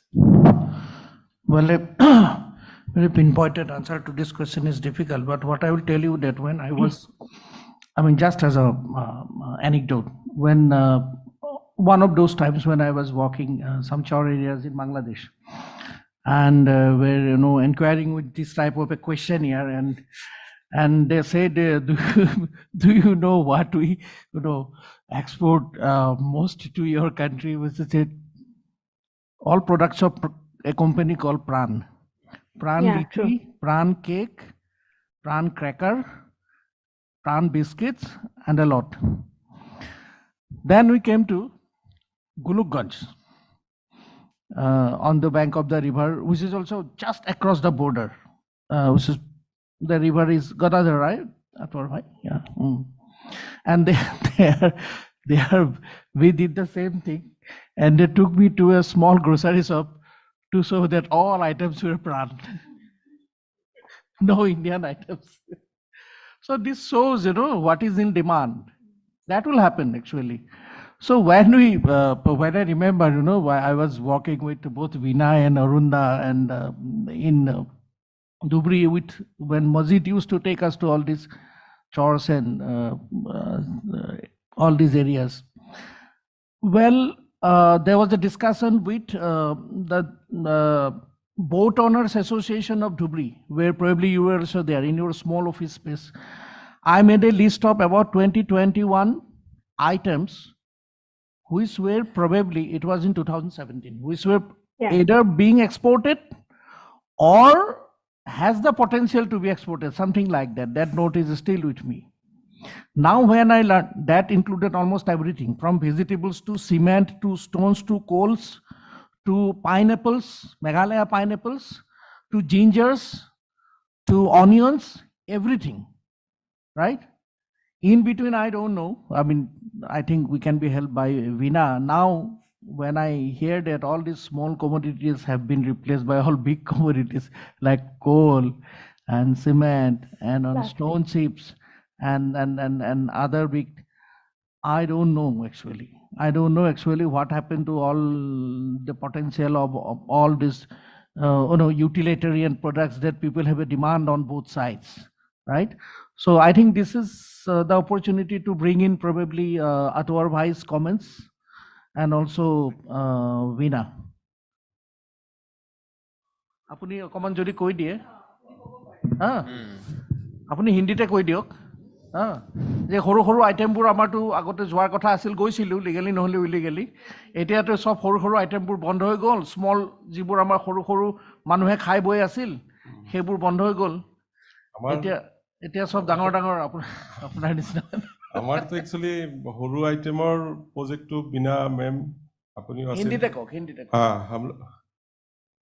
Asamiya অসুবিধা হৈ আছে নেকি সবে বুজি নাপাব I think it's okay. Let him speak in Assamese. Yeah, someone can translate. Yeah, we can translate later. Please, বলিয়ে মানে আমাৰ যিটো প্ৰজেক্ট আগৰ আমি ইণ্টাৰ বিনা মেম আপুনি আছিলে আমি আছিলোঁ গোটেইকেইটা যি আমি মানে আগত সৰু আইটেমৰ সৰু ভেচেল ভুটভুটি যিটো আমাৰ চিধা এছ'চিয়েশ্যনৰ মানুহ আছিলে আমি হেৰি কৰিছিলোঁ সেইটোলৈ যিটো আমি চেষ্টা কৰিছিলোঁ সৰু মানুহবোৰৰ এইটোতো আমাৰ নোহোৱাই হৈ গ'ল মানে practically by the way at that time this protocol was not signed protocol was not signed MU not been signated that was he already passed now is Bangladeshi board are coming from Chilmari to Dhuri now export that stone chips Bhutan transit material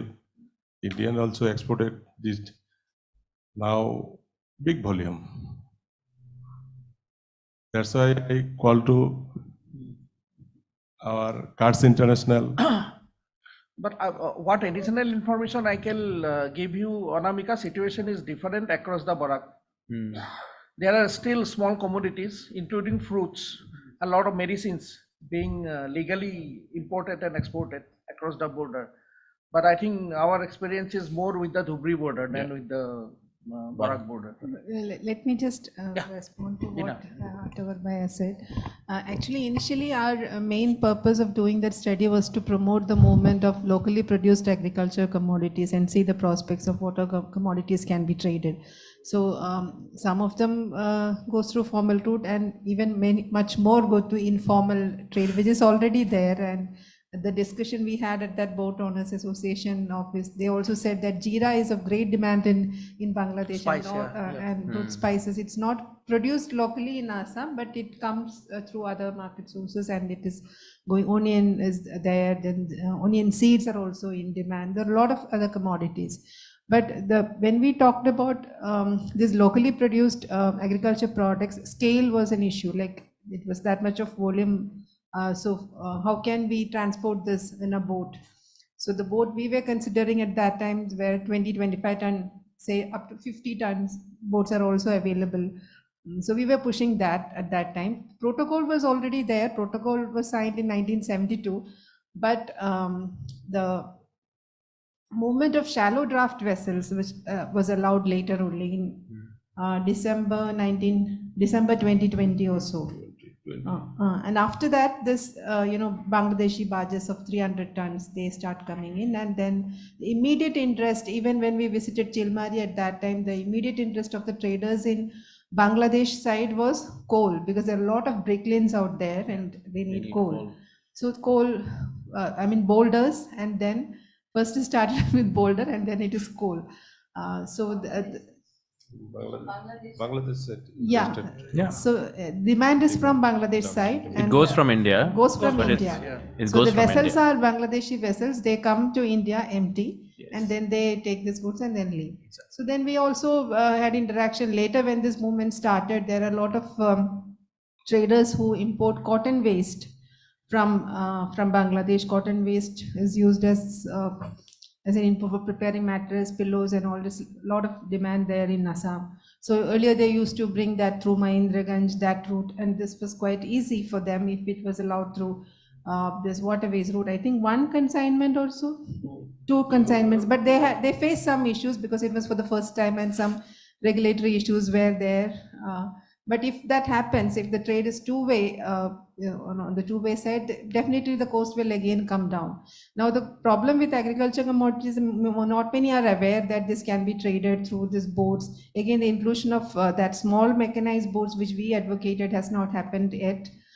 So when the business starts again, it's all about profit and, so the size, even if we ask Katavar Bhai if he is ready to transport through smaller vessels. Of course, that will create an opportunity for the small boat owners in Dhubri side.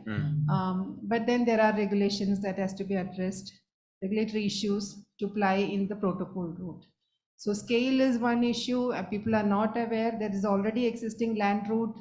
And even for the women, actually they don't know about this protocol route. And one of the chore we visited in Bangladesh, in Chilmari, they don't know about. They once in a while they see some tourist vessel going through that's what happened before. But then we discuss these things, they realize, okay, of course there will be some employment opportunities. They can be also part of the loading and loading activities, or if they get consumer goods cheaply. So consumer goods are of great demand. Even if you look at the border heart, most of the items are cosmetic items and other items which are of great demand in the Bangladesh side. So those items, they think that they can get it cheaper.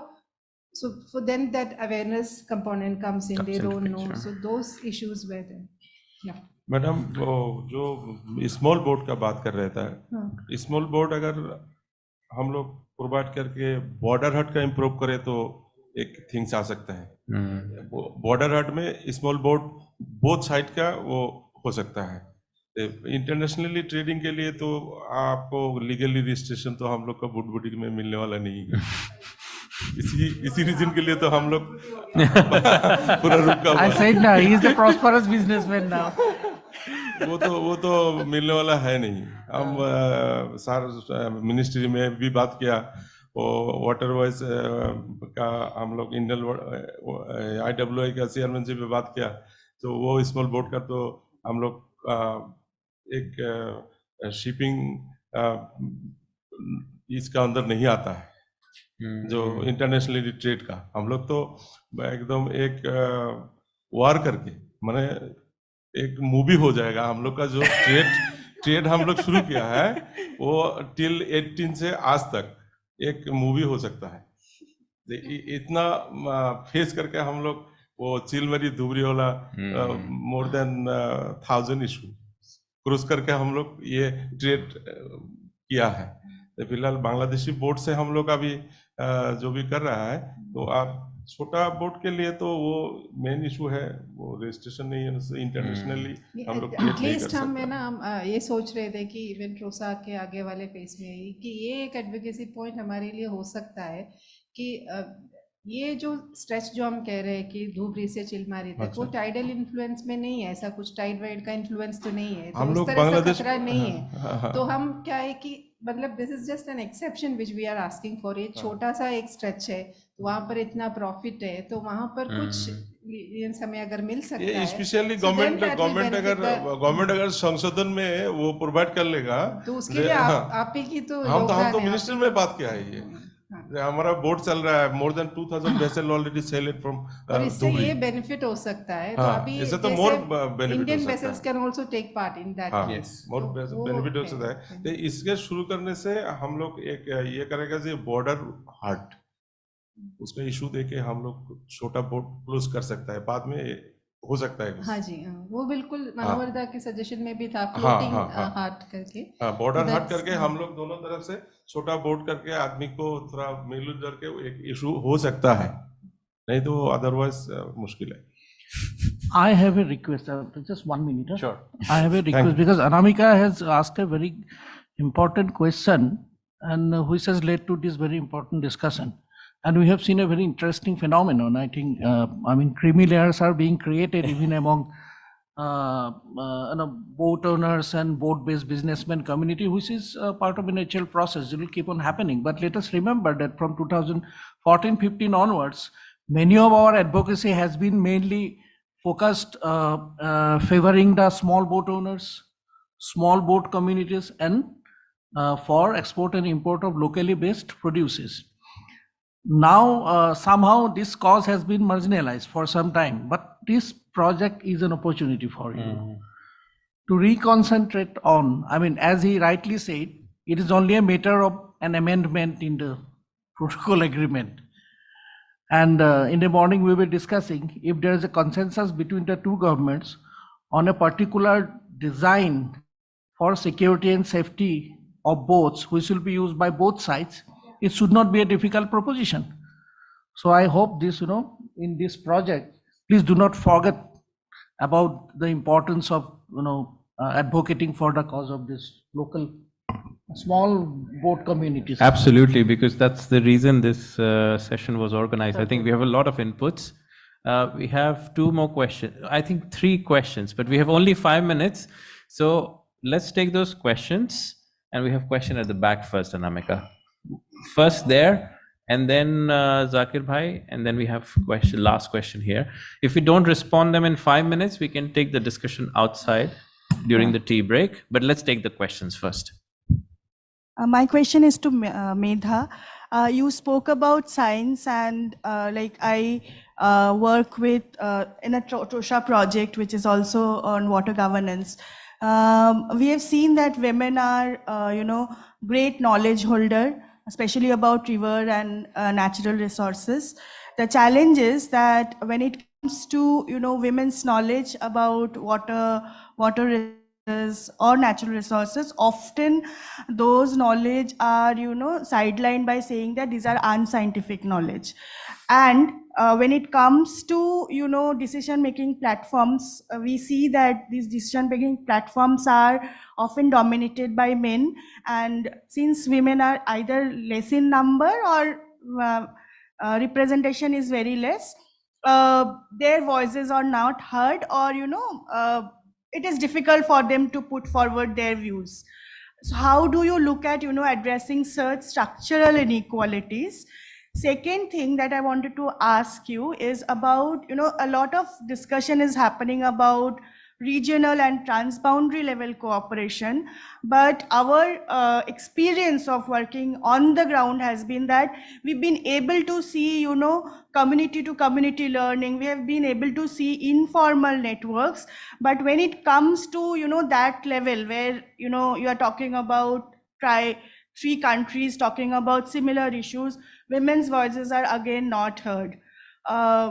I'm not asking for a answer, but these are important challenges, and especially, a project like this should be able to also consider this in their intervention, because these are long-standing issues. 4 years of work may not be able to address it, but how do you look at it? Thank you for the question. I think both Mandakini and Medha can answer this. Can we have a very quick response from both of you? Okay. Very short response. So I think the answer to your first question on structural inequalities, the solution is also in the term itself, okay? Because when we are talking about structures here, while at the national level or at the bilateral level, I do agree that there is this mismatch, but science is always, it's just a starting point. Scientific facts are starting points in terms of having that consensus, and then, these other aspects become important. But what I want to emphasize here, that if you look at some of these international debates which are going on, and you look at the participation of actors also, non-state actors in particular, be it IFIs, international financial institutions, or civil society organizations, there is much space which is given to these kind of discourses. So I think that's very much being balanced, and you can see a change happening. The second one is, yes, of course, I do agree that the discourses on water diplomacy, these are meta discourses. So once you get into that domain, there's little which you can do, because there are these micro discourses, and these micro discourses need to be woven to these macro discourses or meta discourses. So one way out, and this is the solution or the reconciliation that I found for myself, that South Asia is a place of these small worlds where work is happening, positive work is happening, and focusing on these small worlds, which could be many in the highlands of Nepal or in Bangladesh. Focus on these small worlds. I think that word small itself, the definition of Brahmaputra changes when you start looking at these lesser minor tributaries. So this is, I think, a perspective or our understanding of the water discourse also needs to change, rather than we just sticking to one discourse and saying, well, this is the sacred one and that's it. No. Yeah. Thank you, Medha. But I think this idea in the context of a project like this, and I have been, part of many projects like this which have looked at transboundary water issues from the perspective of a particular river, a particular community, etc. And I think it's really important for a project. I think it's not, you cannot undervalue how important initiatives like this actually are, even if the scale might seem small, the number of years may not seem like enough. The level of impact may seem like it's not sufficient to impact in that scale, but actually, I think many boats do come together, and they have a lot of the discussions that we've had today. Even if you look at the regional integration BBI, and at one point it was seen as a low-hanging fruit, and then that conversation built over a period of years. But in the specific context of this project, I did want to make one suggestion, which is, there are so many different aspects. You said so many rivers, so many different angles to it, that I don't know, in the context of the study sites that you have, Anamika, whether it's possible to do some kind of a political economy analysis of what are the incentives, the disincentives, the normative structures, the informal structures, who stands to benefit, who stands to lose, who are the actors, who are the stakeholders, who are gaining, as Parthada just said, in these interesting new ways. And what are the kind of externalities also that exist, which might, upturn the apple cart in a way. And I think that might be very useful learning, not just for the project, but also more broadly, because these are microcosm worlds, and those will, and I think the problem, to go back to your question, is in transboundary water governance, if I've learned anything, is it's very difficult to talk about scaling things up at a level of, because then it's actually because we kind of take things up at a higher scale that we lose that level of nuance. So actually working at that community level and taking those lessons and sharing through platforms like this is probably still going to be the way to go for a long time to come. Thank you, Mandakini. I'm so sorry. I will take the questions, but I will ask the speakers to have the discussion later. We have already crossed the time. But please, let's hear the questions, and we can take the discussion outside during the tea break.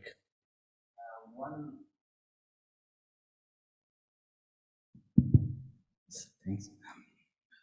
My question to Mandakini and Medha is that, do you think gender situation in the church that, very much linked to it, socioeconomic condition of the people there? If those families have little more income, they could send their daughters to schools like other areas in the country.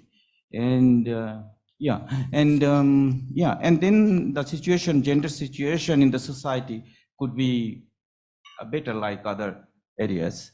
So, yes, please. This is, and the other question, other issue is like the environmental concerns, like huge level of, dredging sand, dumping that in the croplands, just croplands, that's happening. So the issue of the tourist boats through the Sundarbans, how that can impact on the biodiversity, that how much that is considered, and the use, benefit, and investment, is it like equal? If India get more benefit, the investment for management, how much it is, the equity is managed there? Those all important issues. Otherwise, the people could have So we have three different. questions, but we'll respond to one. Mandakini, a quick response to that one because I it's think important. just on gender, and I'm sure Medhaji Yeah. will agree with me, it's actually a very complex issue. And I think for us to say that, oh, if you were to create economic incentives in the chores, would that make the lives of women and girls there better? I think that would be a very simplistic way of looking at it because, gender is steeped in patriarchy, is steeped in land rights, is steeped in tenure, in, social informal practices, etc. So, I mean, there are lots of literature out there which says that just, providing economic incentives, whether it's for going to school or for delaying marriage or even for institutionalized births in hospitals, doesn't always work out. So I think it's more complex than that. I think the whole point about the gender discussion or inclusion is to say you have to understand what is the landscape before you start adding new things to the fire, which might actually make certain contexts much worse than they already are. The other two questions, I think one of them was related to sand mining. I think you should discuss with Sushanta on that. It will be a nice discussion. But let's just hear the last question from Dantapatji, and then we can close this session. I don't have the question, but I have two suggestions regarding that cross-border. I mean, instead of border hut. Whenever government of India has allowed the butputis of bulkheads, I mean not butputis, the bulkheads of Bangladesh for the Bhutan cargo. Same way, they can also allow their own vessels with the butputis. Although IVAC doesn't allow, unless until you have the mechanized vessels, it cannot be registered. But now the Assam IWT, whatever has been done, they're doing, I mean, they're mechanized the country boat with marine engines of IMO Tier 2 and Tier 3, which if you go back to Netherlands and other countries in the years of 1995 and all these years, that times they did not go straight forward to the IMO engine types. They went stage by stage. They allowed even the truck engines, even the irrigation pumps with the marinizations. Yeah. For next 5 years or 10 years, then upgrade it to the marine engines. So similar way that can also be done. That way the cost will come down, and then some of the vessels which are already operating with butputis and other things straightway can be registered with some conditions, and they can allow these sort of things for the sake of the business. I mean for the trade. I mean this is possible. And then second one, regarding the Professor Baru asked about the small vessels, whether can be registered or not registered. Because at the moment, what I find, most of the state governments, they are talking about only the organized vessels with marine engines or the mechanized vessels. The institutions, that is IWT Directorate or even the IWT wing or irrigation department, whoever is doing all these sort of jobs, they do not have the institutional mechanisms to carry out all these things. If you see the things, hardly 1 or 2 people are there. I have seen in West Bengal, one chief surveyor and then 1 or 2 surveyors are there. There's so many vessels. Whenever you would go and ask them that, why don't you see this, non-organized sectors? Time kothay sad log to nahi, kichu hobe na. This type of reply. So unless until you all, whatever you are talking about, sensitize these people, the state governments, nothing will happen. The same way also these gender issues and then economic issues and other things which we are talking about. Whenever I was a chief engineer at that times, in the GBS programs, I mean the government supported service, I mean schemes and all these things, we never had any EIS or EMP or socio-economic issues. After my retirement, whenever I started, I mean consultancies, these things are coming. It is done. DPR and everything is prepared in a nice manner. Everything is there. But whenever it goes for the implementation, no officers, no officials look into these things. Then who will sensitize them?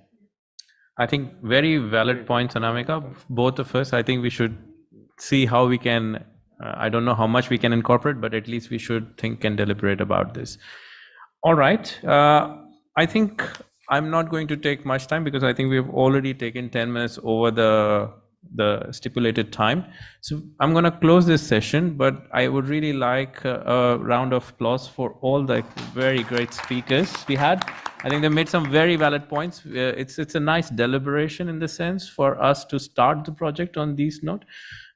Important points, crucial points, and I think we would like to engage with them again in the coming years when we start working on the project. Thank you all, and looking forward to having more discussions on the topic. Yes, perfect. Thanks again. Bye. Looking forward to it. Bye. Thank you.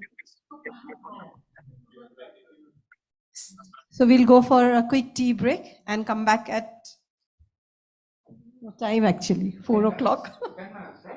10 minutes, yeah. Oh, 1 second, Sumit, you have to be there. There's some certificate.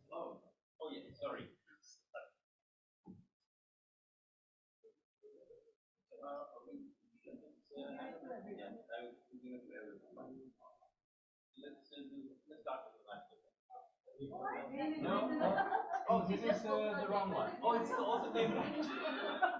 Okay, then it has to be you.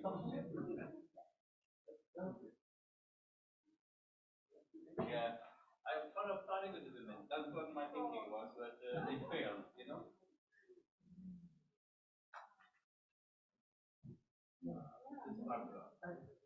Now we follow the order. Basically, I failed the system. Thank you.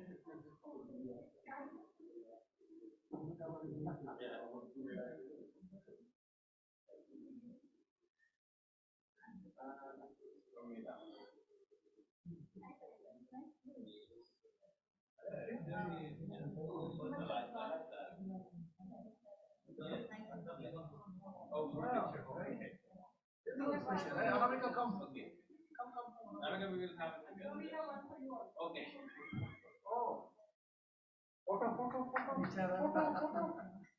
Thank you. Yes, frame that. Yes.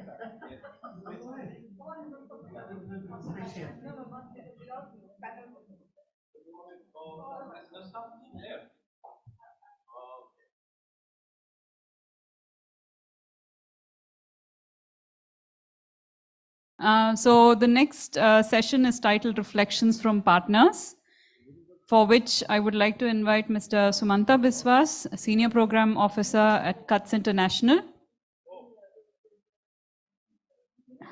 ATM Zakir Hussain, Executive Director at JJS, Vani Bharadwaj, a PhD candidate at IIT Guwahati, and Mohammad Munawar ul Haq, Junior Specialist at CGIS. And this session is being moderated by Mr. Joydeep Gupta, South Asia Director at the Third Pole.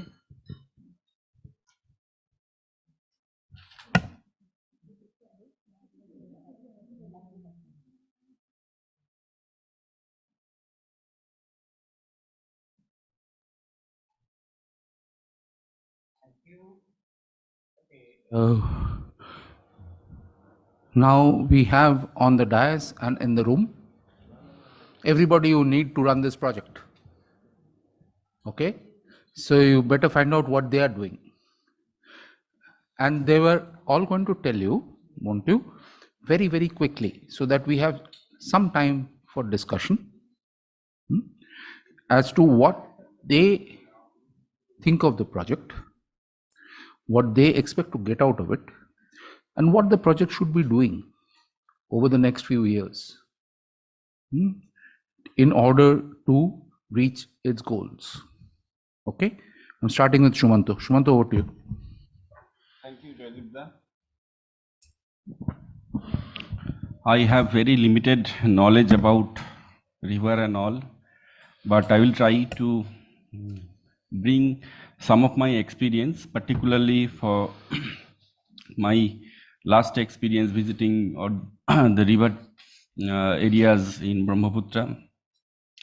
So what I have learned from this session morning today, that this is one another push to make the Brahmaputra for commercially viable.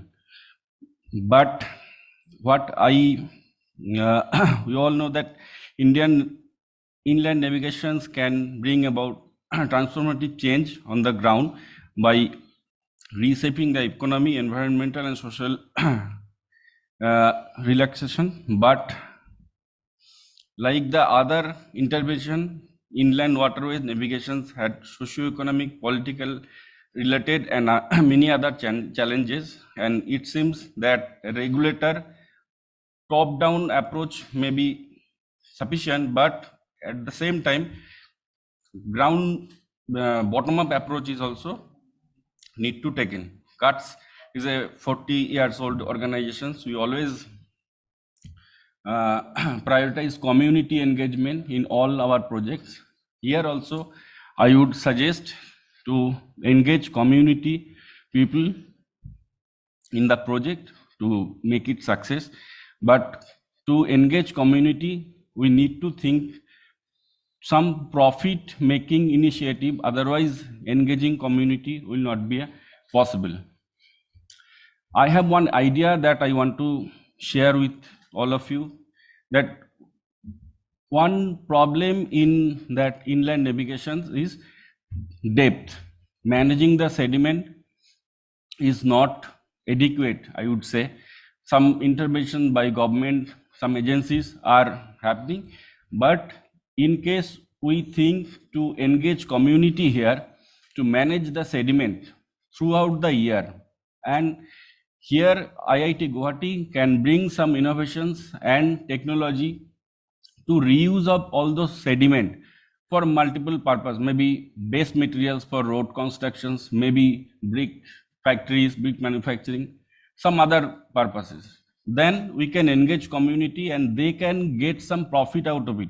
Without profit, if we say that community, you are the leader, you have to work as a watchdog, but they will not find it interest because they will not get anything from it. So it will be good if we think something innovative, some new things to engage community, particularly women in this area, then it will be a success. Thank you. Thank you, Shumanto. Well, right now, I think there is a lot of completely illegal sediment management going on in the form of sand mining. Effectively, it changes the entire riverbed, not for the good. And there is a very serious problem of illegal sand mining in both India and Bangladesh, right across the Brahmaputra Basin. And the other problem with sediment management is that India has a large number of hydro projects planned upstream, and that changes the sediment composition. What we have been finding, what scientists have been finding, is that in recent years, as more and more silt gets blocked in dam walls, when the Brahmaputra flood waters recede, what is left behind is more sandy than clayey than before. So it is a serious problem, and Shumanto's suggestion that local communities be involved in managing it, I think has a lot of merit, especially because they are the ones who face the composition of the sediment on a day-to-day basis. So they have a very good idea what it is and what can possibly be done with it. So yes, I would urge the planners of this project to think about this. Absolutely. I'm moving to Zakir Bhai, Executive Director of Jagriti Yuva Sangh. Thank you very much. JJS is also past its 70, 80 years. So we are about 40 years, just 2 years behind Shumanto. Yeah. So we mainly work with the communities. We build capacity of the communities to so that they can participate. So in this project also, we are talking about the chores, where people are living without like access to any type of services. And in the first and second sessions, we had enough discussions on people's situation there, like lack of governance and everything. So we will try to involve the communities, build their capacity to participate, and organize the living labs and the regional events in Bangladesh with support from CATS International and the other stakeholders. So in Bangladesh, we will, on behalf of Bangladesh, we will communicate with the partners and implement. So and try to, as this is discussed, that it's very important to use this huge inland water resources for transportation purposes. So we need to involve people, educate people, the benefits and the misconception, ideas that also should be, known to people that this is not accurate, this is not correct, this is going to get benefits for all the nations involved, and this is important for environment and for people. So that we will be trying, because it's a few years project. We will have enough opportunities to do that. Thank you very much. Thank you, Zakir Bhai. Yes, I do think that Jagrata Yuva Sangha will be actually very, very crucial in the part that Anamika talked about in the morning, especially when it comes to living labs. And in fact, I would like to know what exactly the organizers of this project have in mind on living labs and how they would be different from the Nodi Boy talks that TROSA has already been holding. So in what way will they be different, and what will be the new things that are coming in, I think is a matter that needs to be thought through. I would like to hear, sorry, go ahead. Me? I would like to hear from Vani, from IIT Guwahati. Vani, go ahead. Am I audible? Okay. So thank you everybody for the reflections. And I have a few observations of what I've been hearing since morning. So I think very pertinent thing about the living labs is that when we are talking about that we have to educate people on the ground, it's also essential that we learn from the knowledge that they hold. So your traditional ecological knowledge is equally important that we as researchers need to emphasize, which also encompasses the citizen science and how gendered it is. So when Professor Medha Bish talked about feminist methodologies. So what happens is that when you reach on ground and you're talking about, you're talking to women and telling them to share their experiences, first of all, half of them will not open up to you. And so for them to open up to you and essentially talk about their everyday life experiences with the river system itself will change their domestic household dynamics itself, right? Because they are speaking up. So I think our entire research is something that we learn from them and they learn from us. So it's a mutual learning exchange at the end of it. So another is about what about the media narratives around tributaries of Brahmaputra? That is a very essential concept. And how there is Dalit feminism and Adivasi women who have a different narrative about feminist approach to the river system, and how in transboundary politics that becomes marginalized discourse. And so we need to mainstream that. Otherwise, we'll only have Brahmin women who are theorizing about all of this, right, in the research community. So, and we also need to look at indigenous masculinities, which are distinct from, say, Adivasi masculinity and Dalit masculinities are distinctive. And so we need to differentiate between that when we are on ground. So technically, when we are interacting with marginalized communities, most of them do not have agency, or they find it very liberating even to speak up during your research. So as we go along over the years researching about this, I think our understanding of the river ecosystem will also build on the fact that we are learning from the communities and not only preaching to them, going to them and saying that this is wrong or this is right. We also need to look at how environmental concerns are also gendered. So gender justice and climate justice are actually cross-cutting themes, and climate disasters hold different meanings for women. And so say employment opportunities for women, are they more in scope before the disaster, and after disasters are they lesser in number, even further obscure? And how do you really frame a disaster, right? So disaster at a macro level, for at the national level, you would call that a disaster. But for local communities, do they have disasters almost every week? Because if it is destabilizing your household at a micro level, for them that is a disaster, but maybe that is not a disaster that is covered by the media itself. So the importance of local media can be emphasized. And people on the ground do not know about BIMSTEC, BBIN, and protocol routes and all of these agreements. So once we go there, all they have to say is about paperwork. So paperwork is obviously an issue which is very gendered again. And so we need to talk them, talk to them at a very like at a very dispassionate and detached level, but also we don't need to go there and tell them about this policy is there and you need to follow this, because at the end of the day, they are only having lives, they are only having everyday lives in which they are talking about their struggles, right? So as a researcher, when you're there, they're going to talk about their everyday struggles with the river and how they interact with the river, say building local embankments, and the ecological knowledge they have of building these temporary embankments using jute bags. That is something that needs to be systematized. And as it was pointed out earlier, that feminist knowledge of women as knowledge producers is not taken very seriously, which it should be, particularly for Dalit and Adivasi women. So I think those were my particular observations.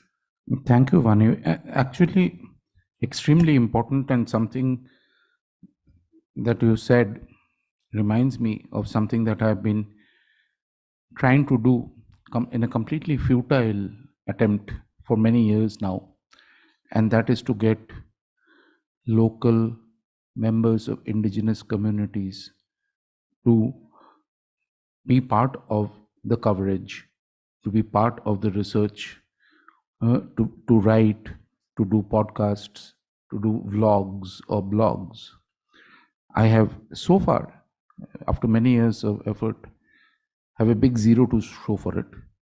And if you can put me in touch with any members of indigenous communities in these riverine areas, I'd be very grateful. And I can assure you that we'll give them as much opportunity to report on the situation there as we possibly can. And we are really looking for such people. I'm going to move to Dr. Mohammad Manwarul Haq of SEGIS, because SEGIS, of course, is an extremely important partner of this project. Dr. Haq, over to you. Thank you. Now, I must admit, when I came here this morning, I did not have that much of an idea about the scope or extent of this project, but having taken in all the insightful discussions and views and information throughout the day, I would just like to very briefly discuss and share my reflection on the essence of what this project might entail to. So to start off, you know that Bangladesh is mostly encompassed by the Ganges, Brahmaputra, Meghna, the GBM basins. And whenever we discuss about the GBM basins, usually the Ganges comes more into highlight. But the Brahmaputra is a significant river by its own right. And why should not it be? Because, you know, it contributes more than 55 to 60% flow throughout the year, and up to 70% during the lean seasons, and it contributes more than 50% of the sediment carried by these three river systems. Also, 10 out of the 54 transboundary rivers that Bangladesh shares with India is housed within the Brahmaputra Basin within Bangladesh. Also, as Manwar sir discussed earlier today, more than 11 million people livelihood is shared with the Brahmaputra Basin, and over 500,000 people are directly employed within the IWT system within this basin. But in comparison, the navigation is not that much harnessed as much as the Ganges, because be it, the transitions in and the variability in the flow in dry and wet season, also the erosion process, also the shifting of the river channels. But there are also, as discussed earlier today, there are also socioeconomic dimensions and regulatory entities that have to be considered here. So we can say that a concentrated effort for enhancing regional navigation as a whole from the Brahmaputra Basin has not been taken up yet. To bring about the transformative change that we desire to this somewhat neglected sector of navigation, a dynamic water governance would therefore have to be required that would have to transcend the national bounds and into the regional arena. This governance would then have to bring together the hydromorphological aspects as well as in combination with the socioeconomic and the regulatory entities.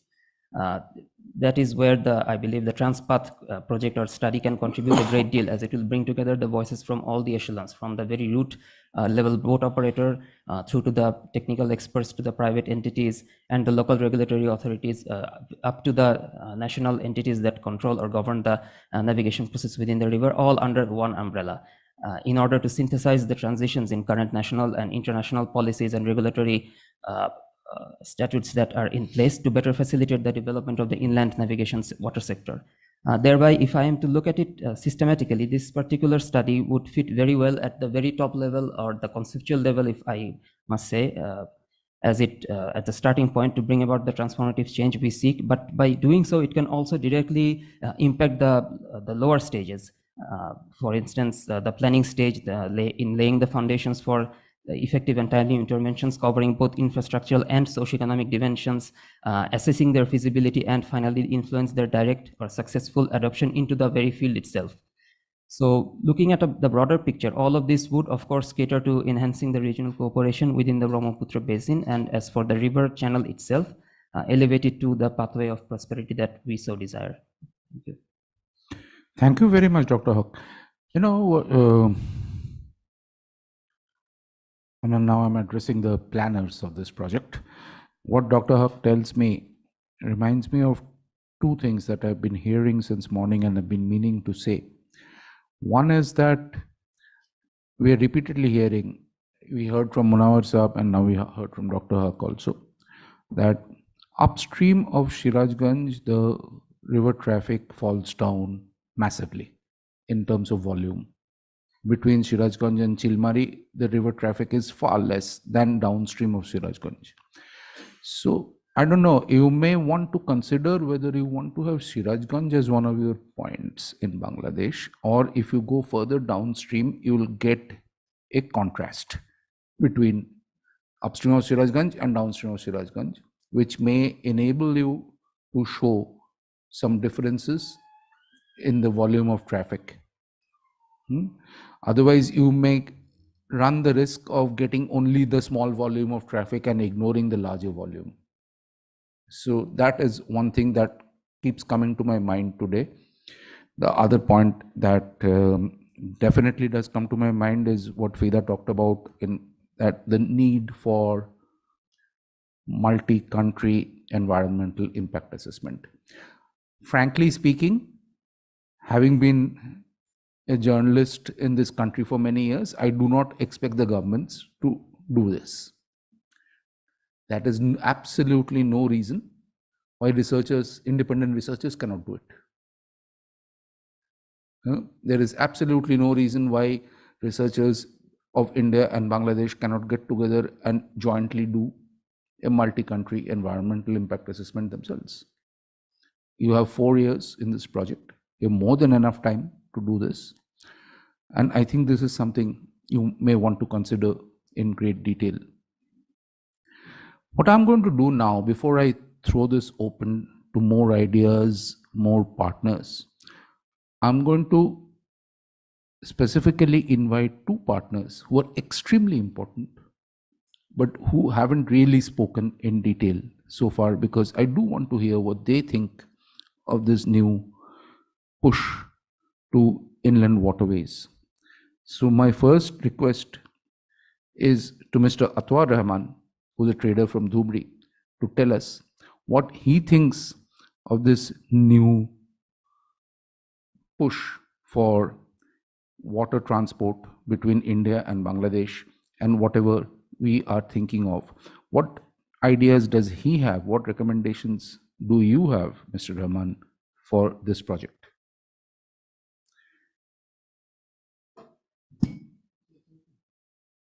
Speak in whichever language you are comfortable in. It's all right. Don't worry.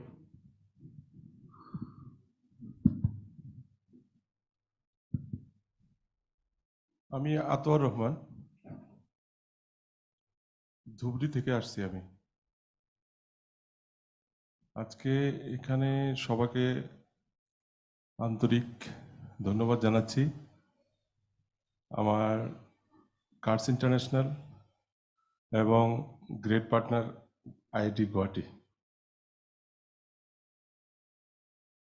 আমি সবাইকে ধন্যবাদ জানিয়ে বলছি যে আজকে যে আমাদের এই মিটিং এর উদ্দেশ্য যেটা নিয়ে আমরা আসছি, এখানে দু দেশের আমাদের বাংলাদেশের গ্রেট লিজেন্ড অফিসিয়ালি সাইড থেকে ম্যাডাম শর্মিলা খানমকেও ধন্যবাদ জানাচ্ছি এবং আমাদের আইডব্লিউটি অফিসিয়াল সাইটে যে আছেন তাকেও আমি অনেক ধন্যবাদ জানাচ্ছি। আজকে 2018 থেকে 2018 থেকে আমরা ধুবড়িতে ওয়ার্কশপ করছিলাম উইথ বিনা ম্যাডাম, যে ছোট ভেসেল আমরা বাংলাদেশ বর্ডার ক্রস ট্রেড করব বলে। গ্রাউন্ড লেভেলে অনেক বিনাজি আর সাম আদার্স অনেক কষ্ট করেছেন, আমরাও সাথে ছিলাম। তার জন্য আজকে আমাদের ট্রেডটা হয়ে গেছে, যে আমরা ইন্ডো বাংলা ট্রেড করতেছি ভুটান ট্রানজিট দিয়ে, সেটা দিয়ে স্টোন চিপস, বোল্ডার, কয়লা এগুলা ট্রেড করতেছি। স্মল বোট অলসো, এটা বাংলাদেশি ভেসেল আমরা ওদিক থেকে হায়ার করে ইম্পোর্টারকে উৎসাহিত করে আমরা এক্সপোর্টার, আমি নিজেও অথরাইজ শিপিং এজেন্টও ওখানে কাজ করতে হচ্ছে বাই দি ওয়ে। সেই জন্য আমরা এখানে যত কিছু মানে হয়েছে এর ব্যাকগ্রাউন্ডে কার্স ইন্টারন্যাশনালের অনেক অবদান রয়ে গেছে। এখন আমাদের যে মেন উদ্দেশ্য যে আমরা ছোট বুটবুটি বা ছোট বোটকে মেকানিজম করে বর্ডার ট্রেড করব, সেটা আমরা অনেকদিন থেকে অপরচুনিটি করছি, কিন্তু সেটা হয়ে উঠছে না। গ্রাউন্ড লেভেলে লোক নাই, ওদিকে বললে টাইম নাই, এদিকে বললে লোক পাওয়া যাচ্ছে না। তো সেটাকে আমরা যদি মানে সবাই মনে করে অ্যাক্টিভ করে, যেভাবে আমরা আমাদেরটা ধরছিলাম যে প্রফেশনালি আমরা ভুটান ট্রানজিটকে, বাংলাদেশ ইন্ডিয়া ফ্রেন্ডশিপকে আমরা আগ বাড়িয়ে নিয়ে কাজটাকে অনেক ভলিউমে করে ফেলেছি। আজকে মোর দ্যান 2000 ভেসেল আমি নিজে সেল করছি ফ্রম ধুবড়ি টু বাংলাদেশ। আজকে অনেক এটা বিগ অপরচুনিটি। তাই আমরা ইদানিং মাঝে ধুবড়ি বাংলাদেশ টু পান্ডু কনসাইনমেন্টও আমরা করছিলাম, কিন্তু হয়তো কিছু ইস্যুতে আমরা পারছি না, সেটাও পসিবল হবে। মিনিস্ট্রিতে আমরা কথা বলেছি। তাই আজকে আমরা যেটাকে উদ্দেশ্য করে যে ছোট বোট দিয়ে আমরা বর্ডার ক্রস ট্রেড করব, সেটা যদি আমরা গ্রাউন্ড লেভেলে গিয়ে এদিকে যা আছে আমার মিনিস্ট্রি থেকে department, waterways, IWAI plus customs, BSF, border security, আমাদের ধুবড়ি, এখন আমি তো ওর মধ্যে সবার মধ্যেই জড়িত। এটা আমার এটা যদি আমরা সবাই মিলে ধরি করা সম্ভব। একটা আমাদের অপরচুনিটি আছে বর্ডার হাটটা প্রথম পেতে যদি আমরা ওদিকে থেকে লোক এনকারেজ করে, এদিক থেকে আমাদের লোক এনকারেজ করে, যদি স্মললি হয়তো মেঘালয় পাইনাপল আছে, মেঘালয় জিঞ্জার আছে আমাদের পাশেই, স্টোন চিপস তো এগুলা এক্সপোর্ট ইম্পোর্ট হইতেছে, তাই এগুলা আছে, এগুলা নিয়ে যদি আমরা একবার প্রবাবলি আমরা ট্রাই করে যদি আমরা ওই বর্ডার হাটটাকে ট্রেডিং হিসাবে একটা ধরে করি, এটা পসিবল আজকের যেটা সিচুয়েশন আছে sir. Okay, thank you, Raman Sahab. I think the organizers of this project have already thought of this because they've been talking about floating border huts. But if this is the major issue for local traders, then I do think a number of researchers, maybe not just one, basically increase the focus on this, how local traders can benefit more, and specifically how through using small boats, boaties that is, they can benefit more from the transboundary inland waterway system. I think that is something we should be looking at in this project. quite significantly. At least that's the feeling I'm getting from hearing everybody. I'm going to move to another trader, Muhammad Amadul Haq from Bangladesh.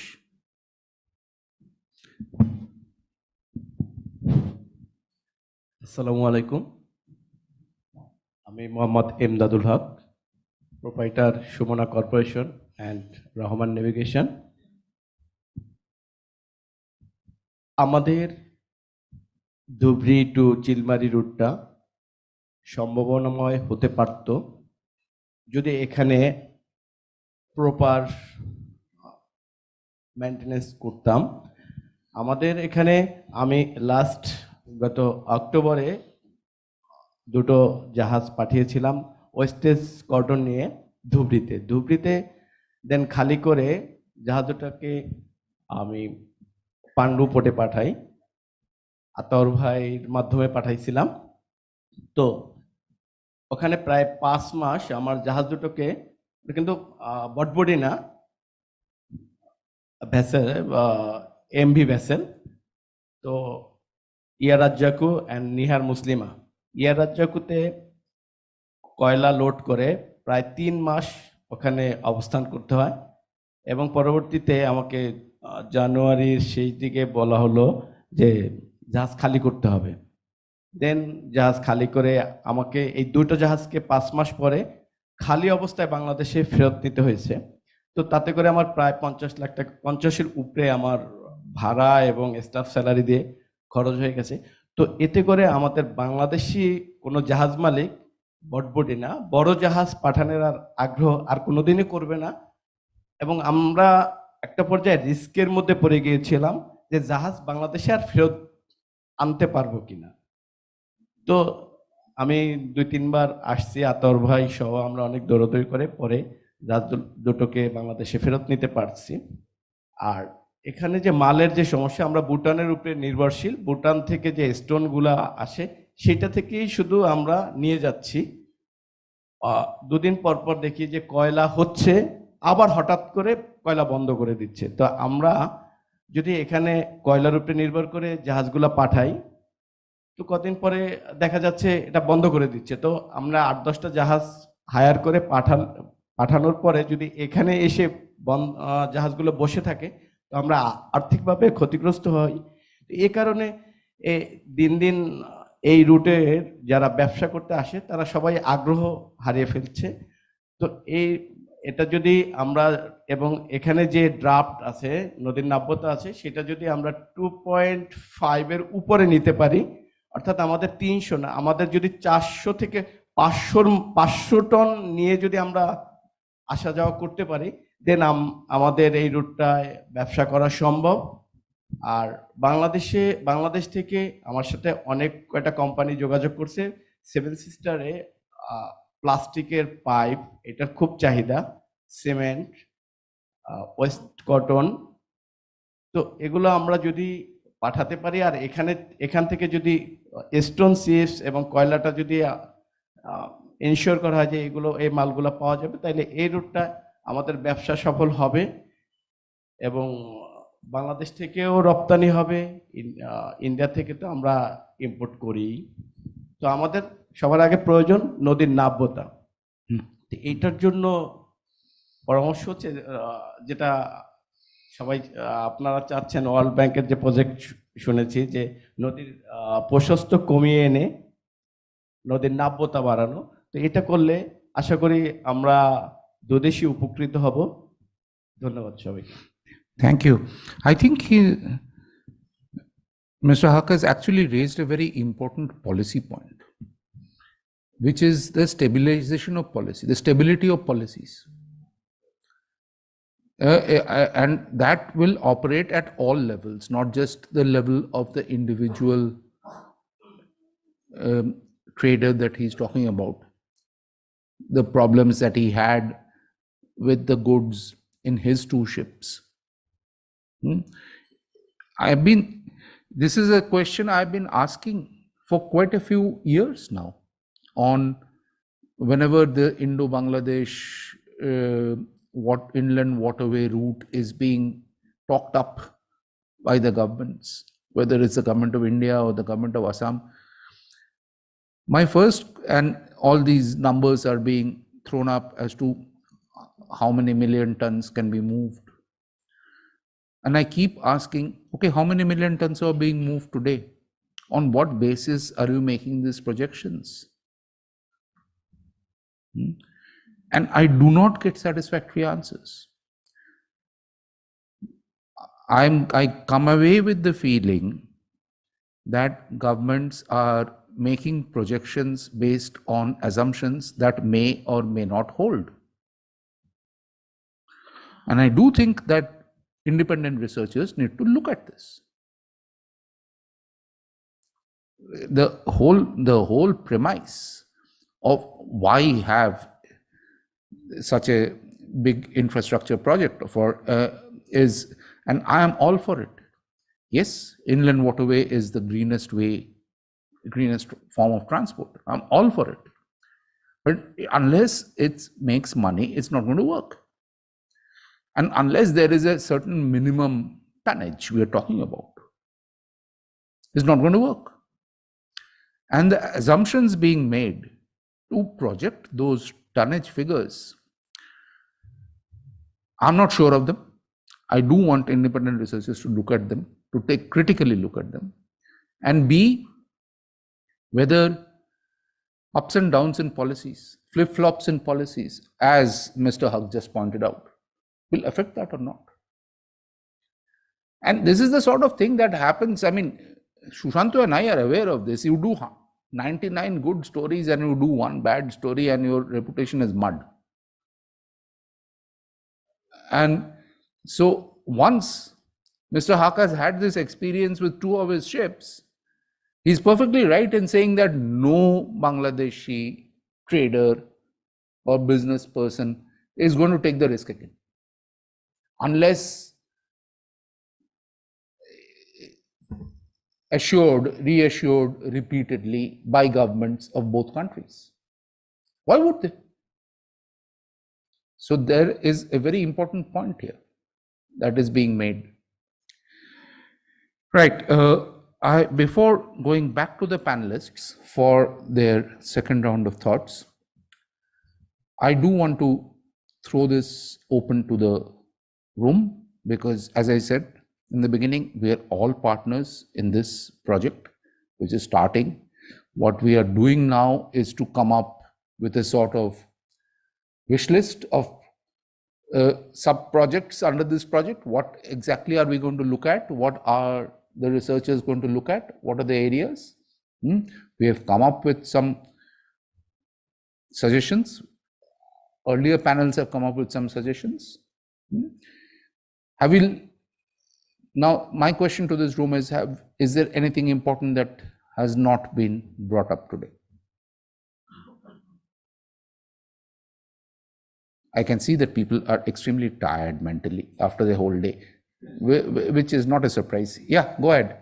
I'm really sure that this is the greenest form of transport, because for now we know that the river is not much, it's not used up to its full potential. But eventually, when we want to take off and water navigation to such an extent, it might be the same as in the road transportation, right?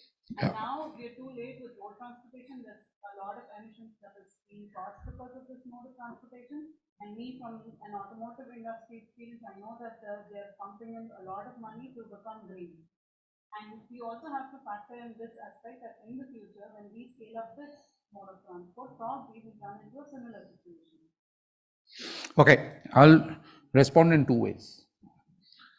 In 1903, the New York Times ran an editorial saying, welcoming the car to the streets of New York, not because the car was in any other way better than the horse-drawn carriage, but it would take care of the pollution caused by horse droppings.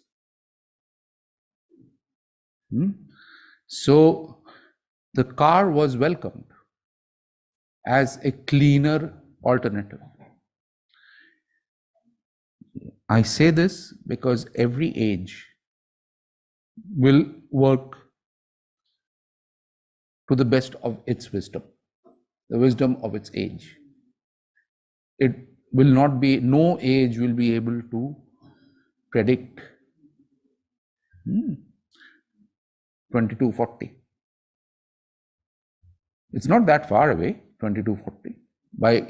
If you go by the levels of history, it's just tomorrow. But we cannot predict.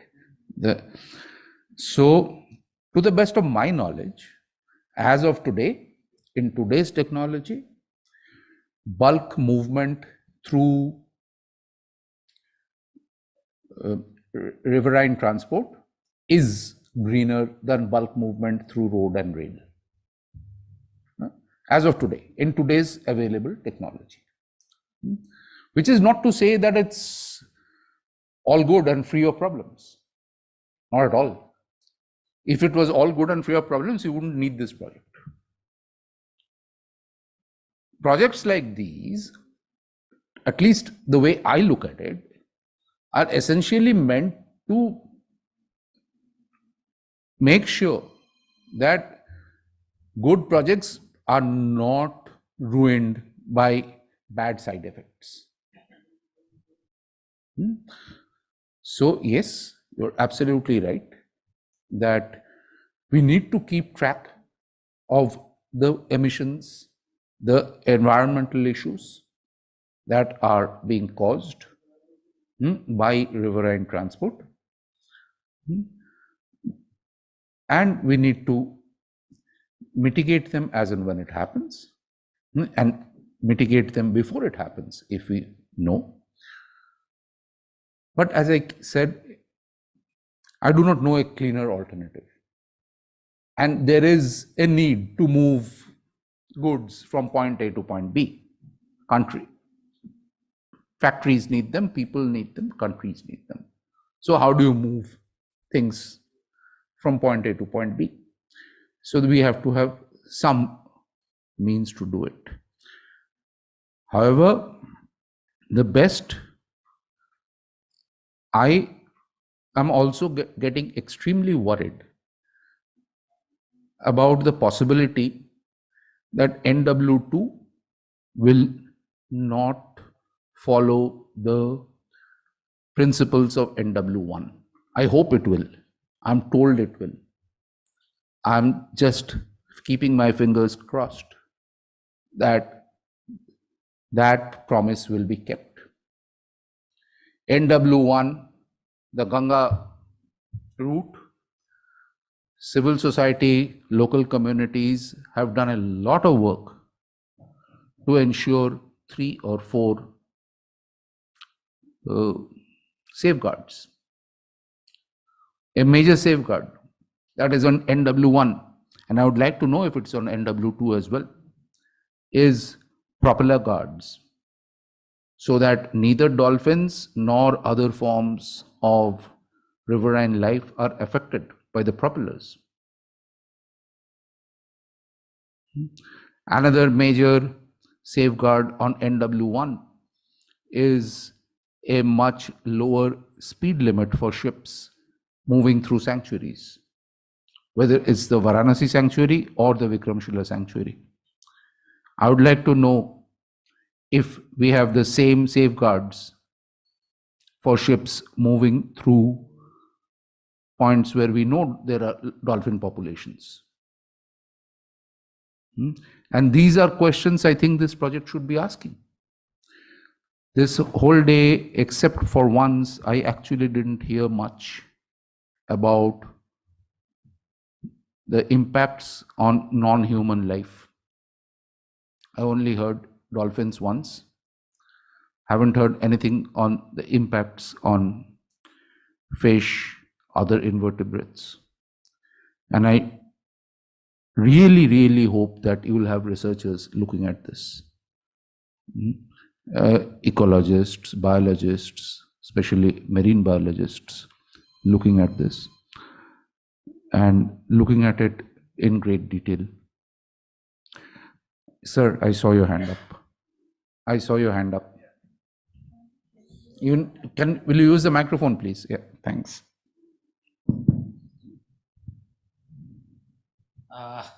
My question is on the greening of these sectors, because now the greening every year it is coming forward. Even for the government of India also has its own ambitions or target.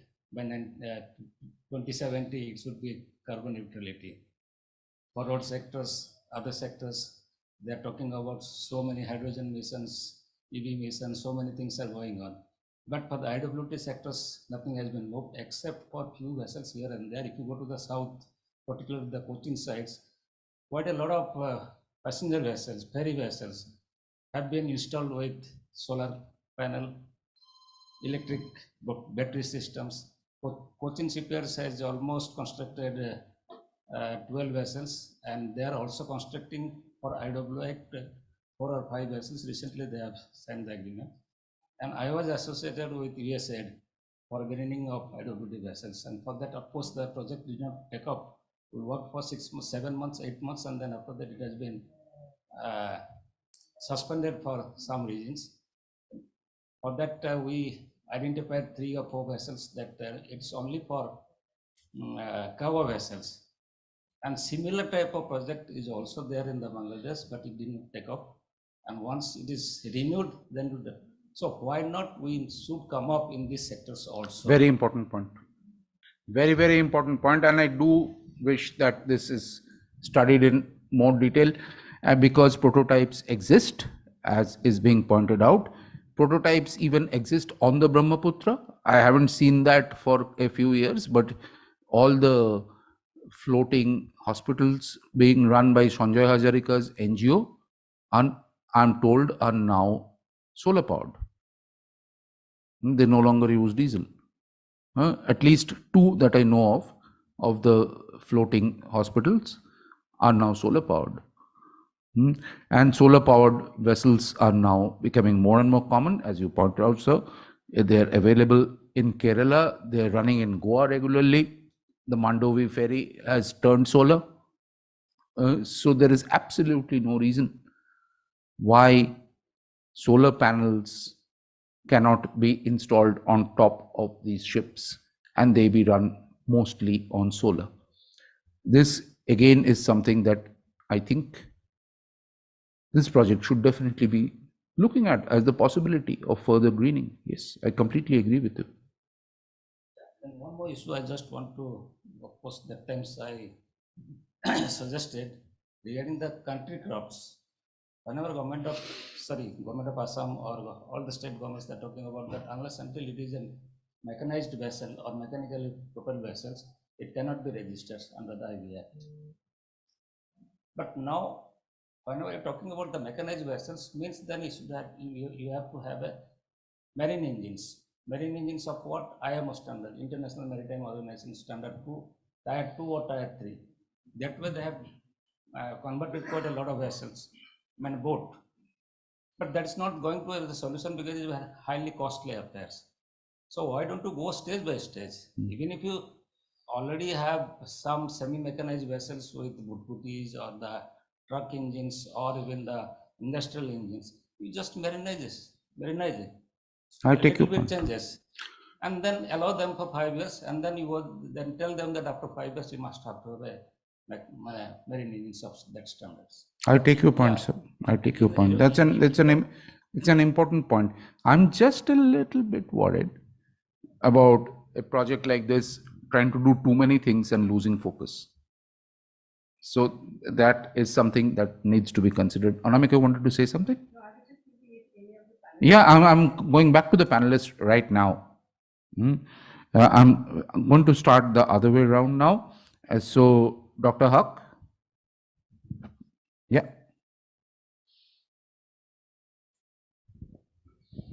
Sir, just to clarify, I'm not a doctorate. All right, okay.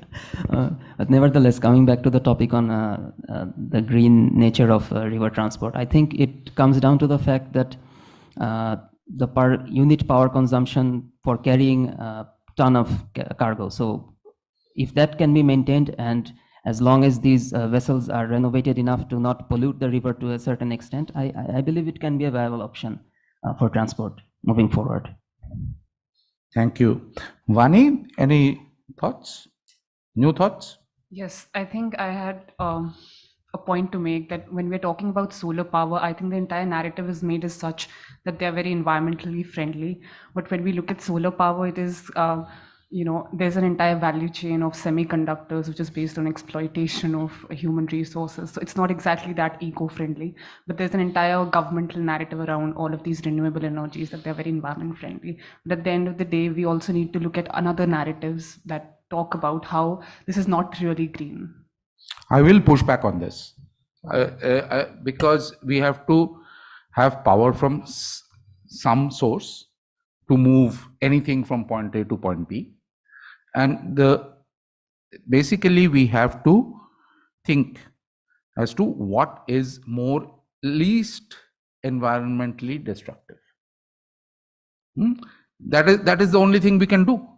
There is absolutely nothing that is completely environmentally benign and can move this hand from here to here. You cannot. There are implications of any movement. And you're perfectly right. There needs to be a lot more research on the entire life cycle of solar power. There you're perfectly right. Whatever research has been done, I'm quoting that to say that so far, solar, wind, and biogas are proving to be the least environmentally destructive forms of energy. That is, as of today. Technology is something we cannot predict. There are people working on various forms of technology, and each form has pluses, minuses, etc.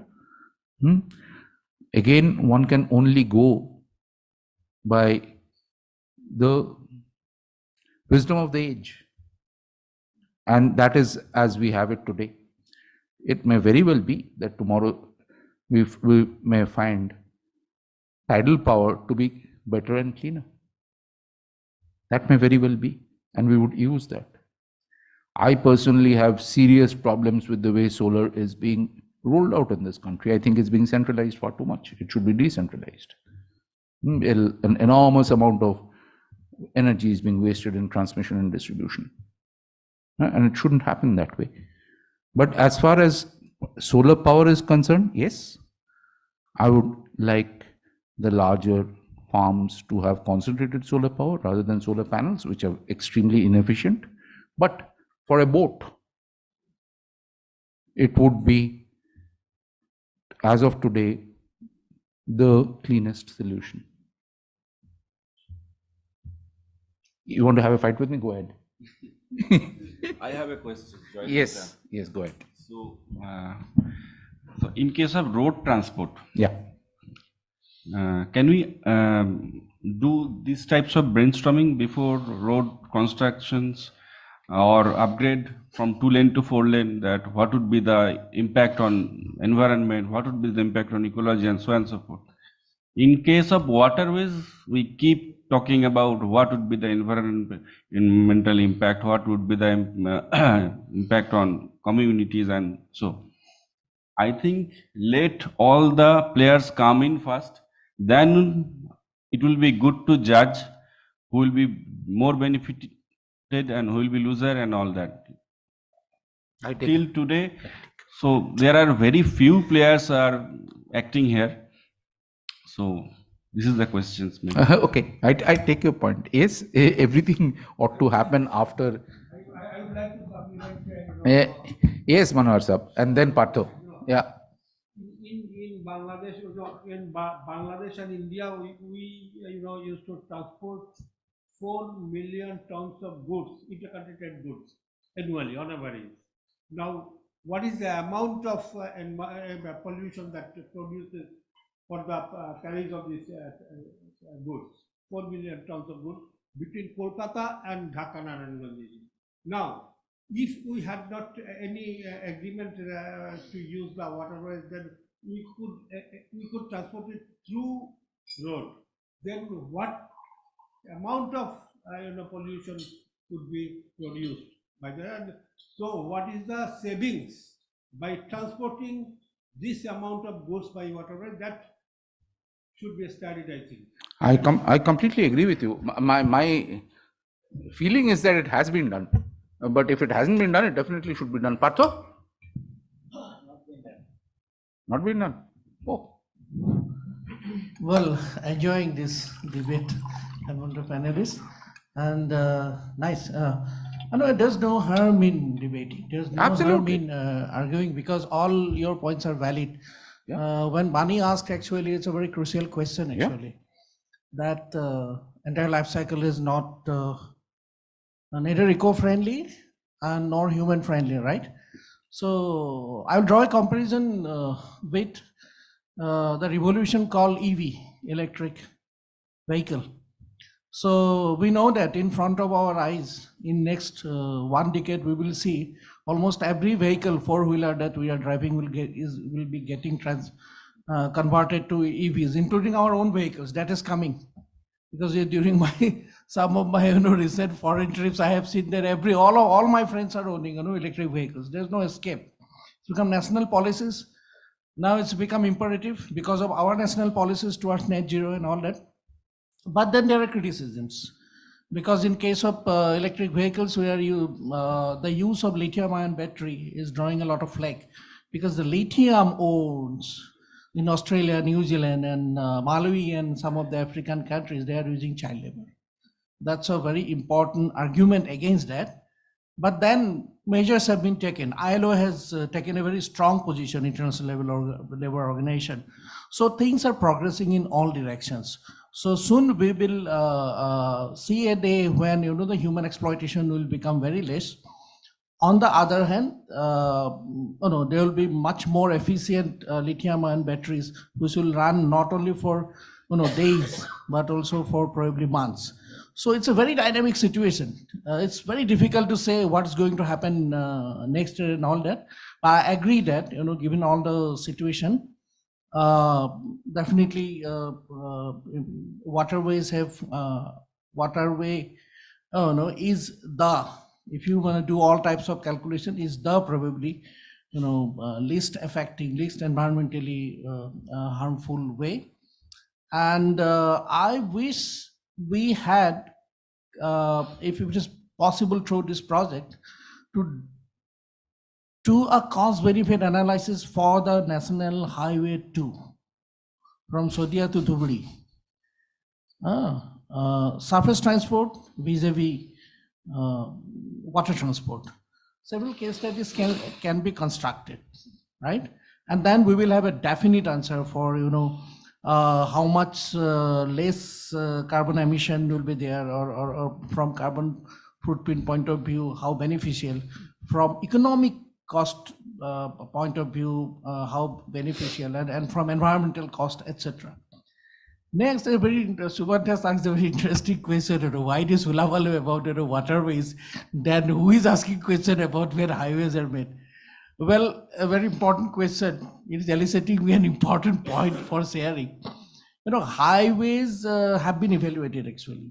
For most of the important highways, there are EIAs and all that, although they are less known and less adhered to and less attended to, but at least officially there are.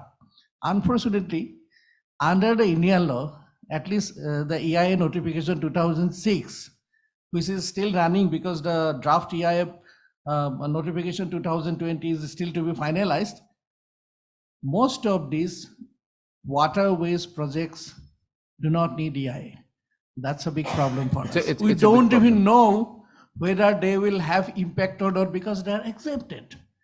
Therefore, one major criticism against which we raised, many of our environmental groups, against the 2020 draft, that you must bring in all major projects related to highway development, waterway development, including dredging, because at that time, if you remember, Brahmaputra dredging was a big issue, 1920, and suddenly we found that it has been exempted.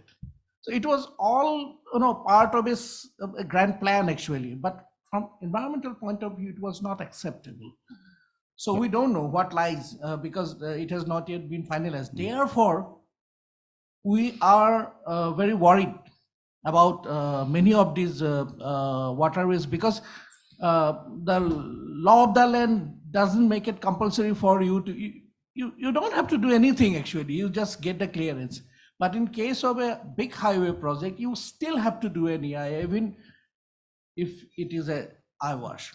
So I think, it's equally important for both highway projects, for waterway projects, whenever there is possibility of, significant harm done to environment and society, it needs to be evaluated. That's all. Unfortunately, our laws are right now biased. Yeah. Zakir bhai. For all this river and this waterway have the right to survive, own survival of the rivers. That is, So the harms we have done, all these, the rivers are dying because of human works, mainly because dams and everything. So to make all these waterways survive, if we need to dredge that, if we consider separately, the cost of doing dredging is separate than to carry the goods, then it is much cost effective. But if you consider the dredging and management cost, that could be different. So but survival of these waterways is very important. So I think without doing anything, we can do things for survival of the natural waterways in our countries. So that's my opinion. That's an important point. That's a very important point. And I mean, waterway survives only if there's water in the river to start with. If there is no water left in the river, then what waterway are we talking? Yeah, please go ahead. So this is of course my opinion. I think there is two lobbies, roadways lobbies and waterways lobbies. Of course, roadways lobbies is very strong. And one thing which is vested interest of this group, because they are the strongest group as of date. So I think it will be good if we can think to strengthening this group, this riverine group and the riverine transport sector groups, and they can be, we can enhance their capacity to fight themselves, because we cannot fight for them. They have to fight for their survival. If we can think something on that also. That's an important point, and I'm glad. That's why I'm glad that Veena has been working with them. Cuts has been working with them, and yes, strengthening them is necessary. Shumanto, sorry, yeah, go ahead. I just have a confusion, probably Dandavat sir is here or anyone, some well informed, maybe clarify my doubt. Now, who regulates, who has control over the mechanized boat? If I'm not wrong, the Indian vessel, that 2020 Act, 21 Act, the central government has taken over the rights. The state Indian Water Directorate has no control over the mechanically propelled boats. They only have the control only the non-mechanized country boats. So has this act created disinterest for the state inland waters, and how is it going to impact the overall navigation that we are talking about? It's a story, Shushanto. It's a story worth doing. Yeah, you can. I think you have the answer to this question. Yes.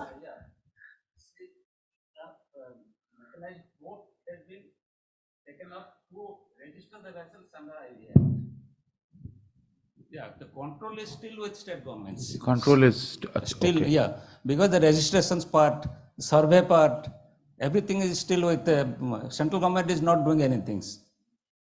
It's Yeah, still the state. implementations of the IB Act, still remains with the things. That's what I am saying. Unless until the state governments, the state mechanisms, the state institutional mechanisms are not strengthened, capacity developments are not done, then these issues will not be solved. Yeah, okay. Then basically what you were saying, regulation and governance will not happen without the state government's institutional ability to strengthen. Exactly. That is why after the Majuli accident, Hmm. 2020, Hmm. Basin made it compulsory for all passenger vehicles to have marine engines, about which we are actually now discussing. There are pros and cons actually, because there are many boat operators who cannot afford it. to buy. Yeah, who cannot afford it. And that is why they are still flying their boats, but they are being labeled illegal. And they are being deprived of all government facility. Anything that this World Bank project, all benefits they are supposed to accrue from this World Bank project, YWP Assam, these benefits will not be made for this so-called engineers, because they do not have their identity. So these are very important policy decisions. Once I highly valid, we should, I think, ask government of Assam to have a review. Well, one more issue for you to think of, Anamika. But yes, this is something I've been worrying about for quite some time, especially with, I can see that there is at least some attempt at uniformity through the World Bank project, Eastern Waterways Grid. Now, the Indian water directed not only with the designated authority. designated authority. Without good permission, you cannot construct or modify it. I mean, what the bill says, that the original act says, no person shall construct any mechanically propelled Indian vessel or alter or modify any mechanically propelled Indian vessel so as to affect its strength, stability, or safety, except in the prior approval of the designated authority in some state, such a manner as may be prescribed by the central government. Right. Okay. So that issue is very much there. My worry right now with the World Bank trying to put some uniformity into this is that we may get different boats in India because they are under different sets of rules, and different boats in Bangladesh because they are under a different set of rules, and they are expected to ply in each other's water. How is this supposed to work? It's not clear to me at all. And I have asked IWAI, it's not clear to them. I can tell you that. So, unless until you have a uniform and standard rules and regulations. Exactly. Yeah. Unless you have uniform and standard, because there are some rules now for the Indian boats, for the NW1 rules. I'm assuming that they will get expanded to NW2. So, which means maximum depth draft of 3 meters, 2.5 meters, maybe in some areas for some boats, which means propeller guards, which means certain speed limits. And then you will have another set of boats on the same waters, not built according to the same specifications. Are they supposed to be governed by the same rules? I don't know. Sounds like a recipe for chaos to me. So I do think we need to look at this. Well, I think in this kind of contradictory situation we will play out, we can advocacy to the World Bank itself, because on paper they have just like all the good things in the world have this practices to the Yeah. You should take it up with them. If it gets applied in Bangladesh, so why is not applicable in Assam? Because they have given the loan or the grant on the precondition that the EIA has to be followed. Yeah. The best practices has to be adopted. Yeah. Yeah. So as a funding agency, they will have a kind of say on the entire policies. So we can work with them also. True. They have come up, sir. Very recently, we have two parts. We've done a project. What are the changes? I mean, what are the difference in the regulatory network of India The differences between the regulatory networks. Yes, I know. I hadn't suggested it because I got a mail from Cuts about this. Yes. Yeah. Yeah, the two regulatory networks. Right. Okay. I can see that we are coming up to the end of time. I'm going to go back to the panel. If anybody, it's up to you. Does anybody want to say anything? I just would like to say one thing about the environmental quality of the river. If we maintain the environmental flow, then and we match it with the pollutant load that it carries, I think it can flush itself out, and that can be a way we can maintain the the sound quality of water. I agree. Yeah, go ahead. I like to say, whatever we plan to do, involving, including inclusion of people, that is very important, because that should be considered. First, consult, talk with the people, common people. What are the problem? Changing their engine or all the issues, and general people, the people living, all the people. So there's people in educating, telling people there is this policy, and also involving the direct users or the actors or stakeholders. So that should be considered very well, with consultation with the people. Agree.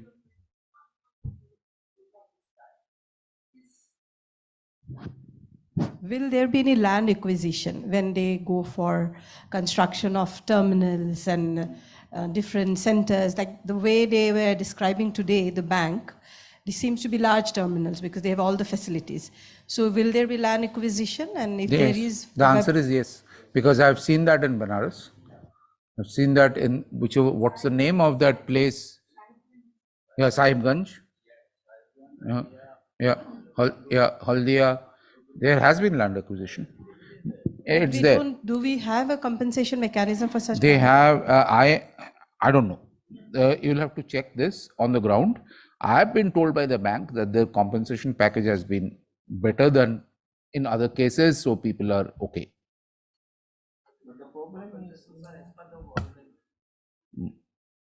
The problem is in many times, the many places, the land ownership is like maybe people are using that land, but that cash lands, like the land they will acquire it, that land is reverse land already.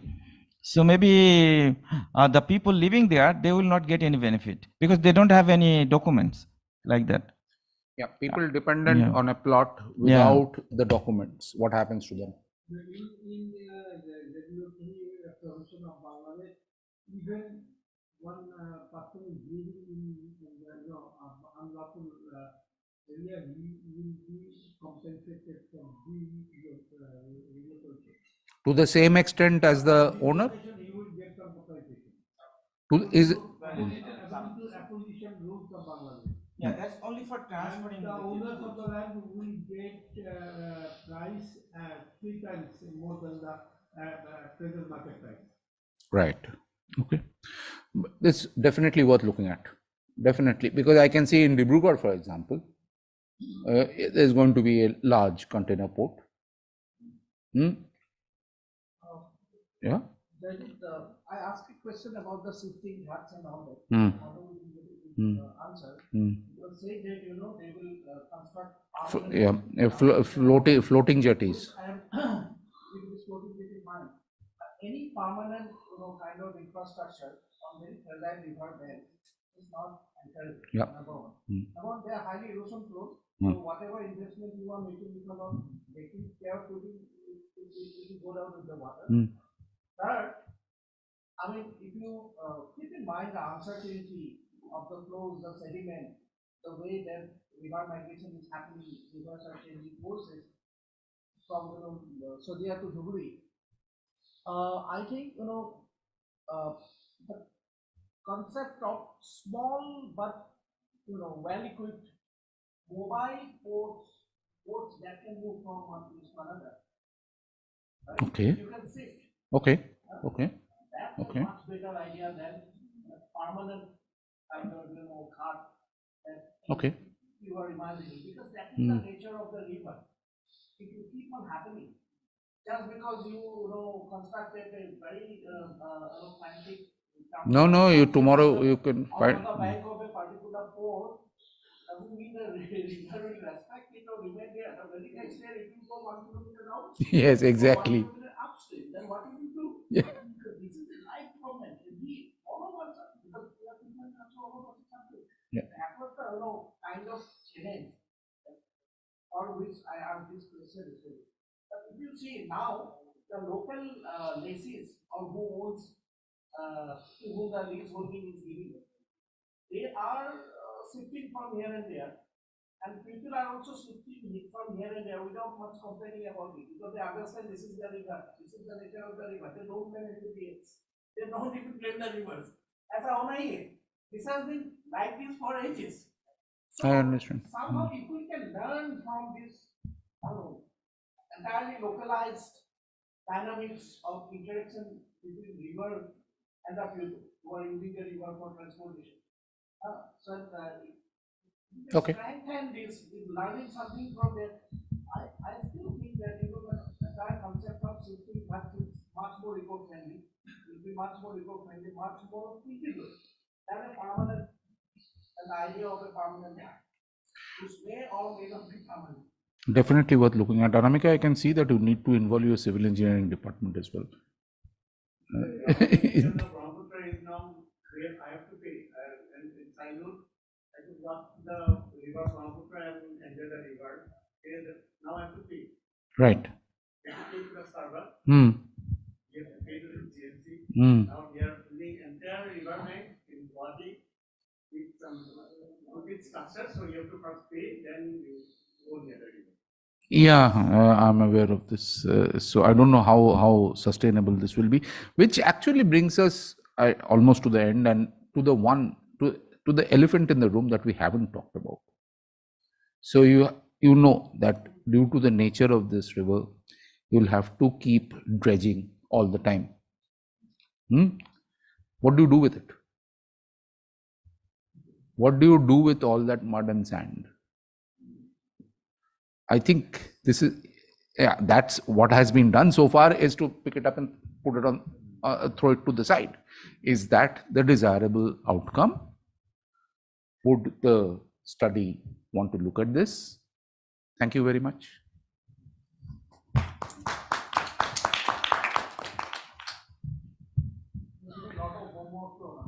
Yeah, that was the idea.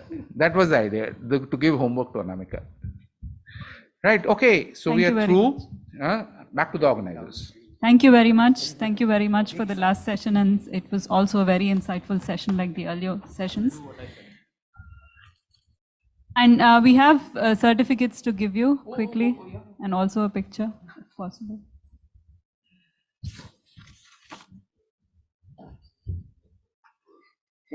Yeah. Thank you. Oh, Zakir bhai. Yes, thank you. Of course. Thank you. Of course. Thank you. Thank you. Vani. Come on. There. Modeling time.